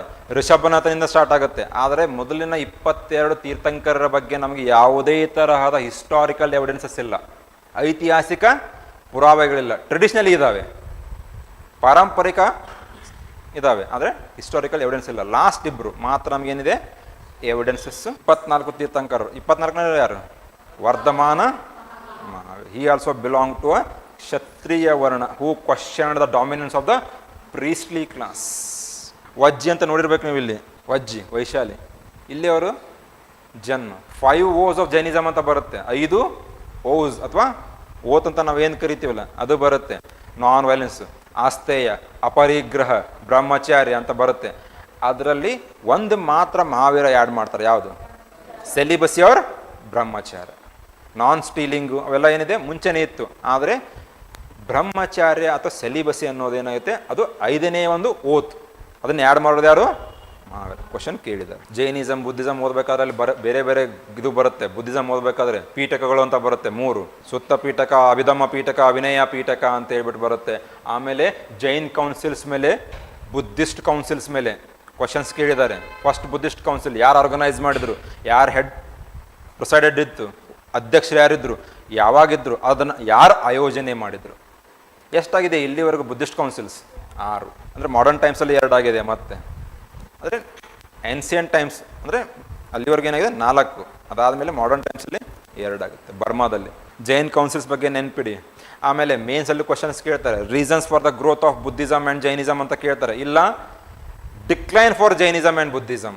ಯು ಪಿ ಎಸ್ ಸಿಲಿ ಒಂದು ಕ್ವಶನ್ ಇದೆ, in its own birth place Buddhism got decline, reasons ಏನು ಅಂತ ಕ್ವಶನ್ಸ್ ಕೇಳಿದ್ದಾರೆ ಮೇನ್ಸ್. ಏನು ರೀಸನ್ ಇರಬಹುದು? ವಸ್ತುಗಳ ಪೂಜೆ. ಫಸ್ಟ್ ಪಾಯಿಂಟ್ ಬರಬೇಕಾಗಿದ್ದು ನಿಮ್ಮದು rise of sects among the Buddhism. Hinayana Mahayana ಬರುತ್ತೋ ಇಲ್ವೋ? ಹಿನಾಯನದವರು ಯಾರು? The one who followed the Buddhism or the Buddhist teachings. ಮುಂಚೆ ಹೇಗೆ ಬುದ್ಧಿಸಮ್ ಇತ್ತಲ್ಲ ಅದನ್ನು ಫಾಲೋ ಮಾಡೋರು ಯಾರು? ಹೀನಾಯನ. ಮಹಾಯಾನ ಅಂದರೆ ಅಪೋಸಿಟ್ ಮಾಡಿ. ಹೀನಾಯನ ಮಹಾಯಾನ ಡಿಫ್ರೆನ್ಸನ್ನು ಕೂಡ ಕೇಳಿದ್ದಾರೆ, ಅದು ಕೂಡ ಮೇನ್ಸಲ್ಲಿ ಕ್ವಶನ್ ಬಂದಿದೆ. ಹೀನಾಯನದವರು ಏನು ಮಾಡ್ತಾಯಿದ್ರು? ಬುದ್ಧನೊಬ್ಬ ನಾರ್ಮಲ್ ಪರ್ಸನ್ ಥರ ಟ್ರೀಟ್ ಮಾಡಿ. ಮಹಾಯಾನದವರು ಗಾಡ್ ಅಂತ ಸ್ಟೇಟಸ್ ಕೊಡ್ತಾರೆ. ಗಾಡ್ ಅಂತ ದೇವರಂತ ಯಾವ ಸ್ಟೇಟಸ್ ಕೊಡ್ತಾರಲ್ಲ ಅಲ್ಲಿಂದ ಏನು ಸ್ಟಾರ್ಟ್ ಆಗುತ್ತೆ? ಐಡಲ್ ವರ್ಷಿಪ್ ಸ್ಟಾರ್ಟ್ ಆಗಿಬಿಡುತ್ತೆ. ವಿಗ್ರಹಾರಾಧನೆ ಸ್ಟಾರ್ಟ್ ಆಗಬೇಕೋ ಇಲ್ವೋ? ಅದಾದ್ಮೇಲೆ ಮತ್ತೇನಿರ್ಬೋದು? ಮಹಾಯಾನದವ್ರು ಏನು ಮಾಡ್ತಾರೆ? ಗಿಫ್ಟ್ ರಿಸೀವ್ ಮಾಡ್ತಾರೆ. ಹಿನಾಯನ ಅವ್ರು ಏನು ಮಾಡ್ತಾರೆ? They considered Buddha as a ಬ್ರಹ್ಮಚಾರಿ. ಮದುವೆ ಆಗಿಲ್ಲ ಅಂತ ಹೇಳ್ತಾರೆ. ಮಹಾಯಾನದವ್ರು ಏನು ಮಾಡ್ತಾರೆ? ಮದುವೆ ಆಗಿದೆಯಂತೆ. ಈ ಥರ ಏನಿರುತ್ತೆ ಕನ್ಫ್ಯೂಸ್ ಸ್ಟಾರ್ಟ್ ಆಗುತ್ತೆ. ಅದು ಒಂದು ರೀಸನ್. ಮತ್ತೆ ಏನಿರ್ಬೋದು? ಬುದ್ಧಿಸಮ್ ಡಿಕ್ಲೈನ್ ಆಗಲಿಕ್ಕೆ revival of Hinduism during the by ಆದಿಶಂಕರಾಚಾರ್ಯರದು, ಅದನ್ನು ಬರೀಲೇಬೇಕು ನೀವು. ಮತ್ತೆ ಪುಷ್ಯಮಿತ್ರ ಶೃಂಗ ಮೆಸಾಕರ್ ದ ಬುದ್ಧಿಸ್ಟ್ ಮಂಕ್ಸ್. ಬ್ರಾಹ್ಮಣ ಇರ್ತಾನು, ಅವನೇನು ಮಾಡ್ತಾನೆ? ಬುದ್ಧಿಸ್ಟ್ ಮಂಕ್ಸ್ ಮೆಸಾಕರ್ ಮಾಡ್ತಾನೆ. ಹೂನ್ಸ್ ಇನ್ವೇಷನ್ ಆಗುತ್ತೆ ಗುಪ್ತಾಸ್ ಟೈಮಲ್ಲಿ, ಅದರಿಂದ ಡಿಕ್ಲೈನ್ ಆಗುತ್ತೆ. ಅದಾದಮೇಲೆ ಬಕ್ತಿಯಾರ್ ಖಿಲ್ಜಿ ಏನು ಮಾಡ್ದ? ನಳಂದ, ವಿಕ್ರಮಶೀಲ, ಉದಾಂತಪುರ ಯೂನಿವರ್ಸಿಟಿನ ಡೆಸ್ಟ್ರಾಯ್ ಮಾಡ್ತಾನೆ. ಅದೆಲ್ಲ ಯಾರು? ಬುದ್ಧಿಸ್ಟ್. ಅದು ಆಯ್ತು. ಆಮೇಲೆ ಪುಷ್ಯಮಿತ್ರ ಶೃಂಗ ಏನು? He followed Brahmanism. So that's why there was a lack of royal patronage. ರಾಜಾಶ್ರಯ ಕಡಿಮೆ ಆಗಿಬಿಡ್ತೀವಿ ಆಗ ಅವರಿಗೆ. ಈ ಥರ ರೀಸನ್ಸಿಂದ ಏನಿತ್ತು? ಬುದ್ಧಿಸಮ್ ಮತ್ತು ಜೈನಿಸಮ್. ಎರಡು ಕ್ವಶನ್ಸ್ ಕೇಳಿದ್ದಾರೆ. ನೆಕ್ಸ್ಟ್ ನೋಡಿ, from a kingdom to an empire, 7th chapter. From a kingdom to an empire. ಇಲ್ಲಿವರೆಗೂ ಏನಿತ್ತು? ರಾಜ ಮನೆತನಗಳು ಮಾತ್ರ, ರಾಜ್ಯಗಳಿತ್ತು. ಇವಾಗ ಏನಾಯಿತು? ಸಾಮ್ರಾಜ್ಯಗಳು ಬೆಳೆಯಿತು. ಅಂದರೆ ಯಾವುದು? ಮಗದಲ್ಲಿ ಯಾರು ಬರ್ತಾರೆ? ಹರಿಯಾಂಕ ಬಂದರು, ನಂದಾಸ್ ಬರ್ತಾರೆ. ಅದಾದಮೇಲೆ ಮೋಸ್ಟ್ ಪವರ್ಫುಲ್ ಅಂದರೆ Mauryan empire. Present day Tondai Mandalam ಒಂದು ಬಿಟ್ಟು the entire Indian subcontinent was ruled by the Ashoka. Tondai Mandalam ಅಂದರೆ ಏನು? Present day parts of Kerala, ಆಮೇಲೆ ತಮಿಳುನಾಡು, ಆಂಧ್ರ ಪ್ರದೇಶ, ಕರ್ನಾಟಕ ಅವ್ರ ಆಡಳಿತಕ್ಕೆ ಒಳಪಟ್ಟಿರುತ್ತೆ. ಯಾಕಂದರೆ ಚಂದ್ರಗುಪ್ತ ಮೌರ್ಯ ಎಲ್ಲಿ ಸಾಯೋದು? ಚಂದ್ರಗಿರಿ ಬೆಟ್ಟ, ಶ್ರವಣ ಬೆಳಗೊಳದಲ್ಲಿ. ಹೌದು ತಾನೆ? Till the border of Iran and Iraq, ಅಲ್ಲಿವರೆಗೂ ಇಷ್ಟು ದೊಡ್ಡ ಎಂಪೈರ್ನ ಇಂಡಿಯಾದಲ್ಲಿ ಯಾರೂ ರೂಲ್ ಮಾಡಿಲ್ಲ. Not even the British, not even the Mughals. The largest empire was ruled by the Mauryans, especially during. ಅದಕ್ಕೆ ಈಗ ನಾವೇನಂತ ಕರಿತೀವಿ? From a kingdom to an empire. ಮುಂಚೆ ಏನಿತ್ತು? ರಾಜ್ಯಗಳು ಮಾತ್ರ ಇತ್ತು. ಇವಾಗ ಏನಾಯ್ತದು? ಸಾಮ್ರಾಜ್ಯವಾಗಿ ಬೆಳೆಯುತ್ತೆ. ಕ್ವಶನ್ ಕೇಳಿದ್ದಾರೆ, ಚಂದ್ರಗುಪ್ತ ಮೌರ್ಯನ ಮೇಲೆ ಕ್ವಶನ್ ಕೇಳಿದ್ದಾರೆ. ಕೌಟಿಲ್ಯ, ವಿಷ್ಣುಗುಪ್ತ ಅಥವಾ Arthashastra, Saptanga Siddhanta. Even the present government follow Saptanga Siddhanta. ಅಷ್ಟು ರೆಲೆವೆನ್ಸ್ ಇದೆ. ಸೊ ಇವಾಗ ಜನಪದ ಇದ್ದಿದ್ದೇನಾಯ್ತು? ಇವಾಗ ಮಹಾಜನಪದ ಇದ್ದಿದ್ದು ಕೂಡ ಏನಾಯ್ತು? ಇವಾಗ ಸಾಮ್ರಾಜ್ಯವಾಗಿ ಬೆಳೆಯುತ್ತೆ. ಕ್ವಶನ್ ಕೇಳಿದ್ದಾರೆ, ಚಂದ್ರಗುಪ್ತ ಮೌರ್ಯನ ಮೇಲೆ ಕೇಳಿದ್ದಾರೆ. ಆಮೇಲೆ ಸಿಲ್ಕ್ ರೂಟ್ ಮೇಲೆ ಕೇಳಿದ್ದಾರೆ. ತಾಮ್ರಲಿಪ್ತಿ, ಮಥುರಾ, ಪುರುಷಪುರ ಅಂತ ನಿಮ್ಗೆ ಹೇಳಿದ್ದೆ, ಅದ್ರ ಮೇಲೆ ಕ್ವಶನ್ ಇದೆ. ಅಶೋಕನ ಮೇಲೆ ಹತ್ರ ಕಂಟಿನ್ಯೂಸ್ ಆಗಿ ಕ್ವಶನ್ಸ್ ಬಂದಿದೆ. ಒಂದು ಮೇನ್ಸಲ್ಲಿ ಅವ್ನು ಧಮ್ಮ ಪಾಲಿಸಿ, ಬೇರಿ ಘೋಷ ಬಿಡ್ತಾನೆ, ಧಮ್ಮ ಘೋಷ, ಅದನ್ನು ಫಾಲೋ ಮಾಡ್ತಾನೆ ಅಂತ. ಪಾಲಿಸಿ ಆಫ್ ಧಮ್ಮ ಮೇಲೆ ಕೇಳಿದ್ದಾರೆ. ಇಲ್ಲ ಪಿಲ್ಲರ್ ಎಡಿಕ್ಟ್ಸ್ ಮೇಲೆ ಕೇಳಿದ್ದಾರೆ. ಪಿಲ್ಲರ್ ಎಡಿಕ್ಟ್ಸ್, ಶಿಲಾಶಾಸನಗಳ ಮೇಲೆ ಏನಾಗಿದೆ? ಪ್ರಶ್ನೆ ಬಂದಿದೆ. ಯಾವ ಶಿಲಾಶಾಸನ ಎಲ್ಲಿ ಸಿಕ್ಕಿದೆ, ಯಾವ ಭಾಷೆಯಲ್ಲಿದೆ, ಯಾವ ಒಂದು ಶಿಲಾಶಾಸನದಲ್ಲಿ ದೇವನ ಪಿಯದಸಿ ಅಂತ ಅವನ್ನ ಉಲ್ಲೇಖ ಮಾಡಲಾಗಿದೆ. ನೋಡಿ, ಚಂದ್ರಗುಪ್ತ ಮೌರ್ಯ ಜೈನಿಸಮ್ ಫಾಲೋ ಮಾಡ್ತಾನೆ, ಮೊಮ್ಮಗ ಬುದ್ಧಿಸಮ್ನ. ಅರ್ಥ ಏನಿದೆ? ಒಂದು ಯಾವುದೇ ಥರದ ರೆಸ್ಟ್ರಿಕ್ಷನ್ಸ್ ಇರಲಿಲ್ಲ. ಹಾಗಂತ ಹೇಳ್ಬಿಟ್ಟು ಬುದ್ಧಿಸಮ್ನ ಫಾಲೋ ಮಾಡ್ತಿದ್ದಾರೆ ಅಂತ ಹೇಳ್ಬಿಟ್ಟು ಬೇರೆ ಒಂದು ಧರ್ಮದಿಂದ ಅಗೌರವದಿಂದ ನೋಡ್ತಾ ಇಲ್ಲ. They gave respect to each and every religion. ಅದು ಕೊಡಬೇಕಾದ ಗೌರವ ಕೊಡ್ತಾ ಇದ್ರು, ಅವ್ರಿಗೆ ನೀಡಬೇಕಾದ ರಾಜಶ್ರಯನ್ನು ಕೂಡ. Ashoka's war of Kalinga. ಕೆಲವೊಂದು ಕಡೆ ಏನು ಹೇಳ್ತಾರೆ? ಕಳಿಂಗ ವಾರ ಆದಮೇಲೆ ಬೌದ್ಧ ಧರ್ಮನ ಅವನು ಸ್ವೀಕರಣ ಮಾಡ್ದಂತ ಹೇಳ್ತಾರೆ. ಕೆಲವೊಬ್ರು ಏನು ಹೇಳಿದ್ದಾರೆ? ಅದಕ್ಕಿಂತ ಮುಂಚೆನೇ ಅವನು ಏನು ಮಾಡಿದ್ದ? ಬೌದ್ಧ ಧರ್ಮನ ಅನ್ಯಾಯಿ ಆಗಿದ್ದ ಅಂತ ಹೇಳ್ತಾರೆ. ಅಂಥ ಕಾಂಟ್ರವರ್ಸಿ ನಿಮ್ಮ ಸಂಬಂಧ ಇಲ್ಲ. ಸೊ ನಿಮಗೇನು ಕಳಿಂಗ ವಾರ್ ಅಷ್ಟೇ. What was Ashoka's dhamma? ಮೇನ್ಸಲ್ಲಿ ಕ್ವಶನ್ ಇದೆ, ಇದನ್ನೇ ಬರೀಬೋದು ನೀವು. ಈ ಧಮ್ಮನ ಅವನು ಪ್ರಚಾರ ಮಾಡಲಿಕ್ಕೆ ಅಧಿಕಾರಿಗಳ ನೇಮಕ ಮಾಡ್ತಾನೆ. ಅವ್ರಿಗೇನಂತ ಕರಿತಾ ಇದ್ರು? ತಮ್ಮ ಮಹಾಮಾತ್ರರು ಅಂತ ಕರಿತಾ ಇದ್ರು. ಅದ್ರ ಜೊತೆಗೆ ತನ್ನ ಮಕ್ಕಳಾದ ಇಬ್ರು ಮಹೇಂದ್ರ ಮತ್ತು ಸಂಘಮಿತ್ರನ ಕೂಡ ಸೆಲಾವಣಿ ಕಳಿಸ್ತಾನೆ ಶ್ರೀಲಂಕಾ ಪ್ರಚಾರ ಮಾಡಲಿಕ್ಕೆ. ಅಂದರೆ ಬೇರೆ ಎಲ್ಲ ಕಡೆ ಪ್ರಚಾರ ಆಯ್ತದು, ಆದರೆ ಎಲ್ಲಿ ಹುಟ್ಕೊಂಡಿತ್ತಲ್ಲ ಅಲ್ಲೇ ಏನಾಯಿತು, ವಾಶ್ಔಟ್ ಆಗುತ್ತೆ.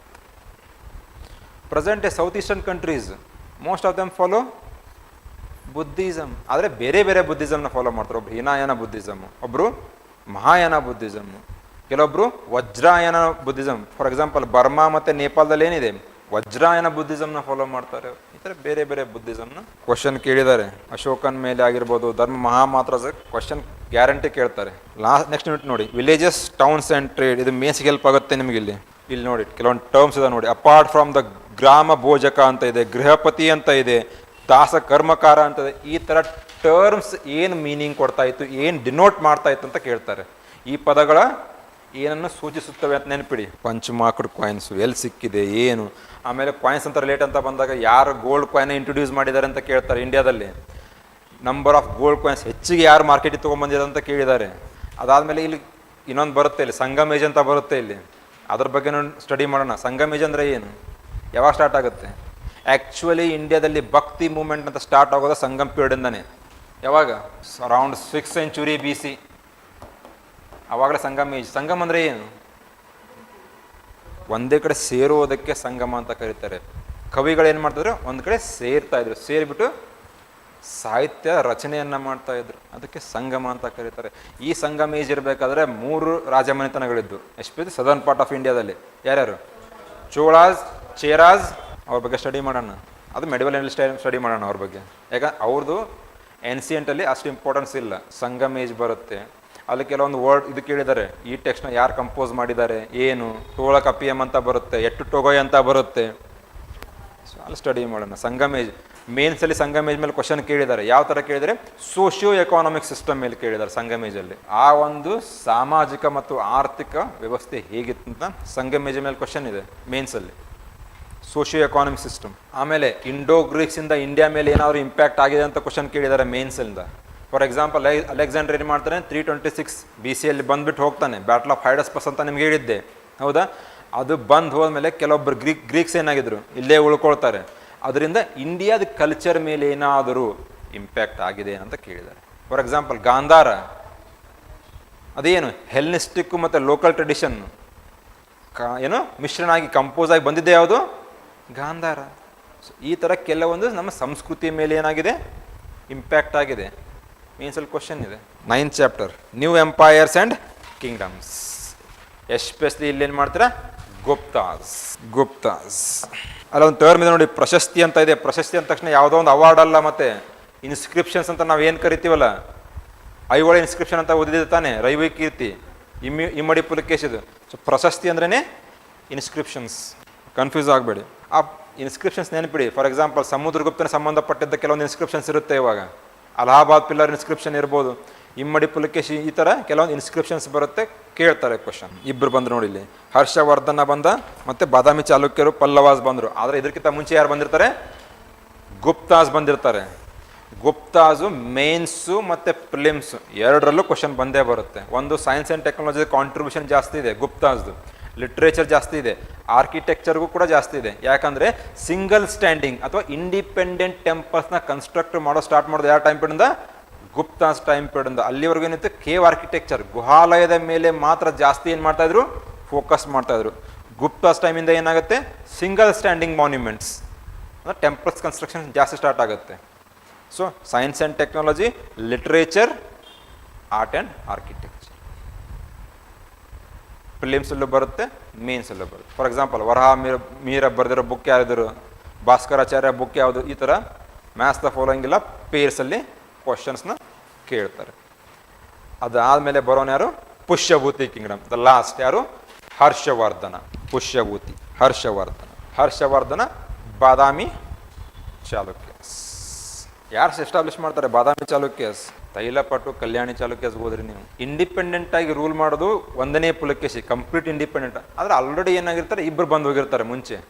ಜಯಸಿಂಹ ಅಂತ ಬಂದಿರ್ತಾನೆ. ಸೊ ಅಲ್ಲಿಂದ ಸ್ಟಾರ್ಟ್ ಆಗುತ್ತೆ. ಅವ್ರದ್ದು ಆರ್ಕಿಟೆಕ್ಚರ್ ಮೇಲೆ ಕ್ವಶನ್ಸ್ ಕೇಳ್ಬೋದು. ನಾಳೆ ನೀವು KPSC ಬರೆದಾಗ ಕೇಳ್ತಾರೆ. ಯಾಕಂದರೆ ವೇಸರ ಸ್ಟೈಲ್ ಆಫ್ ಆರ್ಕಿಟೆಕ್ಚರ್ ಅಂತ ಕರಿತೀವಿ ಗೊತ್ತಾ ನಾವು. 3 ಇದಾವೆ, ದ್ರಾವಿಡ, ನಗರ ವೇಸರ್. ದ್ರಾವಿಡ ಇಲ್ಲಿ ಫಾಲೋ ಮಾಡ್ತಾಯಿದ್ರು, southern part of India. Northern part of ಇಂಡಿಯಾದಲ್ಲಿ ನಗರ. ವೇಸರ ಅಂದರೆ ಕರ್ನಾಟಕ ಸಂಬಂಧಪಟ್ಟಿದ್ದು ಮಾತ್ರ, ಅದಕ್ಕೆ ವೇಸರ್ ಅಂತ ಕರೀತಾರೆ, ಇಲ್ಲ ಕರ್ನಾಟಕ ದ್ರಾವಿಡ ಅಂತ ಕರೀತಾರೆ, ಇಲ್ಲ ಹೊಯ್ಸಳ ಸ್ಟೈಲ್ ಆಫ್ ಆರ್ಕಿಟೆಕ್ಚರ್ ಅಂತ ಕೂಡ ಕರೀತಾರೆ. ಅದನ್ನು ಸ್ಟಾರ್ಟ್ ಮಾಡೋದು ಯಾರು? ಬಾದಾಮಿ ಚಾಲುಕ್ಯರು. ಅದನ್ನು ಕಂಪ್ಲೀಟ್ಲಿ ಡೆವಲಪ್ ಮಾಡೋದು ಯಾರು? ಹೊಯ್ಸಳಾಸ್, ಚೆನ್ನಕೇಶವ, ಬೇಲೂರು ಮತ್ತು ಹಳೆಬೀಡು ಕೇಳಿದ್ದಾರೆ. ಸೊ ಅವ್ರ ಬಗ್ಗೆ ಏನು ಮಾಡೋಣ? With the Badami Chalukyas we will end the ancient Indian. ಅವ್ರದ್ದು ಅಡ್ಮಿನಿಸ್ಟ್ರೇಷನ್ ಹೇಗಿತ್ತು, ಯಾರ್ಯಾರು ಅಲ್ಲಿ ಕಿಂಗ್ಸ್ ಬರ್ತಾರೆ, ಅವ್ರದ್ದು ಕಾಂಟ್ರಿಬ್ಯೂಷನ್ ಏನಿದೆ, ಫೈನಲಿ ಮತ್ತೆ ಅದೇ ಗುಪ್ತಾಸ್ ಬರ್ತಾರೆ ನಿಮಗೆ. ಸೊ ಈ ಥರ ಏನಿರಬೇಕು ನಿಮ್ಮದು NCERT ನಾವು ಓದಿ. ಸೊ ಡಿಟೇಲಾಗಿ ಮತ್ತೆ ನಾವು ಏನ್ಸಿಯಂಟ್ ಇಂಡಿಯನ್ ಹಿಸ್ಟ್ರಿ ಏನು ಸ್ಟಾರ್ಟ್ ಮಾಡ್ತೀವಲ್ಲ ಅಪ್ಲೈಡ್ ಕೋರ್ಸ್, ಅವಾಗ ಡೀಟೇಲಾಗಿ ಮತ್ತೆ ಇದೇ ಚಾಪ್ಟರ್ಸ್ನ ಅಲ್ಲಿ ತೊಗೊಂಬರೋಣ. ಆದರೆ ಅಲ್ಲಿ ತರೋಕ್ಕಿಂತ ಮುಂಚೆ ನಿಮ್ದು NCERT ಮುಗಿದಿರ್ಬೇಕು ಅಷ್ಟೊತ್ತಿಗೆ. ಯಾಕಂದರೆ ನಾನು ನಿಮಗೆ ಏನು ಕ್ಲಾಸಲ್ಲಿ ಹೇಳ್ತಾ ಬರ್ತೀನಿಲ್ಲ, ಈಸಿಯಾಗಿ ನೀವೇನು ಮಾಡ್ತೀರ ಅವಾಗ ಗ್ರಾಸ್ಪ್ ಆಗುತ್ತೆ, ಈಸಿಯಾಗಿ ಅಂಡರ್ಸ್ಟ್ಯಾಂಡ್ ಆಗುತ್ತೆ. ಇಲ್ಲ ಅಂಡರ್ಸ್ಟ್ಯಾಂಡ್ ಆಗೋದು ಕಷ್ಟ. ಏನ್ಸಿಯಂಟಲ್ಲಿ ಸ್ವಲ್ಪ ಇದು ಬರುತ್ತೆ, ಮೆಡಿವಲಲ್ಲಿ ಅಲ್ಲಿ ಜಾಸ್ತಿ ವಾರ್ಸ್ ಬರುತ್ತೆ, ಕಿಂಗ್ಡಮ್ಸ್ ಬರುತ್ತೆ, ಯಾರ ಮಧ್ಯೆ ಆಯಿತು, ಏನಕ್ಕಾಯಿತು. ಸೊ ಎಷ್ಟಾಗುತ್ತೆ ಅಷ್ಟು ರಿವೈಸ್ ಮಾಡಿ, ಡೇಟ್ ಹಾಕಿ ಇವಾಗ ಅದ್ರ ಮೇಲೆ ಎಂದು ಮುಗಿಸ್ತೀರಾ, ಯಾವಾಗ ಮುಗಿಸ್ತೀರಾ ಅಂತ ಹೇಳ್ಬಿಟ್ಟು. ಎಕ್ಸ್ಪೈರಿ ಡೇಟ್ ಹೇಳಿದ್ನಲ್ಲ, ತುಂಬ ಟೈಮ್ ತೊಗೊಳ್ಳೋದಿಲ್ಲ ಅದು. ಯಾಕಂದರೆ ಈಸಿಯಾಗಿ ನಿಮ್ಗೆ ಏನು ಮಾಡ್ತಾರೆ, ತಿಳಿಸ್ಕೊಡ್ತಾರೆ. ಏನು ಡೌಟ್ಸ್ ಇದನ್ನು ಮೇನ್ಸು ಫಿಲಿಮ್ಸು ಎರಡಕ್ಕೂ ಹೆಲ್ಪ್ ಆಗುತ್ತೆ. ಅದಕ್ಕೆ NCERT ಮುಗಿಸ್ಕೊಳ್ಳಿ. ಬುದ್ಧನ ದೇವರು ಅಂತ ಕರೆಯೋದು ಏನಕ್ಕೆ? ಅದೇ ಅವರವರು ಇದಕ್ಕೆ ಸಂಬಂಧಪಟ್ಟಿದ್ದಷ್ಟೇ. ಸೊ ಫಾರ್ ಎಕ್ಸಾಂಪಲ್ 12ನೇ ಶತಮಾನದಲ್ಲಿ ಬಸವಣ್ಣ ಬಂದು ಹೋದದು. Is also common man who work for the society. ಹೌದಾ? ಹೀನಾಯನ ಮತ್ತು ಮಹಾನ್ ಅಲ್ಲೇ ಡಿಫ್ರೆನ್ಸ್ ಆಯ್ತು ತಾನೇ. ಇವಾಗ ಆ ಥರ ಡಿಫ್ರೆನ್ಸಸ್ ಇದೆ, ಹೋಲಿಸ್ತಾರೆ. ಹೋಲಿಕೆ ಆಗ ಬುದ್ಧನ ಒಂದೇ ವಿಷ್ಣುನ ಅವತಾರ ಮಾತ್ರ ಅಲ್ಲ, ಬುದ್ಧನಾಗಿ ಹುಟ್ಟೋಕ್ಕಿಂತ ಮುಂಚೆ 550 ಸಾರಿ ಜನ್ಮ ತಾಳಿದ್ದಂತೆ. ಕಥೆಗಳಂತ ಕರೀತಾರೆ ಅದಕ್ಕೆ. ಟ್ರೆಡಿಷನ್ಸ್, ಕಥೆಗಳು, ಮಿಥಾಲಜಿ ಅಂತ ಏನು ಕರಿತೀವಲ್ಲ ನಾವು. 24 ತೀರ್ಥಂಕರ ಅಂತ ಹೇಳ್ತಾ ಇದ್ದೀವಿ. ಮೊದಲನೇ 22ರದ್ದೇನು ಇನ್ಫಾರ್ಮೇಷನ್ನೇ ಇಲ್ಲ. ಗೊಮ್ಮಟೇಶ್ವರನಿಗೆ ಕೆಲವರು ತೀರ್ಥಂಕರ ಅಂತ ಕರೆದ್ಬಿಟ್ರು.